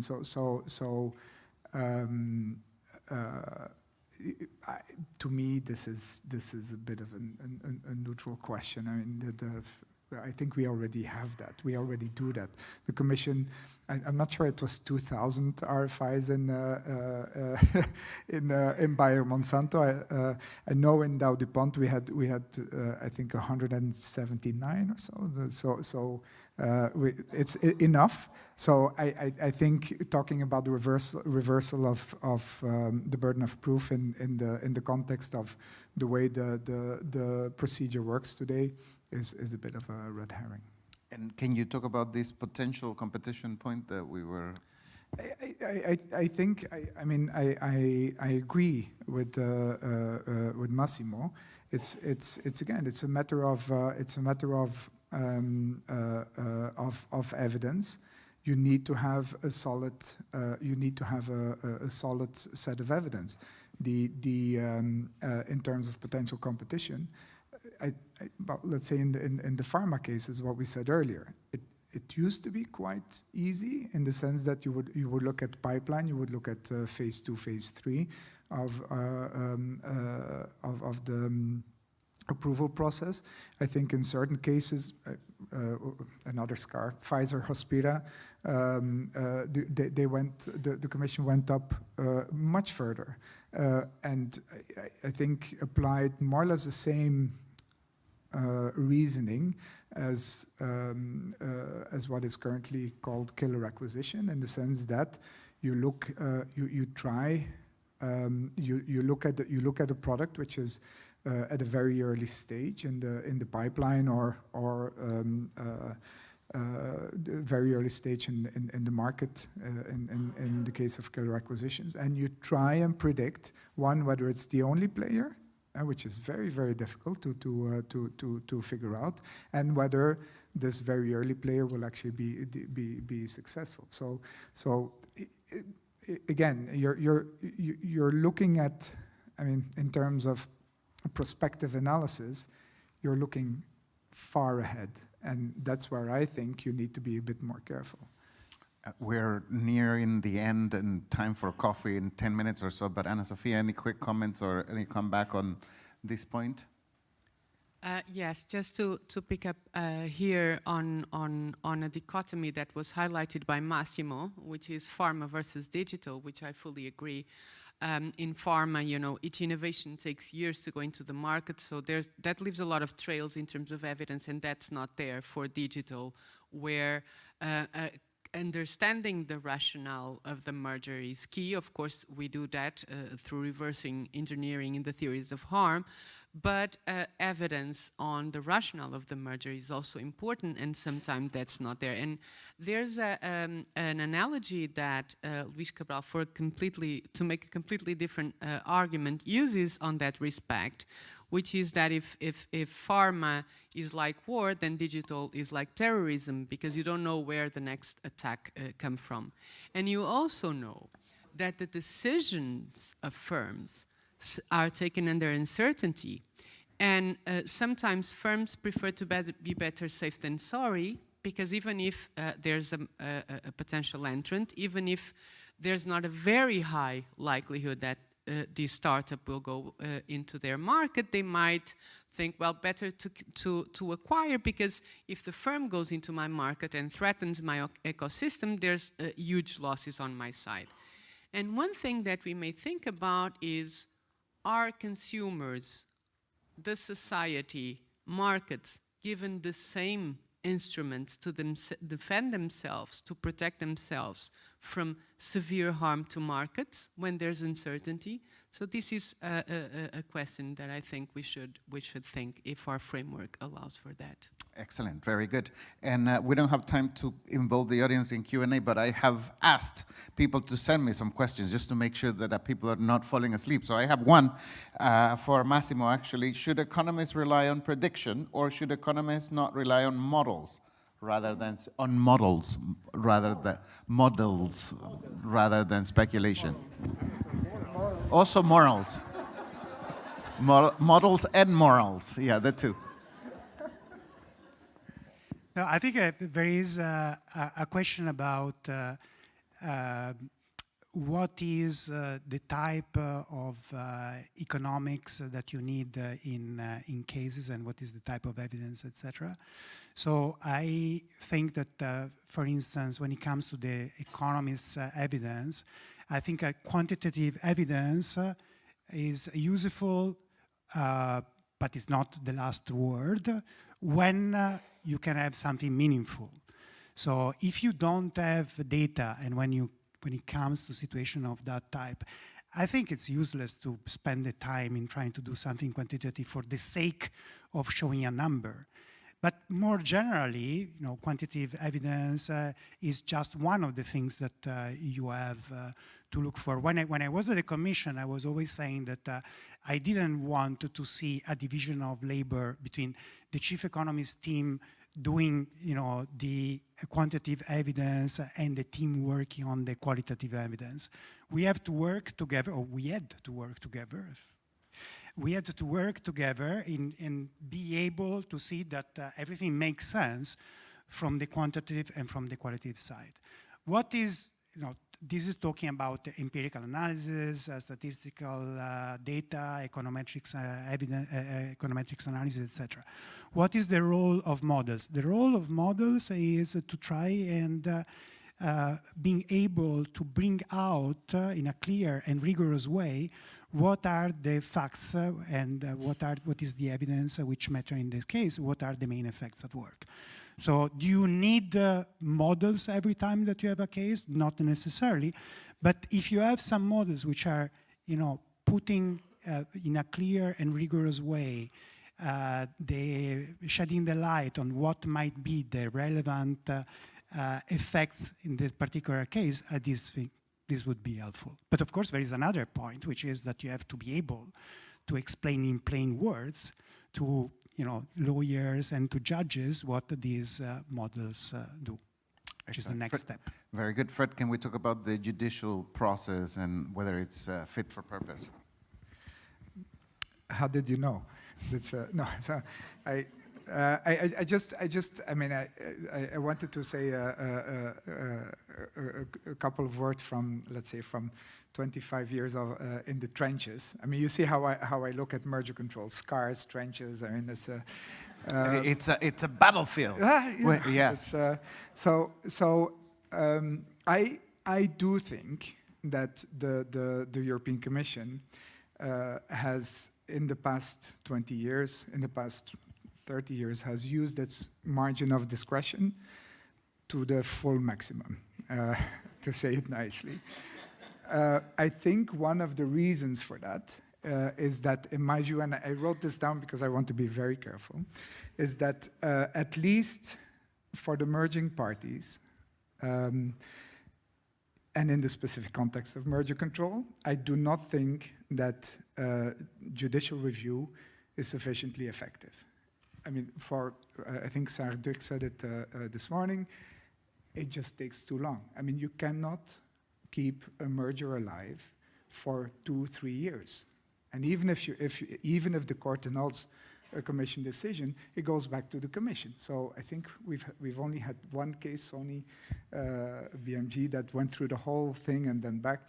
It's impossible. So to me, the lack of sufficient effectiveness of judicial review means that the commission uses this margin of discretion that it has, as I said, to the maximum extent. Now, let me also say something nicely. I'm also convinced that the reforms of 2004, not only the amended text of the regulation, but also the notices, substantive and procedural notices, and also very importantly, internal organizational reform within DG Comp have created a structure within which the Commission has exercised this very significant discretion in a way that I would say is quite disciplined. let me quickly explain. So over the years, as you can see, I've disagreed many times with the Commission, many times, and I will continue doing so. But I also think that the reforms in 2004 that we're celebrating today have imposed a rigor on the Commission that ensure that DG Comp does its work as it should, and that is case-by-case basis as a disinterested administrative body that applies the rules that are imposed on it. In my view, the competition should not be a piranha. I always thought it was a shark, but a different thing. It should not be downgrading the fish. Exactly. It should not be politicized. It should not go on crusades, not against big tech, no crusades against big pharma or others. This may happen, it does happen in other jurisdictions. This is not what DG Comp does or should do. And now a plea for the future. I think, and it's been suggested already this morning, including in light of the reports that are coming out, and maybe we'll see with the elections what they bring. But there may be a strong political pressure to change this. I hope that the mechanisms that are in place today, as a result of the 2004 reforms, continue to provide a buffer and maximize the chances that that DG Comp and the Commissioner continue to apply the EUMR case by case with rigor and disinterest. Excellent. I have to say, some little crusades are good for front-page stories. There you go. So, okay, we'll allow for some small crusades. Very good. Those are great remarks to end your participation, Fred. Very good. Let's give me the floor, a couple of minutes each, and then we need to wrap up for coffee. Any thoughts on maybe the reforms, of how you see the rules? Do they need change? Or any sort of closing thoughts? Well, certainly I think that we are all expecting to see what the ECJ position is going to be on Illumina Grail and Article 22. Now, if the position does not confirm the recalibrated approach, then we are going to be in a place where we know that there's under enforcement. It's documented. We have seen the face of the harm that such under enforcement can bring in some markets. These are specific circumstances, of course, but they exist. We've seen that. And I think that is a concern. I guess by then we are going to have to resort to the net of thresholds at national level that can bind, are going to give some coverage. I'm thinking, of course, about the transaction value thresholds, the market share thresholds, and also the so-called sub-threshold that Italy has introduced. And we're going to see if that is enough to capture such mergers and prevent harm to arise. So I think that is going to be one important development in terms of potential competition to which we should keep an eye on. Excellent, great. Since we are heading towards coffee, let me close on a lighter tone. So I come from a very similar experience to Fred, but just at the opposite side of the spectrum. So when I was at the Commission, I was always pushing to be more, enforcing more merger control. And, as you, I have been disappointed many times. But as you, I can recognize that these guys have done a very good job. So I think that, especially, I'm not sure I would say the same thing about 102, at least the cases that I was involved with at the time. But when it came to merger control, I think that there were a sort of a number of mechanisms which were put into place, and people were very open, and there were a number of steps that you had to go through before reaching the decision, including the panel, which is the sort of devil advocates, including the hearings for the parties, and including also the position of the chief economist, which was counterbalancing the other part. So, given that we are on a celebratory day, so let me compliment the European Commission for what they have done on merger control. Thank you very much. Excellent. Thank you so much.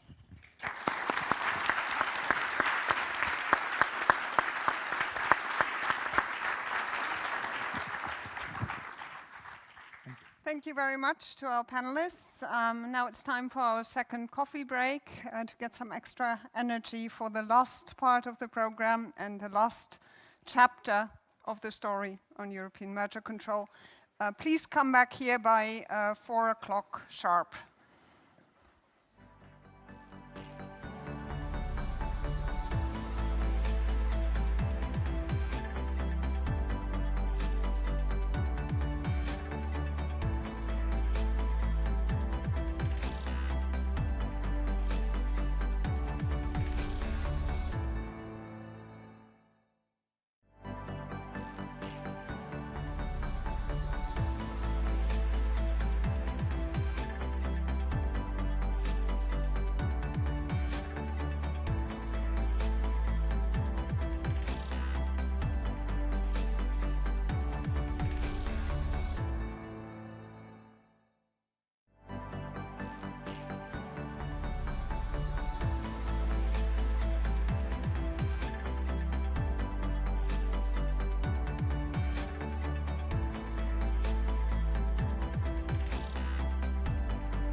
Welcome back.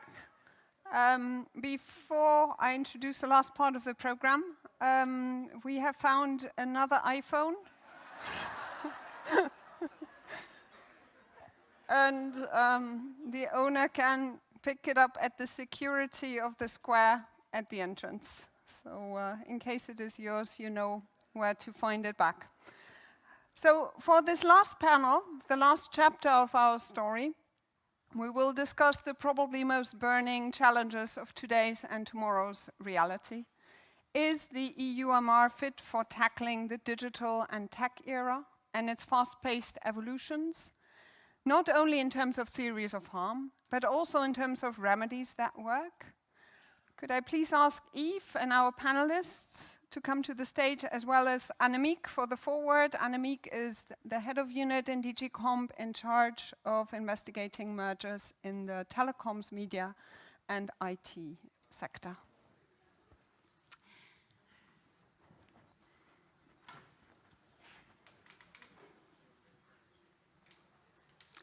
Thank you, and good afternoon to everyone. So before indeed the last panel of today starts discussing the complexities of merger control in digital and tech markets, it's a pleasure to share with you my perspective on mergers in this area, because indeed I had the merger unit dealing with transactions in tech and digital markets. So today, indeed, it has been and it is a day to take stock and to reflect. And when we look back over the past 20 years, and certainly the past 5 to 10 years, the Commission has examined a very significant number of digital and tech cases. And each of these cases brings up its own challenges. And through, indeed, the constant assessment and examination of these transactions, through these notified transactions, we actually gain, all of us, we gain a lot of experience. Now, the Commission received criticism for not intervening in cases like Google DoubleClick in 2008 or Facebook WhatsApp in 2014. And with the knowledge of today, it might be easy to be critical about the Commission's assessment at the time of those cases. But as we've heard many times today, merger control is an ex-ante instrument. And there's always an element of uncertainty when you look into the future, but certainly when you look at nascent or fast-developing markets. But we have, of course, our task is to determine what is the most likely outcome, and really based on the evidence and the facts in our case file. Over the years, we've constantly experienced the need to adapt to new market realities, like new business models, the importance of ecosystems, the impact of network effects. And we started relying, as we've discussed, more and more on internal documents, but also on data to truly understand the deal valuation and the rationale behind the transactions. Whether a deal is about strengthening or defending an existing position, or rather expanding into a new area. And that is nowadays really the starting point. When we start looking into a transaction, we try to understand why is the acquiring company paying the millions, or often billions, to buy the target? And what does the transaction actually mean for the market power of the parties? We've been able to identify a very wide range of issues, and we intervened to protect price, quality, and innovation, for instance, through prohibitions like booking a Travelli, but also abandonments like NVIDIA ARM, Adobe Figma, Amazon iRobots, but also through effective remedies. For instance, Microsoft LinkedIn, Qualcomm NXP, Broadcom Brocode, Google Fitbit, Meta Customer, Microsoft Activision Blizzard. And our experience over the past years has shown that these type of acquisitions in digital and tech markets often result in vertical or conglomerate relationships between the activities of the acquiring company and the targets. However, such non-horizontal links or relationships may entail all kinds of different effects. We all know very well our abilities incentive effect framework. And that's indeed a very solid framework for the vast majority of our cases, where we look at the foreclosure of rivals, where we look, for instance, at the ability to hamper access or hamper, degrade interoperability. Whether such foreclosure conducts would then actually also result in significant harm to consumers, like to a significant impact on effective competition, has often in these cases been the most hotly debated topic. Other non-horizontal mergers may entail effects that perhaps are not necessarily really linked to foreclosure conduct, but are more horizontal in nature. And of course, a good example in the previous panel discussed a lot about potential competition, but indeed, also in the digital and tech sectors, there's often situations where the acquiring company, rather than continuing its plan to build the product in-house, is rather indeed contemplating to purchase a target. Or where basically a target is particularly well placed to enter the core markets of the acquiring company, for instance, as we have seen in Adobe Figma. Other concerns relate rather to the acquisition of a certain technology or data, as we've seen in Google Fitbits, or to the aggregation of user traffic in Booking et Travelli. And all these other type of cases are rather about strengthening dominance or entrenching existing positions of the acquirer. We've heard today, indeed, okay, what is an ecosystem theory of harm? Personally, I'm not a big fan of this term, ecosystem theory of harm. I think it's rather a market context, something that we need to take into account to understand the interconnectedness between markets. But indeed, I think all these types, you can just say, indeed, a theory of harm related to an ecosystem could be an ecosystem theory of harm. Let's not define that. In all our cases, our guidelines have not been an obstacle. And through our decisions, of course, we're constantly giving more guidance to everyone.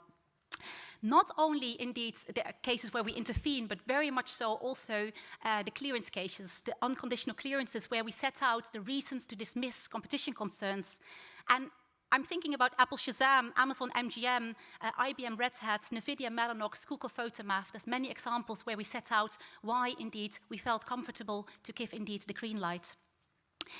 So, in light of all this experience, but also certain upcoming court cases, we may at some point need to consider whether there is a need to update at least a certain aspect of our guidelines to reflect all this experience and the case law. I also want to say a few words about remedies, because there's always a lot of debate whether intervening with remedies rather than blocking is lax enforcement. Certainly when it comes to non-divestiture type of remedies, that's indeed, in certain cases, we accept it in tech and digital cases.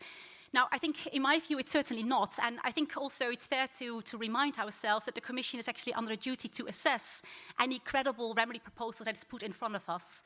And we seek market feedback through market tests to ensure that what we accept is actually an effective remedy. In some cases, we were able to accept. In others, basically, the offers that were provided by the notifying parties were simply not up to the required standards. Looking ahead, I think we all expect tech markets to continuously keep on changing at a fast pace, and especially, for instance, indeed, the hot debate about the development of AI and the uptake of AI. And of course, also there, competition policy has to play its role in making sure that AI technology is basically competitive and accessible to all, at least to those who make good use of it. But I think it's not only about, indeed, understanding, indeed, all these kind of partnerships out there, but it's also very important for our substantive assessment if, indeed, the new market realities brought about by AI are changing the competitive dynamics in our markets. Let me end by clarifying that if a digital platform or a tech firm is simply, indeed, improving or expanding their product offerings through an acquisition, that's not necessarily bad. As long as there are alternatives for consumers, and as long as rivals and entrants have counter strategies to compete with the merged entity. But of course, if digital platforms or tech firms protect their dominant position or entrench their position to protect themselves against innovation competition, or if transactions allow companies to foreclose others in the market and leverage their market power into upstream or downstream or neighboring markets, then that can be extremely harmful to consumers. And with that, I'll hand over to the panel to hear their views.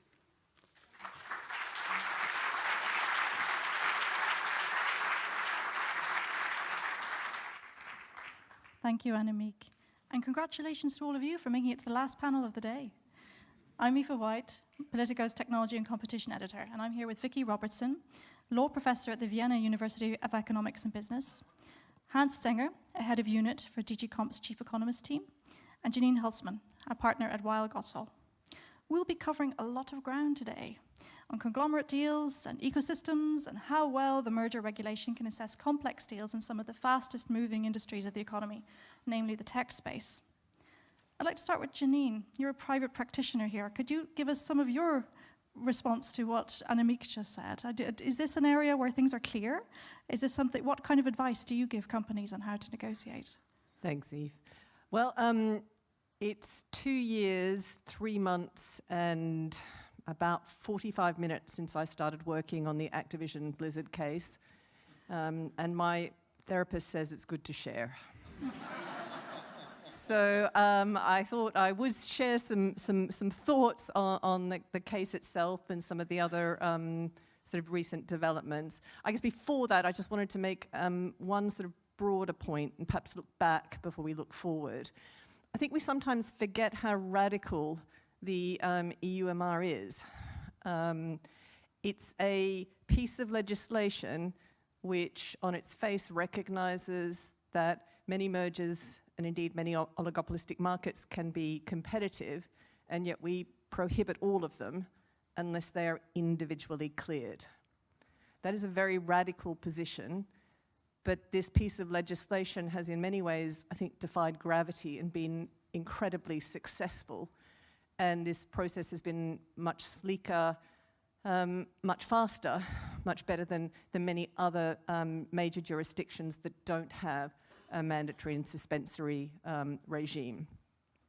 And my own home country, Australia, has just paid the European Union the ultimate accolade of copying your regime, and we are about to move from a system that's voluntary and non-suspensory to one that is very much modelled on the EU regime. Now, why has the regime been so successful? And I think a lot of it's because it's very nuanced, it has limits, and we have people like Annemiek who can stand up in front of everyone and very clearly articulate the theories of harm that that cases are built on. And that ability to provide reasons is something that the Commission, perhaps with the encouragement of the Court, has taken incredibly seriously. And I think that's a really important part of the debate that we're about to have. Now, I think as Annemiek sort of said, we hear the term ecosystem a lot. I also don't feel that it's a theory of harm. It's an analytical tool. It's a very important analytical tool because it talks about the fact that markets can be interlinked.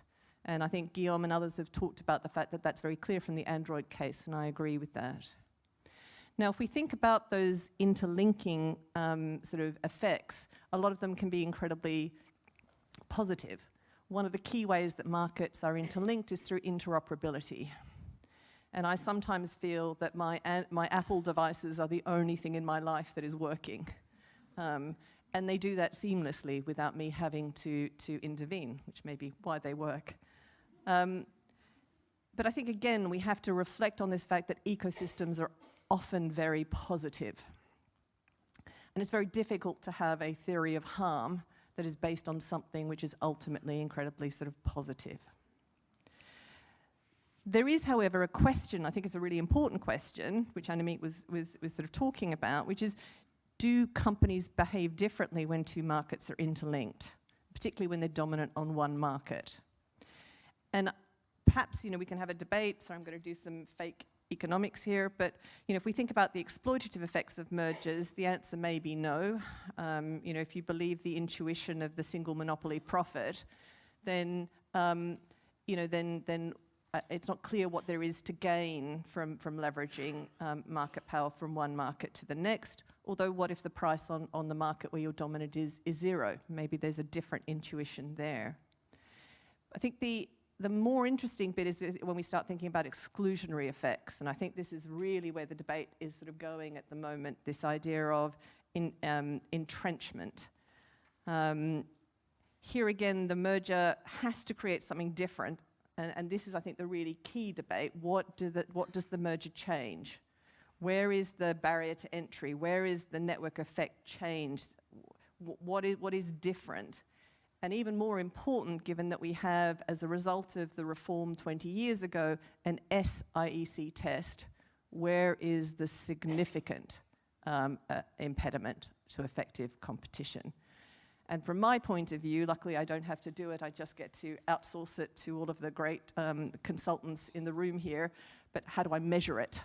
And how do I show what the difference is between the post-merger effect and the likely counterfactual?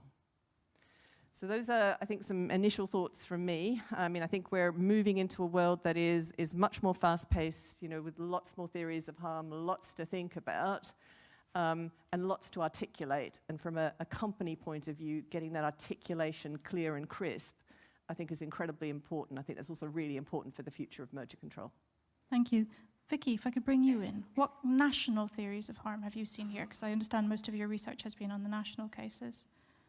So a little while ago, as you say, I've done some comparative research for the Commission into theories of harm in digital mergers on a national level, so by national competition authorities. And I sieved through hundreds of digital mergers from EU member states and a former member state, the UK. And I identified 97 that I thought were particularly insightful and studied those in depth. And so from that exercise, as you can imagine, I gathered lots of insights that I think are also very relevant to EU merger control, because as Sir Philip said this morning, EU and national merger control do interlink at some point, and maybe we can even create a more European merger space. So what did I find concerning theories of harm? The first thing was that even in digital cases, horizontal theories of harm still are at the forefront of the analysis. And in fact, 44% of all the cases I looked at exclusively focused on horizontal theories of harm. But when you look at the substance of those cases, you do see that they take the specific characteristics of digital markets into account. So what do I mean by this? For example, did it take into account tipping, network effects, winner-takes-all markets that you wouldn't take into account if it was not a digital market? For instance, in the German dating portal case involving Parship, that was already in 2015, the multi-homing of singles on those dating portals was taken into account, as well as the fact that singles would no longer be locked in when the dating portal was successful. In other cases, for example, the Spanish Turnitin and Original case, which was on plagiarism software, the authority found that because a big tech or several big tech companies were moving into that relevant market, in that case plagiarism software, it saw less of a competition issue in that merger, and perhaps that would have been different if that had not been the case. So it's interesting also to see that where the NCAs then saw competition issues or no competition issues because of the presence of big tech. There were also cases that were exactly the same concentrations in 3 member states, for example, eBay Adevinta, Austria, Germany, and the UK.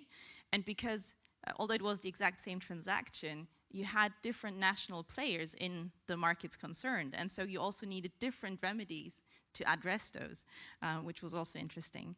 Now, when I looked at cases where conglomerate theories of harm were at issue, I was somewhat surprised, mainly because there was actually a lack of them. So very few cases actually look at conglomerate issues. And ecosystem theories of harm, if such a thing exists, were absent from those cases. So it's something that we've been discussing a lot in academia, but that is still making its way into practice, it would seem. There was one case, the Greek delivery hero case of 222, that only relied on conglomerate theories of harm and how multiple acquisitions would strengthen and create a digital ecosystem that nobody else could compete with, and this led to remedies. So as I see it, this is an area where we need to catch up, because there's an entire layer of competition that we're not fully taking into account, and that's this ecosystem layer. And now, of course, coming back to the EU merger regulation, whose birthday we're celebrating today, there is one case we've all been anxious to see, and that, of course, has been mentioned several times today, and that's Booking eTraveli. And here, perhaps, those who've seen it will know whether that's the case. Maybe here EU merger control will be a front runner on ecosystem theories of harm. Hans, I've got a couple of questions for you. One is, how does economics play a role in digital?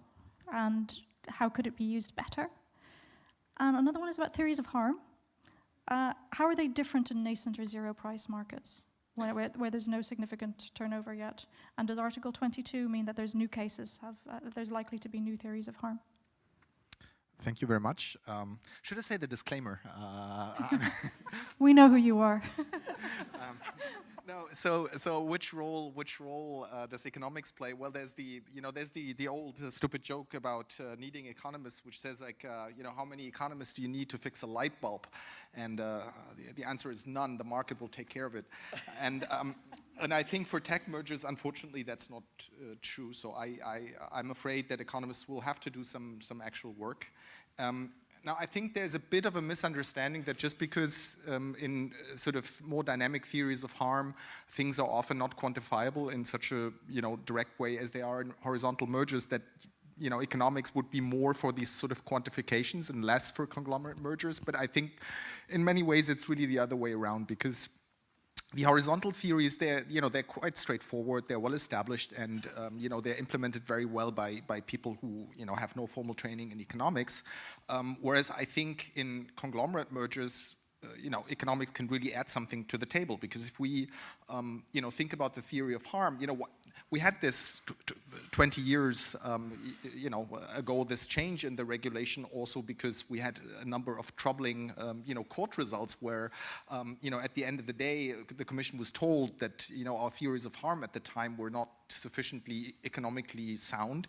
And so I think one of the things that economics can bring to the table, specifically in conglomerate mergers and dynamic theories of harm, is essentially formulating a theory of harm that is sensible and establishing the types of facts that one should look at in order to verify or falsify that type of theory of harm.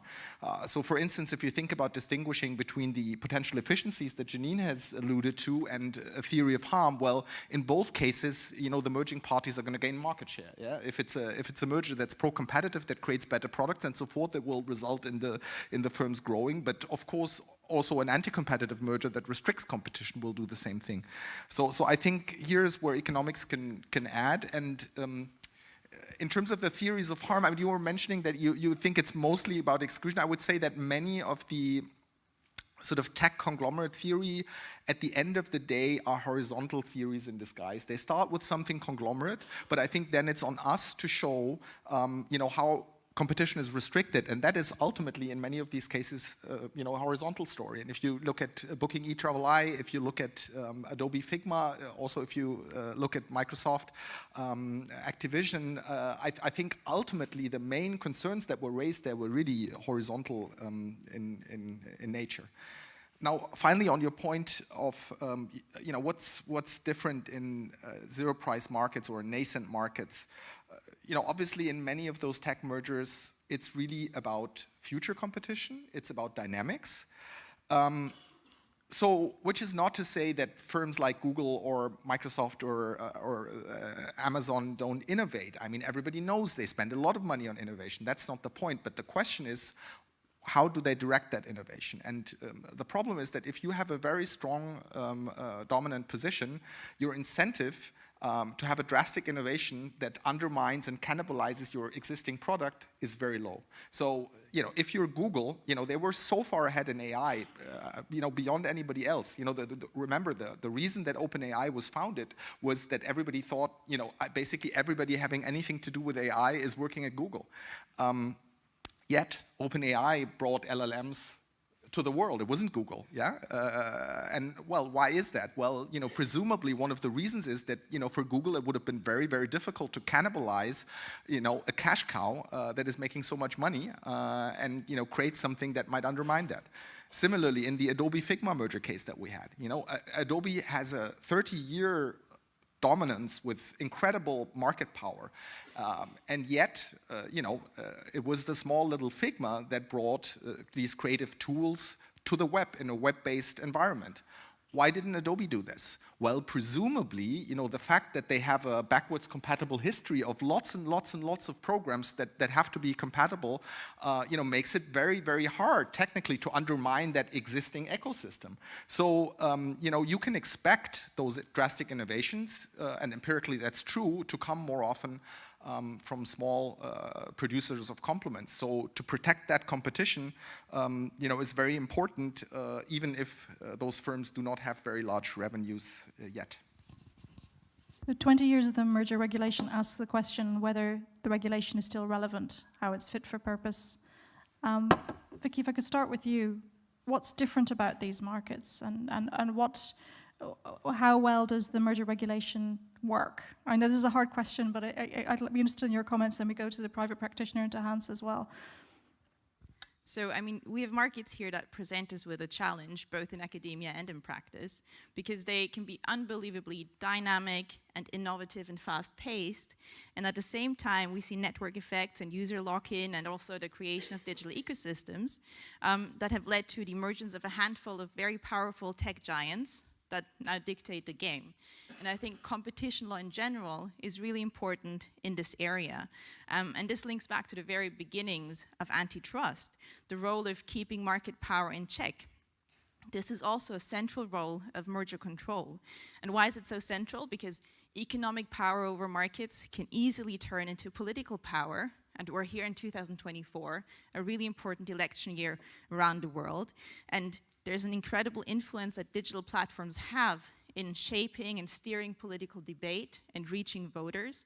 So this combined economic and political power can be addressed and should be addressed by competition law. And this is also something I think that the General Court hinted at in Google Android, which I know is not a merger case, but this is also the case in merger control. So this directly speaks to ecosystem theories of harm and different facets that they need to take into account when considering ecosystem power and keeping ecosystem power in check as well. Janine, what do you think could be done better with the EUMR? So I think we need to be incredibly thoughtful around these theories of harm. So I think, and we definitely need to unpack a lot of the issues that we've been sort of just discussing, and maybe we can sort of start sort of there. So I think there is an assumption across all digital markets that they're all the same and that they will all tip. And that is not true. Each of these markets is very different. Each of these markets has very different underlying facts. So for example, if you look at the AI space, there are, the marginal costs of inference on most of these LLMs is very, very significant. And you have huge differences in the cost of inference between different models. Now that means a lot of the sort of the risks that we've potentially seen, or the risk of tipping that we've seen in other markets just doesn't arise in these sorts of markets. And we need to sort of stop and we need to have a look at these markets and look at the facts on the ground. And I think that's something that the EUMR, really encourages. And I go back to the point that was made in the last session about sort of not just having crusades. And I think the case-by-case, the case-by-case analysis, which always drives you nuts when you're on my side of the table, but is now incredibly important and something that we absolutely have to sort of preserve, because each market is different, each market has sort of different dynamics, and that needs to be considered. The other thing that's really important is that in new technology areas, a lot of big companies are listening. I think the things we forget is that big companies generally want to comply with the law. And so they're trying to come up with different structures that enhance and create new competitors. If we look at OpenAI as an example, that company has gone from 14 billion valuation to 85 billion valuation. It's an independent company. It does its own thing. It does things that are directly contrary to the benefit of one of its major investors. Now, that is being done in order to, and that's being done in order to try and preserve competition in that area.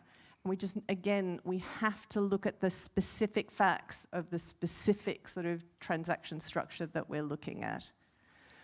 And I think that's what we need to sort of preserve in the context of the merger regulation before we jump ahead and have discussions around democracy, saving democracy and political power and those sorts of issues. This is a case-by-case analysis. We need to look at the theories of harm.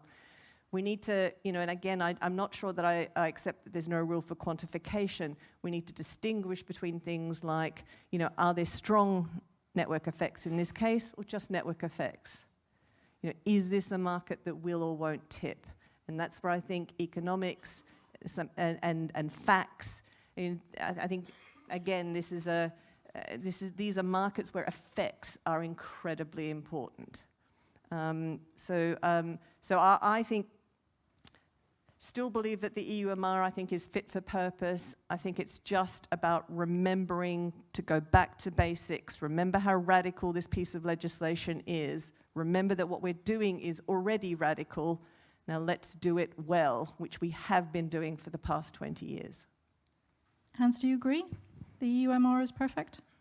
It's amazing. I mean, everybody knows it. No, I just wanted to make a short comment on the question of speculation that often comes up when we're talking about these dynamic stores. And by the way, I very much agree that not all these markets are the same. The network effects are very different and work very differently. Not every market is prone to tip, even if it has a large firm. I mean, in theory, on this, I all agree. I wanted to address the question of speculation. It has been raised in the panel before, also on innovation theories of harm. It always comes back. If we're doing these cases, aren't you just speculating? And I just wanted to say that viewing these cases and the uncertainty only ever as something, as a reason not to intervene, is really, really wrong, in the sense that in many ways the uncertainty is what we need to protect. Because if you look at a situation like Facebook taking over Instagram, or at Adobe taking over Figma, they weren't sure what Instagram or Figma would look like 5 years down the line. They don't know either, for sure. But the thing they know is that they have a huge monopoly, and that there's somebody who has some scarce capabilities who could pose a very significant risk. So the best thing to do is just remove that risk. But the risk that is in there, the risk of entry, is what competition is about in these dynamic markets, and that's what we want to protect. So I think if we, as a competition authority, we see them paying 20 billion for a company with a few employees or very limited revenues, which was the base case in both of those cases, and if we follow the money and we look at internal documents, then obviously things can turn out differently than what people in the internal documents were talking about. Obviously it can turn out differently. But that's not the point. We want to protect the uncertainty that is there, much as the companies want to protect their profits from uncertainty that is around. And then a final point on this, I think obviously, we are very well aware that we cannot speculate, and we're held to account by the court. And before it was said that the court procedure takes too long for the companies. That I can understand where that sentiment comes from, but it doesn't stop our accountability. We'll get that judgment in the end, and and then whatever that judgment is will define the standard of proof for our next cases. And so obviously, I think if you look at the recent case practice that we have in the digital space, we've put an enormous amount of emphasis on trying to make sure that we can show that the restriction of competition is not just something hypothetical for some hypothetical market in 15 years, but that the competitive interaction is going on today already in this market. And that's true in innovation cases like Dow DuPont, which looked at the competitive interaction in innovation today.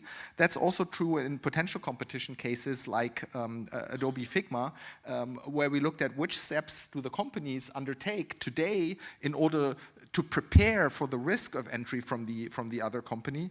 And finally, that's also the case in situations like Amazon iRobot, let's say, where you have a history of integration that you can look at, where you can see, well, how did it turn out the last time, And so we place a great emphasis, and we should place a great emphasis on the current interaction for the future.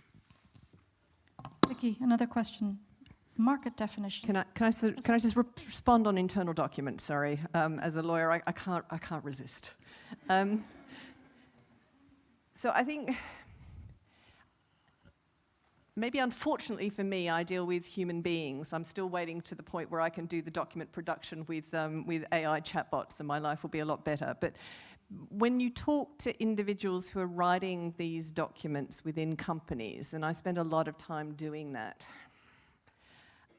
it's really interesting how a lot of those documents are created. And a lot of times what happens is that there may be a business school theory, and one of the current ones is obviously everyone thinks they're Jeff Bezos. Everyone thinks they've got a flywheel.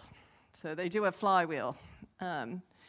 Now, just because you can put down in a PowerPoint that there might be a flywheel effect in a particular market, I'm not sure we always want to just protect that possibility, because I think we have to bear in mind that these documents, they're not risk-weighted documents. Often these are sales pitches to a superior, you know, to leadership higher up.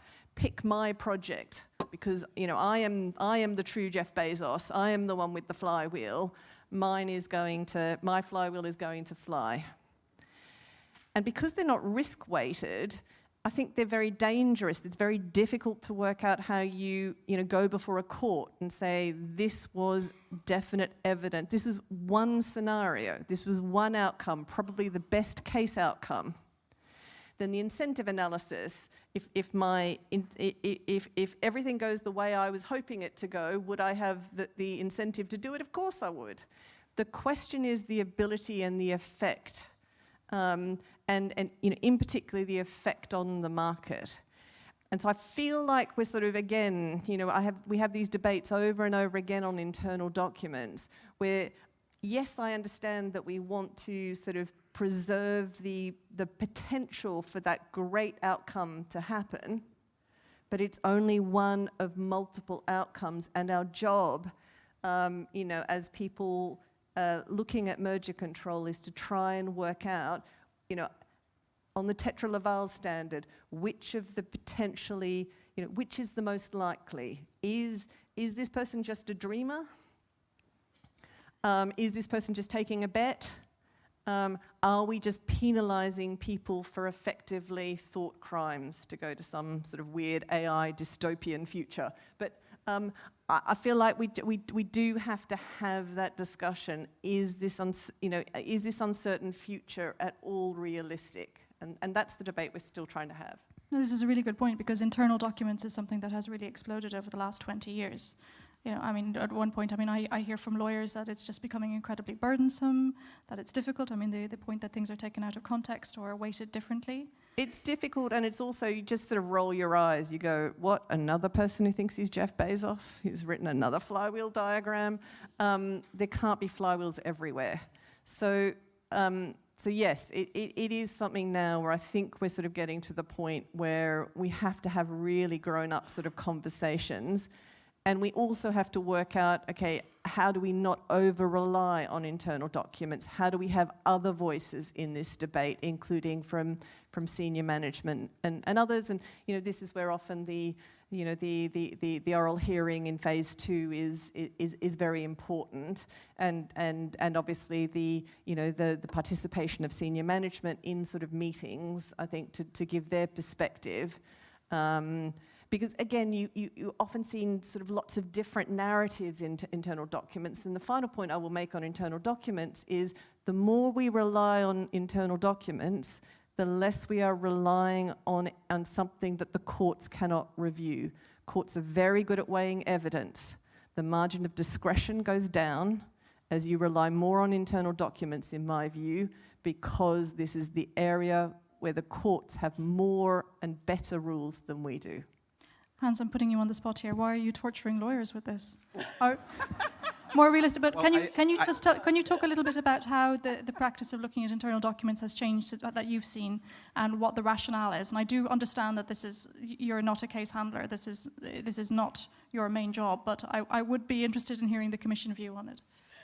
Well, there was a time when we were running dynamic theories without a lot of internal document reviews, and then we were basing ourselves on external facts and economic theories, and then the response from private practice was like, yeah, it's like you make up these theories and you look at these external facts, and you should know what the people really think inside, it's like I get a very different picture. Then we look there, it's like, no, you should look outside, because there's...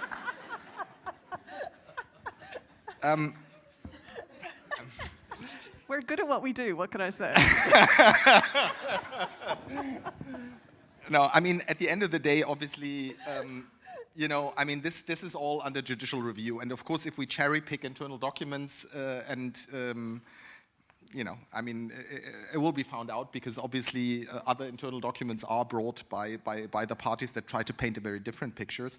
Now, I think, obviously, I mean, these markets have changed a lot. When we had the reform of the merger regulation, when the guidelines were published, even the conglomerate and the vertical guidelines, I mean, they were very much drafted, I think, with traditional industries in mind, and you can read that through the document. They may mention innovation or something here or there, but we simply didn't have the cases, I mean, all the cases that have been mentioned, even the ones long ago, like Google DoubleClick, they're all post guidelines. So these markets have changed a lot, and they're a lot more dynamic. They have a lot more network effects. You have more important elements of dynamic competition. So of course our theories of harm had to adapt to that, to the reality of how these markets are, and that naturally brings about a greater role for internal documents. I mean, I understand to a degree the misgivings that private practitioners have with the Commission picking certain documents and not others. I think that's the nature of the process in the end. But I think also our decisions do not and should not rely, simply only on internal documents, but you have to have three things. You have to have a theory of harm that kind of makes sense. Ideally, you want to match that theory of harm with some narrative that you see in internal documents that is at least not inconsistent with the theory that you're producing. And then third of all, you have to produce the facts, and that goes back to what you initially said. Well, if we're claiming there are network effects and rivals will not have access to network effects anymore because of lack of interoperability and so forth, we need to match that to the specific facts of the case, and clearly we cannot rely only on the internal documents just because you have a number of catchy quotes which are in there. And once you have these three elements together, then you make a decision and hope for the best in Luxembourg. Which might take a long time. Janine, do you want to come back on anything about that in internal documents? I don't want to spend all I'll give Hans the last word. Okay. Vicky, to turn to something else, another issue that's quite contentious in this area is market definition. I mean, these are slippery markets and data, and where do you see, what do you see as the best way of looking at this going forward? So I think the way I see it, market definition will continue to play an important role, both in antitrust and in merger control, even if there have been calls for abolishing market definition like the DMA has done. But what we clearly see now in the new market definition notice, which was published just a few weeks ago, is that we can expect market definition to take on a more useful role, that of really providing a basis for a circumspect competitive assessment. And two elements here really stand out, I think, in the new notice. The first one is that it says we need to look more into the future, which speaks to what the previous panel was also talking about. And we need to ensure a better relationship between the market definition stage and then the substantive assessment. I think both of these elements can benefit merger control in digital markets. Now, the market definition notice also for the first time speaks about ecosystem market definition. So digital ecosystems have arrived in the competition law mainstream, you could say. And the idea here is to look beyond perhaps traditional borders of relevant markets. So perhaps market definition will need to have more of a characterization function rather than a market power function. And it can help us understand where competitive constraints come from and when an acquisition is eliminating some. Now, if we think back to the 2019 report of the special advisors to Commissioner Vestager, they actually suggested looking at two layers of market definition. One, the actual digital services that we're looking at, and the other layer, the ecosystem layer. And I think that speaks to what Annemiek said earlier, that this is context that we need to take into consideration. Hans and Janine, do you want to come in on market definition? No, look, I think it still has a role, because particularly even if we think about ecosystems as the interlinking of different markets, you still have to have a sort of a construct to think about markets and then think about the links between them. So, I think in some ways, apart from internal documents, the other way that Hans tortures us is with market shares, and so I think we'd probably love to move away from that, but I think it's here to stay. Hans? Well, one thing that does torture us. I mean, if you force me, I will say something. No, I mean, I think, on the market definition, of course, sometimes not taking into account the interlinkages between markets may really lead you to underestimate the market power that some firms have. If one blindly looks at market shares, I will pick up the example that he gave of the iPhone and Apple Watch and so forth being sort of the thing in your life that works really well. And that's of course true for many people, but of course what it also means is that when somebody competes against the iPhone in that one particular market, he's not really competing against the iPhone, he's competing against an ecosystem of things that work well together, which may mean that even though, I find it always funny, it's like, for lawyers, always this big question is like, Apple, they can't be dominant because they have whatever, I don't know what their market share is, whatever, 35%, I'm making it up, I have no idea, they can't be dominant. And, every normal person that is not an antitrust lawyer or, will look at it and say, well, of course they're dominant. It's like the most, is the most successful company in the history of capitalism. So, of course, they have market power. So, you can have a lot of market power in a certain market because of this interlinkage. Obviously, I will quickly concede that also for similar reasons, the market shares may, in some cases, also, underrepresent the degree of competition that is there. The one thing that definitely tortures us is the courts, which, we know that a couple of cases are something that we'll be watching very, very closely, booking especially, although that will take some time. But Vicky, could you tell us really what could change the framework going forward? Are there cases that you're watching? Like you said, it's the court. So it's really the court's case that has been very influential and that could change the framework. But based on what? How do cases come before the courts? It's a two-pronged system, really. It's the European Commission making decisions and then appeals to those decisions, but it's also preliminary references that could come before the court. So, of course, we're all looking forward, like I said, to e-booking, to booking and e-Traveleye and how that plays out, because that could be an important case for ecosystems. But let's not forget that the legislator can also come in here, and here, of course, the European Commission has a very unique role in being both a competition authority, but it can also propose legislative change where it sees a need for it. So this could be very powerful as well. Janine, what are you watching from the courts? I think it's the booking e-Traveleye case. I think what's going to be sort of really interesting there is, both the sort of the ability as incentive effect sort of framework, I think will be very interesting, particularly focus on effect. I think the counterfactual in that case is absolutely fascinating, and I suspect that will be sort of another area where, we don't have a lot of jurisprudence on the way to think about the counterfactual and the role that has in the case. So I think that will be sort of another incredibly sort of important area. And then I guess, another area is the role of guidance, and we'll, I'm sure, talk more about the sort of the merger control guidance. But while I do think the legal framework has done incredibly well, I think, over time, the guidance probably does need a refresh, as Annemiek sort of suggested.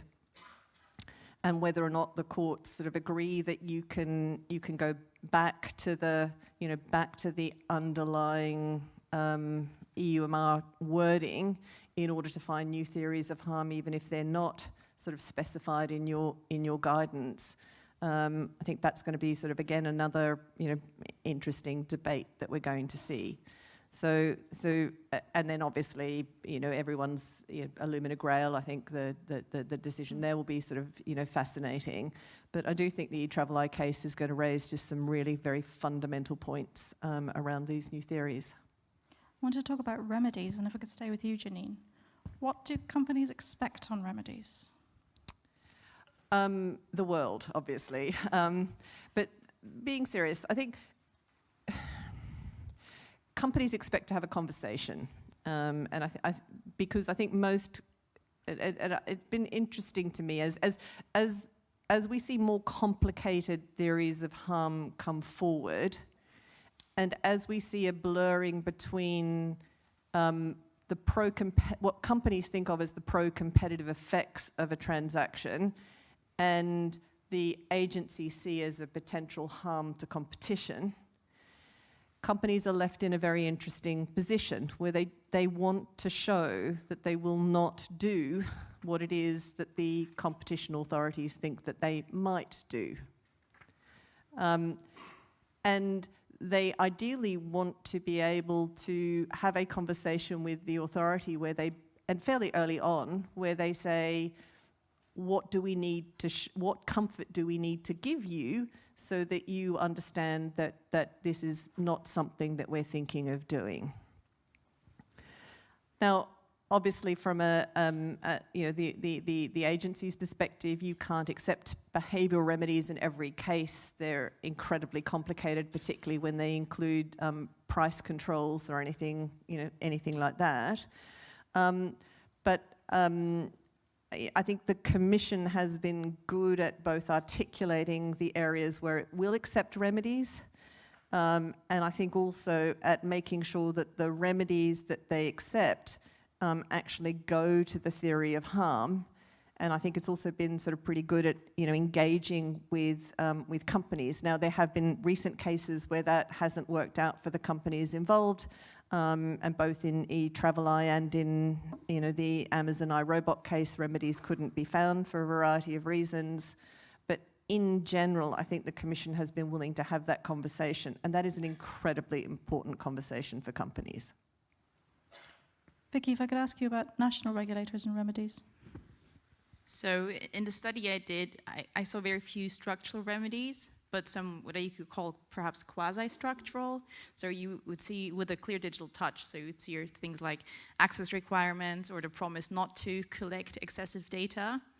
But as far as I can see, there's no replicable remedy where you could say that does away with issues that we see in digital ecosystems, because of course those are very case specific, and there's still a lot of experimentation going on. I think as with any remedy that's not structural, the problem could be enforcement, because authorities need to take a very good look at what is feasible. And we've heard this morning an appeal not to abandon behavioral remedies. The question in digital markets is that viable? I concur with Vanessa, who said earlier today, we need efficient remedies. We now see in a different area with the Digital Markets Act that many big tech companies or gatekeepers have little interest in complying with obligations that open the markets for competition. And the question is, why should that be any different in digital merger cases? Hans, do you want to pick up on any of those? I also had another question for you, which was future-proofing remedies. How do you do that in tech? Yes, many thanks. So, there has, of course, been a big debate recently about this sort of structural versus behavioral remedies, and the misgivings of some authorities about behavioral remedies and the lack of future-proofing. And I think it's easy to say that obviously structural remedies are always, in theory, preferable. A merger is causing, if it causes a concern, a structural problem. So the easiest way to solve that problem is with a structural remedy. That being said, I'm glad that Janine is acknowledging that we've been sort of, flexibly assessing cases, really case by case and for the specific situation. And I don't think that. Behavioral remedies under EU law are, in any way excluded. It just depends on the situation. Where I don't think we've been dogmatic about it. But obviously, if you want to bring a behavioral remedy, then it has to fulfill quite a number of conditions, and those conditions are not in practice easy to meet, especially in dynamic markets. So first of all, obviously, somehow whatever you provide as a behavioral contractual remedy has to be something that can be observable and that can be defined and and clearly monitored in a reasonable way, which also means that probably there shouldn't be any complicated changes expected in the market, which is a tough ask in dynamic markets, or if changes are envisioned, there should be some sort of reasonable benchmark that you can link it to, like conditions on some other market where similar transaction takes place without integration, which you can use as an objective benchmark. And then third of all, obviously, you have to be convinced that a time-limited remedy will solve a problem that is, after all, structural. And, that will work in certain situations. We had some quite successful behavioral remedies in some cases, but in many cases it will not be the case. And by the way, I should say, from my personal perspective, I think really the same is true when we're looking at the limiting effect that regulations have on anti-competitive conduct. Let's say the existence of Article 102 or the existence of the DMA. Firms obviously will often say we can't foreclose, we can't do this, we can't self-preference because there's Article 102 or because there's the DMA or because there's sectoral regulation of some sort, which prevents this type of conduct. But at the end of the day, legal solutions are behavioral solutions, and in some cases, it will be possible to do that very well because the same conditions apply to behavioral remedies. But in some cases, it's much more difficult. We had the Amazon iRobot situation, was withdrawal in the end. But in these situations of self-preferencing, where you talk about self-preferencing, obviously the DMA will have an enormous impact and an enormous limiting potential to self-preferencing in those tech markets. But at the same time, that doesn't mean that every single type of conduct will be able to be caught by existing rules that are there. Yeah, I mean, there are some recent empirical economic papers about self-preferencing of Amazon, where researchers allege that allegedly Amazon has been doing some conduct which seems consistent with self-preferencing. Now, these papers are formulated in a very careful way because nobody knows the algorithm. So it's a very hard thing to say, well, this Amazon product was ranked at number 3, but in reality, it should have been ranked at number 8 or something like this. Yeah, it's just hard problems. So at the end of the day, I think, the DMA or Article 102 were not created in order to make it easier for dominant firms and to throw the merger regulation out of the window. Yeah, that was not the task. So I think in my view, really these regulations and merger control, they're not substitutes, they're complements that work together. And in certain situations, these sort of behavioral types of solutions will work well. In others, they will not. And therefore, a case-by-case analysis based on these elements that I hinted at before, I think should be looked at. More broadly, outside the EU, how do you think that other authorities are dealing with these issues, with theories of harm, also with remedies? And are there things that the Commission can learn? I mean, Janine, do you see anything interesting elsewhere? I see a lot that's very interesting. Whether the Commission can learn anything from it or whether we'd want the Commission to learn anything from it is probably a different discussion. So look, I think this debate around interlinked markets, the debate around entrenchment. I mean, this is a very international debate. I mean, we've seen what's come out of the US with the guidelines recently. Entrenchment is very much sort of front and center, and I think in many ways that's good. I mean, it's good if we have a very open, honest discussion about what is it that we're actually talking about, because that's the only way that we can explain this to companies, and companies do need to understand why their mergers are being blocked or remedies are being imposed. That's incredibly important for the legitimacy of the EUMR. I think I think we are still, there are in terms of things that can be learned. I think the one thing that I think is very encouraging from the Commission perspective is the fact that people, the institutional framework is such that you can come in, you meet your case team. We were talking earlier that the case team at the Commission may be smaller at some other agencies, but you have a very high quality discussion with people who are decision makers very early on. That remains incredibly important. The way that people at the Commission take this obligation to articulate theories of harm clearly to you, that remains incredibly important. So I think these are things that the Commission already does incredibly well.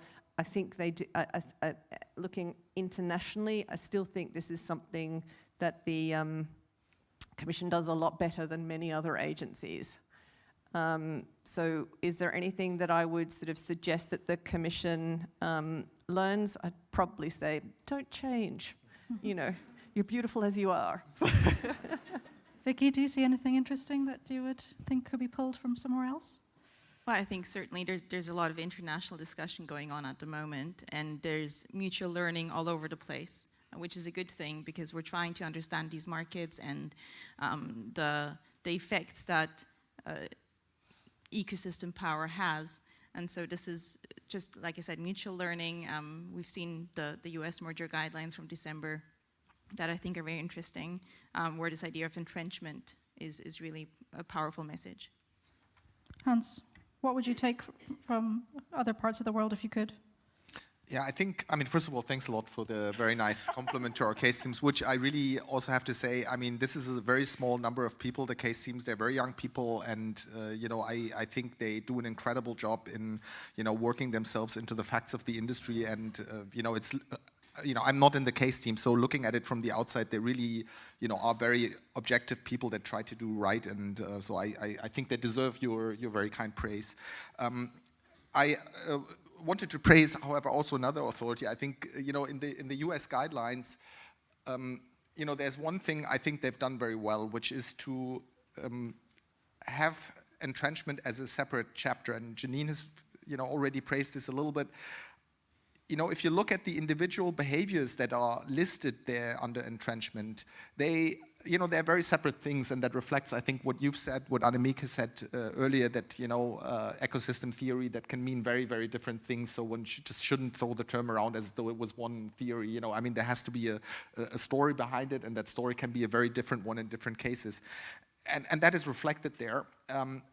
And so one might ask, well, if there are all these different stories, you know, some sound like potential competition, some sound like innovation competition, and so forth and so forth. Some sound like foreclosure. Why did it need that new category when all the things that are listed there, you know, sound very much like stuff where we already had a category? But I think, you know, the reason why it's good to have this as a separate theory is twofold. The first one is that very often, you know, adding different elements, you know, I mean, 1 + 1 here can really be more than 1.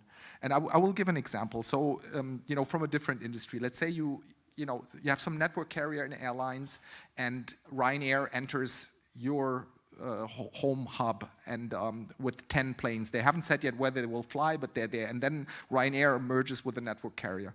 Now, if you take that sort of market by market, one by one approach, you know, you'd have the authority go there and say, like, well, are they going to enter on the Brussels-Basel route, and is it more likely than not that which market share would they have? You know, it sounds very speculative if you zoom in with a microscope at such a level. But if you zoom out a little bit and see there's somebody who is basically, you know, is a hub carrier who has this, who's controlling this hub, and then all of a sudden there's somebody with 10 planes there, you know, he's a threat for anything, for everywhere. He can change wherever he wants because he has some scarce capability to make competition in many different places, and if there is a merger, then likely the effect of the merger is to take that out and not, you know, the specific Brussels-Basel thing. Who cares, you know? So I think when we're talking about these networked theories, you know, it's sometimes important to zoom out and not have it cut. And the second reason why I think it's good to have this as a second separate category is we're here talking usually about monopoly cases. So we're talking not about innovation theories of like a 4 to 5 Dow DuPont style, but we're talking about a situation where there's usually one ultra-dominant company. So, you know, if there's a theory of harm, it's automatically kind of a 2 to 1. And that has to have an impact on the standard according to which, you know, the merger is assessed. So for these two reasons, I think the US has done well in having this as a separate chapter. I wanted to come back to AI. I mean, this is a question, and we can see that the Commission has had a consultation on this. You know, what are new tools needed to deal with this industry, to look at the kind of deals that we've been seeing? What's missing here? Do we need antitrust? Do we need merger enforcement in this area?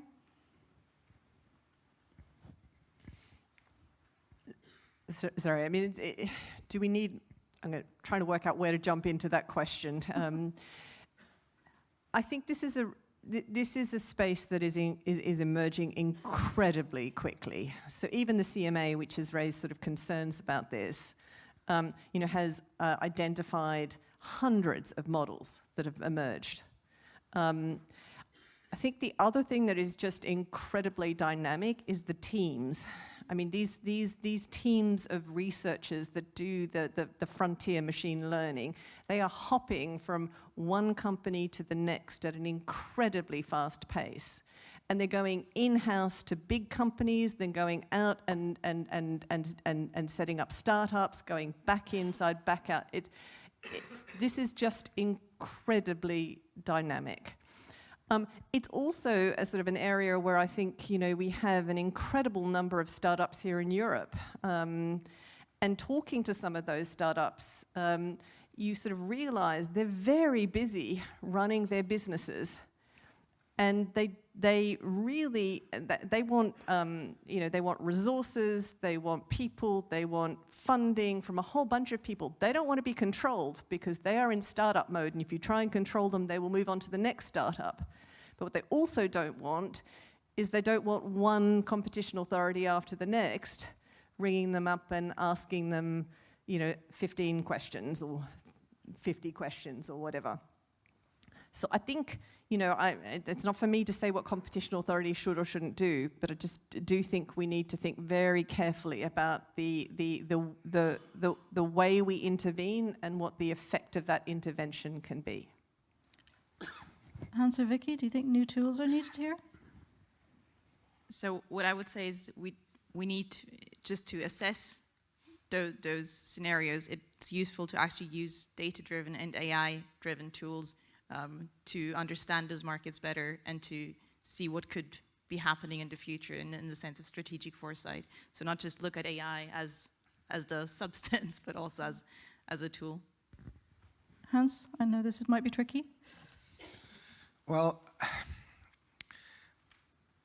I mean, we're discussing merger control, and you know, clearly, if you look at what's been happening over the last 12 months in the AI space, in terms of moves that are not technically a merger, or maybe not technically a merger, or are a merger but are viewed as not technically being control, and so forth and so forth.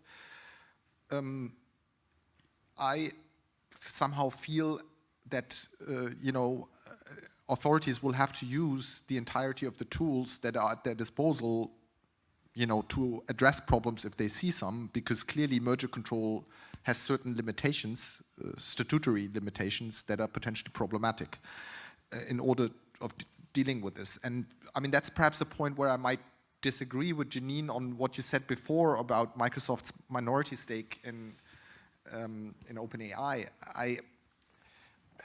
You know, I think that there are many companies who have a large minority shareholder who holds 25%, and that, you know, is in particular when it's a customer or a supplier, who essentially run everything in that company. Especially when you have a large free float, and you know, we have a very diverse set of other shareholders, and you know, I mean, often the ETFs are accused of, you know, sort of starting collusion and so forth. But you know, what if they don't? What if they really are only passive investors, as they say? Then all of a sudden, you know, basically the free float of passive investors gets very large, which means that individual shareholders with you know, figures that do not qualify as legal control have a lot of economic control. Just to ask you your final thoughts. Janine, what's the future? Fun, I think. I think as you can tell from this debate, I think this is an incredibly dynamic space. I think this is an area where we're going to continue to sort of debate and discuss all these different sort of theories of harm. All I can do, you know, as a private practitioner is to echo what was said earlier, which is to, you know, make a plea for some level of restraint. I think while this is intellectually incredibly invigorating and fun, I think we just have to recognize that, you know, 99 or 95% of the mergers that we look at are not problematic, and we can't use merger control to solve for everything. And there are other tools in the toolbox. So I'll finish there. Hans, the future? Thank you. I hope as well that we will be balanced and make good decisions. I do want to mention that we cleared your big merger subject to remedies. So you know, which wasn't obvious, so I mean, if I could have a wish for the a wish, that sounds very like a German accent, right? If I could have a wish for the future, you know, if we look at how potential competition is formulated in our guidelines, you know, that was written at a time when market integration was a big thing, and I suspect that this sort of skeptical thing about potential competition, you know, I mean, and sort of seemingly placing a very high standard was probably historically driven to a large degree by the thought that, well, we have these guys in France and in Germany and in Italy and so forth, and we want them to do cross-border mergers. So, you know, probably we shouldn't set a too difficult standard for such mergers that bring cross-market integration, you know, just because some customer says, well, they could be potential competitors, you know, even though they haven't competed for 30 years. And so I think one should probably read historically some of the stuff that's in our guidelines a bit through this lens. But I think the potential competition that we're talking about now is not 4 to 5 type mergers, but dynamic markets with much higher concentration.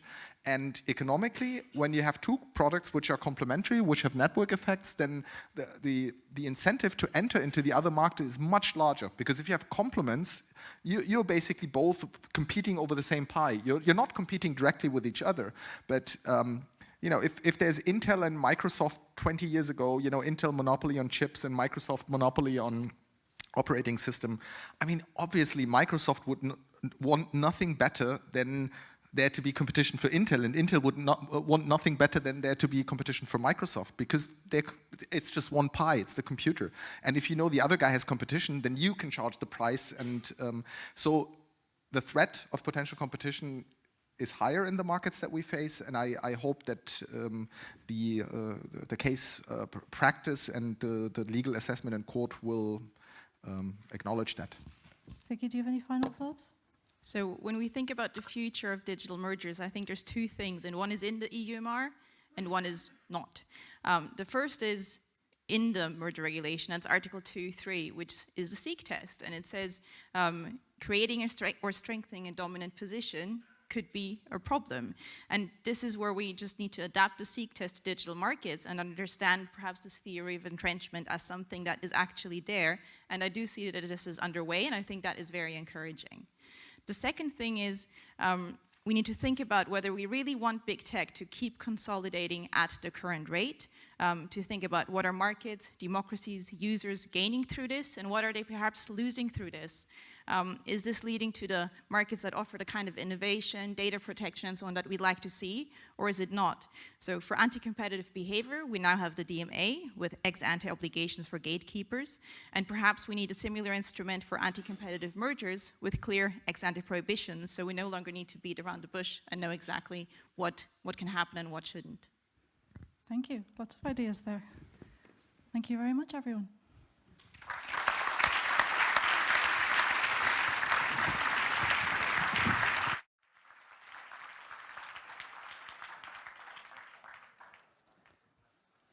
Thank you. Thank you to our panelists. We'll take a moment to let them leave the stage.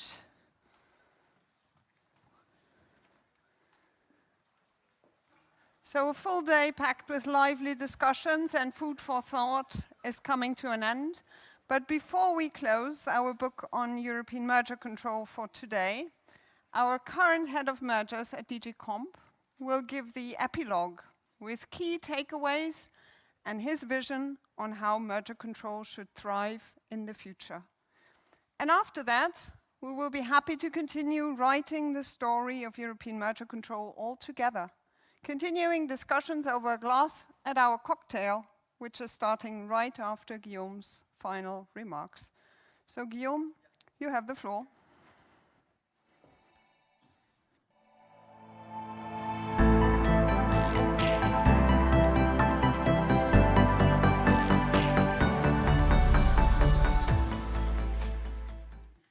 What a day.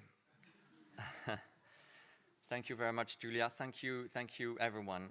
It's been a remarkable day, and really my thanks to all of you that have stayed the course till the end for this epilogue. You have shown the same amount of staying power as the EU merger regulation itself. So indeed, there will soon be a drink to celebrate, because at the end of the day, this is a celebration. But before, I would like to briefly highlight, some of my personal takeaways. Obviously, it was a very, rich day. There were many, many interesting topics and reflections in each of the panels. So thank you for that. And when we started planning this conference over a year ago, we knew that the 20th anniversary of the EU merger regulation was, a good moment to take stock and reflect, and there would be topical issues to discuss. But really, I don't think we imagined at the time how timely this event would be at a moment where we appear to be increasingly at a critical juncture, at an inflection point on the future of EU merger control in different respects. So it's great to have so many different perspectives on what matters in merger control policy, from the technical side to the more political level, and this is obviously very important. It's good to take stock of what we learned from the past and what can make the difference in the future. I think what is comforting, as far as I'm concerned, is to hear that, despite differences amongst the people of the competition community, if I can use that word, is that there's a set of core values and there's a common understanding of what competition enforcement and merger control in particular should be about. And I think it's very important to say it outside these walls to our decision makers, and I'll come back to that. There were some key topics that emerged as crucial in the words of Margarethe, the EVP, this morning. The point of stability, having a framework that is based on principles, that is based on the rule of law, that prioritizes consistency, consistent outcomes, that promotes transparency, and that is based on facts and evidence as the center of the assessment. The second point was the point of credibility. Like I think Philippe underlined that earlier, that having a system centered around preserving competition that delivers in the real world, that there's a real market understanding, that there's a market knowledge, and then an assessment based on these facts is critical, and I think was at the core of the merger reform.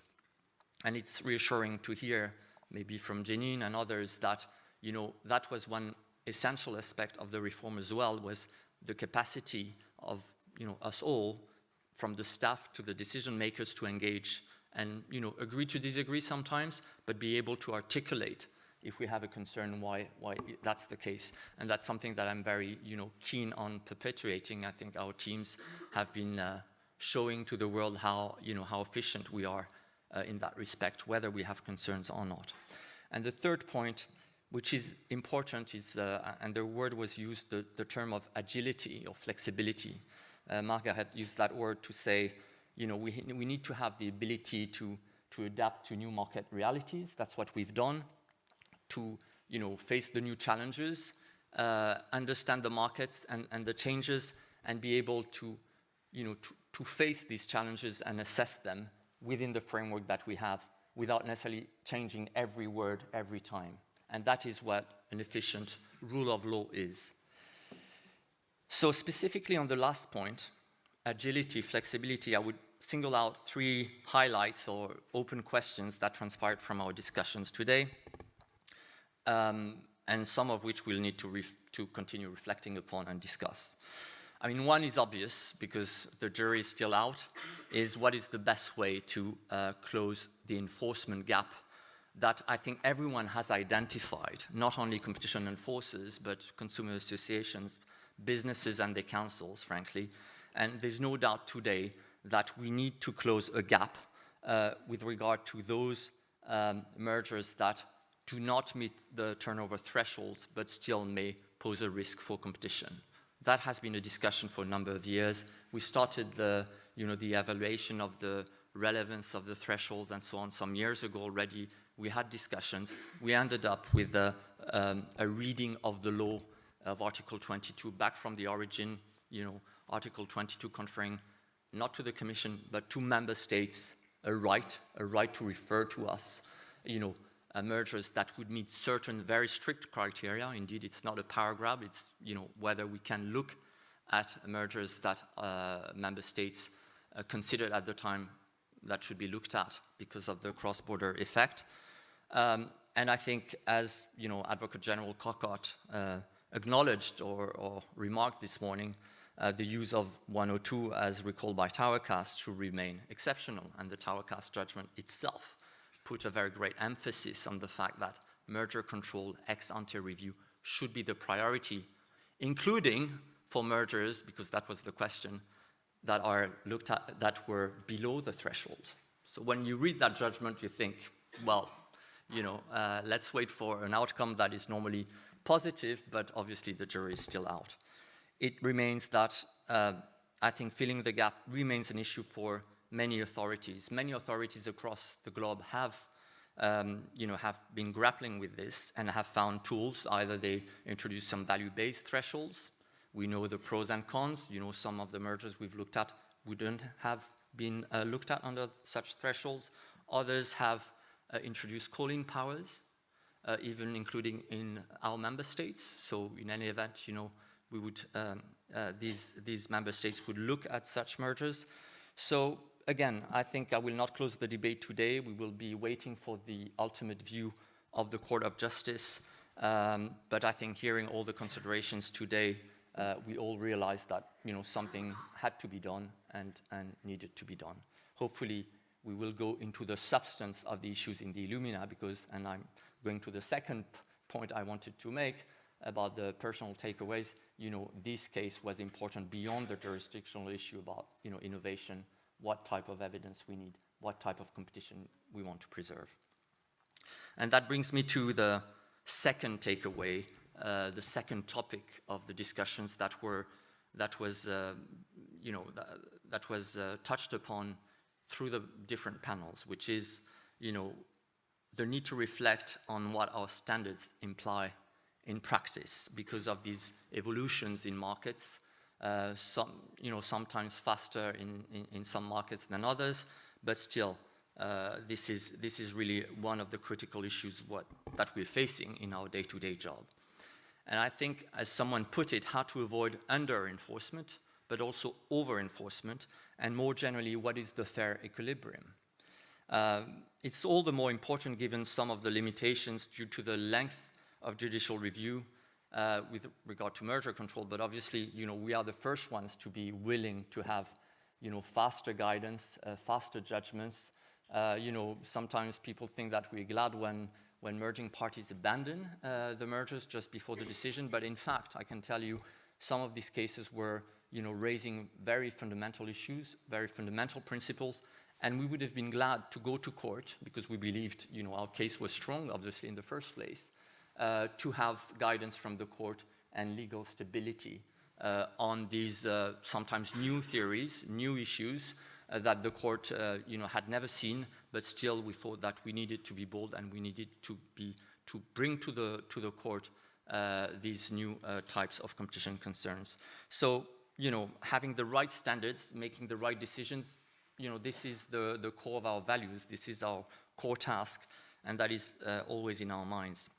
The challenges identified by our speakers when the merger regulation framework confronts the real world shows that we need to be mindful of the impact of our enforcement, and we are. The main goal of our actions for the past 20 years has been and remains the same, which is preventing mergers that would reduce competition, in particular in already concentrated markets. And as someone put it, I think it's Daniele, merger control is about market power, not scale. And this is important to keep in mind, especially in the current, debates, political debates about how to reach scale and so on. Do we prevent champions? And that's another topic. And what we care about is market power, and that remains the same issue. And you will see in an upcoming study that DG Comp has been working on a report.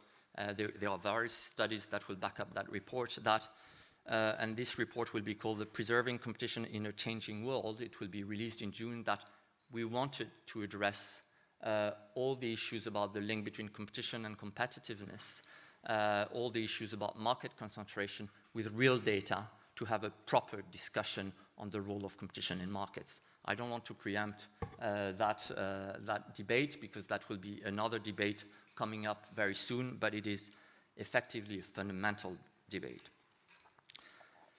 I heard, and we agree, that we still need an FX-based approach, which was one of the main assets of the reform, and that in this respect, economics is key, but also that we should look at all evidence, especially internal documents, even if there are diverging views on, to what extent.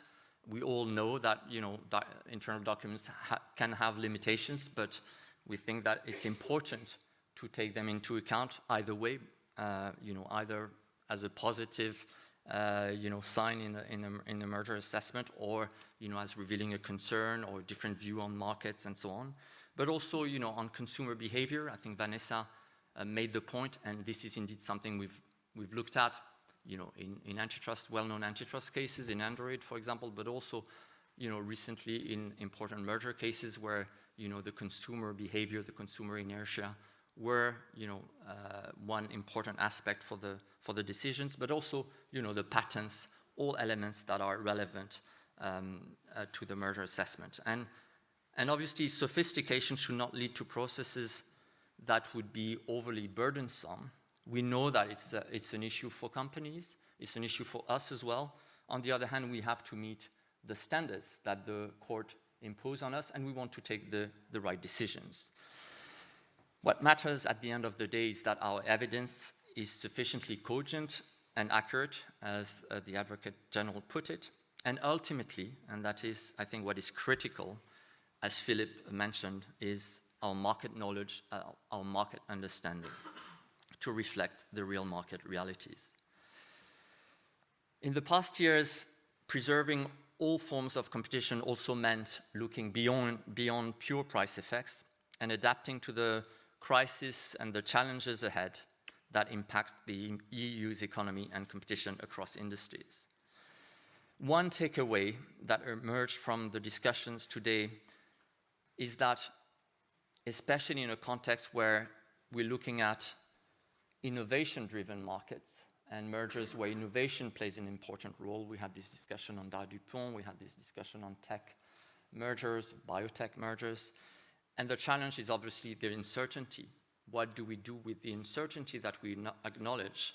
What will happen once innovation comes to the market?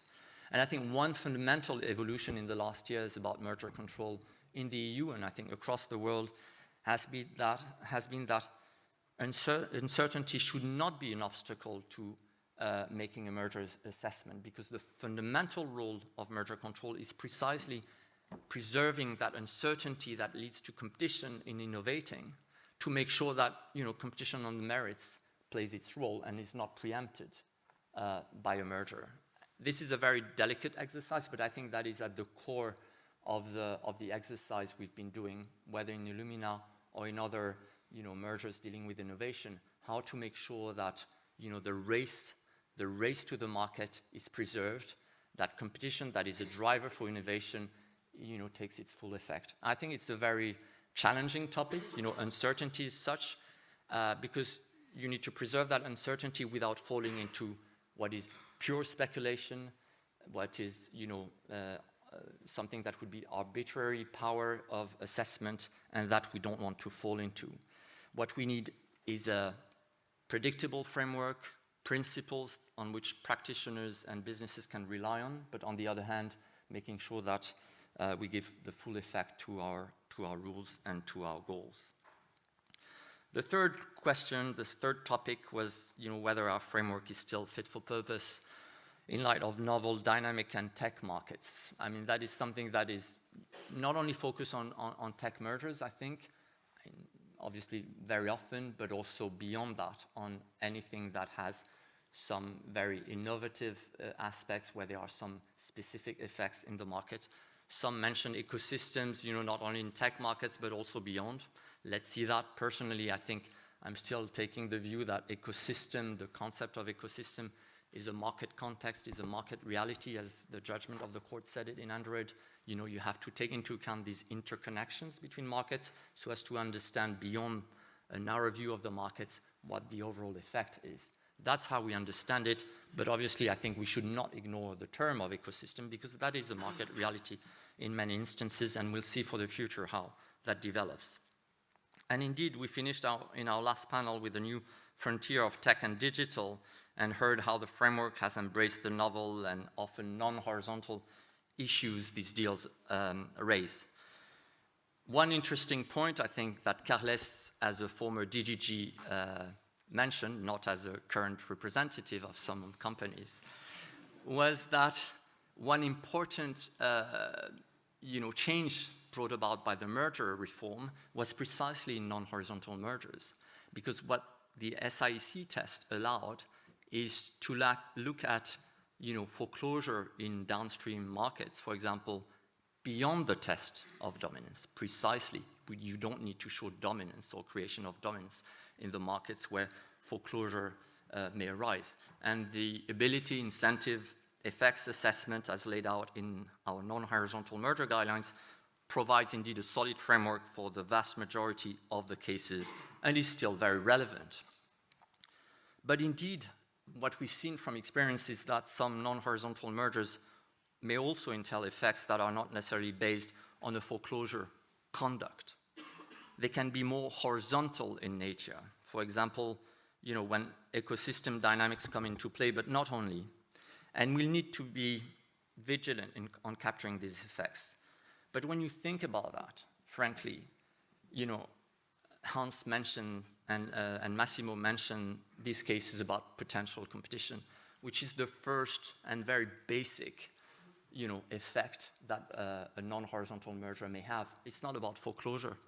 It's strictly speaking about a horizontal effect that may arise or not in a non-horizontal merger. So obviously, you can go beyond foreclosure when assessing a non-horizontal merger. And I think, as many mentioned today, we have an important test case before the court with the appeal of the Booking e-Travel decision, which is indeed not about foreclosure as such in a downstream market, but the other way around, where it's about a strengthening of dominance. And it's a decision, just to be clear, that is adopting an effects-based assessment. Don't believe what you're told. It's really going into the details of the likely effects of such a merger. It would be very paradoxical that on the one hand you could go below dominance when assessing foreclosure, but not even be able to look at a strengthening of dominance on the core market. I think it doesn't sound, frankly, very, very realistic. But again, the jury will be out and we'll see in court whether that type of assessment that now, indeed the US refer to entrenchment or even to strengthening of dominance, I think. Maybe not in the latest guideline, but it is a very topical issue that the advisors, the SPADS report had revealed in 2019, and we are very keen to pursue. Obviously, what we'll need is to be transparent and continue to enforce based on the market realities and not on theories. Now, looking to the future, and I'll be short, where do we go from here? How can merger control make the difference? And I have a strong feeling that sometimes we're back to basics. Increasing market concentration, which has been a very important topic of today in panel 1, but I think, outside this conference, out there, shows our work is not done, and we'll need to continue to persevere, even to convince everyone that it is important to preserve competition for many reasons in our markets. And obviously we'll be judged on our ability to adapt when new challenges come along. And if the tool is not broken, I think, as it was said, let's not try to fix it. But still, we are at a critical juncture, at an inflection point with elections around the corner. And our debates on, jurisdictional tests and thresholds, on the substantive tests are very important. But it's very important, even more so, not to lose sight of the forest for the trees. It is crucial to continue to promote why competition policy and merger control matters, why competition fosters competitiveness, as Margaret said, and that we do not create champions by reducing competition, as Professor Duzo said. Innovation, growth, resilience, productivity, that's why merger control matters overall. And as it was said today, scaling up can also be done with the completion of the single market, which is, in some industries, the real issue. So there are elements where we should not compromise on. These are the foundations of the merger regulation back in 1989. I think there was reference to these principles very early on by Olivier, Mario Monti, and Philip. And these principles have allowed to have merger control, promoting competitive markets in Europe with no double standards, in order to benefit all players, consumers, but, business customers, and the whole economy. So this morning in her opening keynote speech, the EVP linked the EUMR, the merger control regulation, to a stable tree, not to a piranha, to a stable tree, a tree that has stood tall over time. And I hope you will support its blossoming with us in promoting the benefits of a balanced, case-by-case, disinterested, as Frédéric said, and independent merger control policy, which focuses on what matters. And really, we are up to the challenge. And one last word, I think, going back to the basics and to what is essential.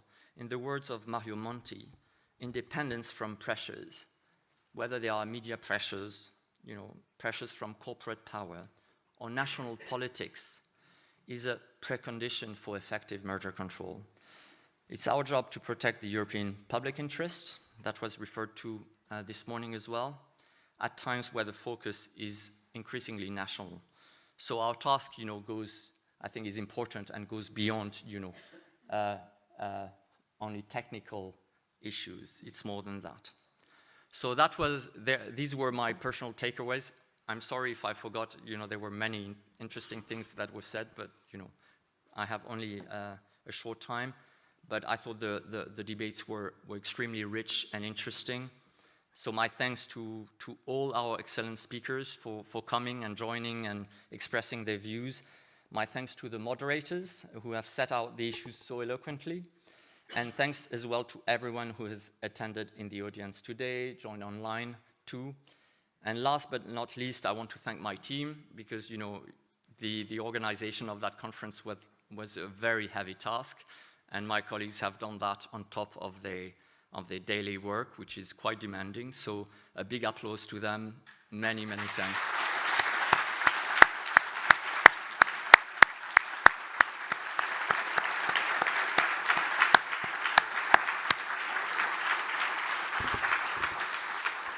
And so now don't leave. There's a drink to celebrate. That's the most important part. So see you all there. Thank you very much.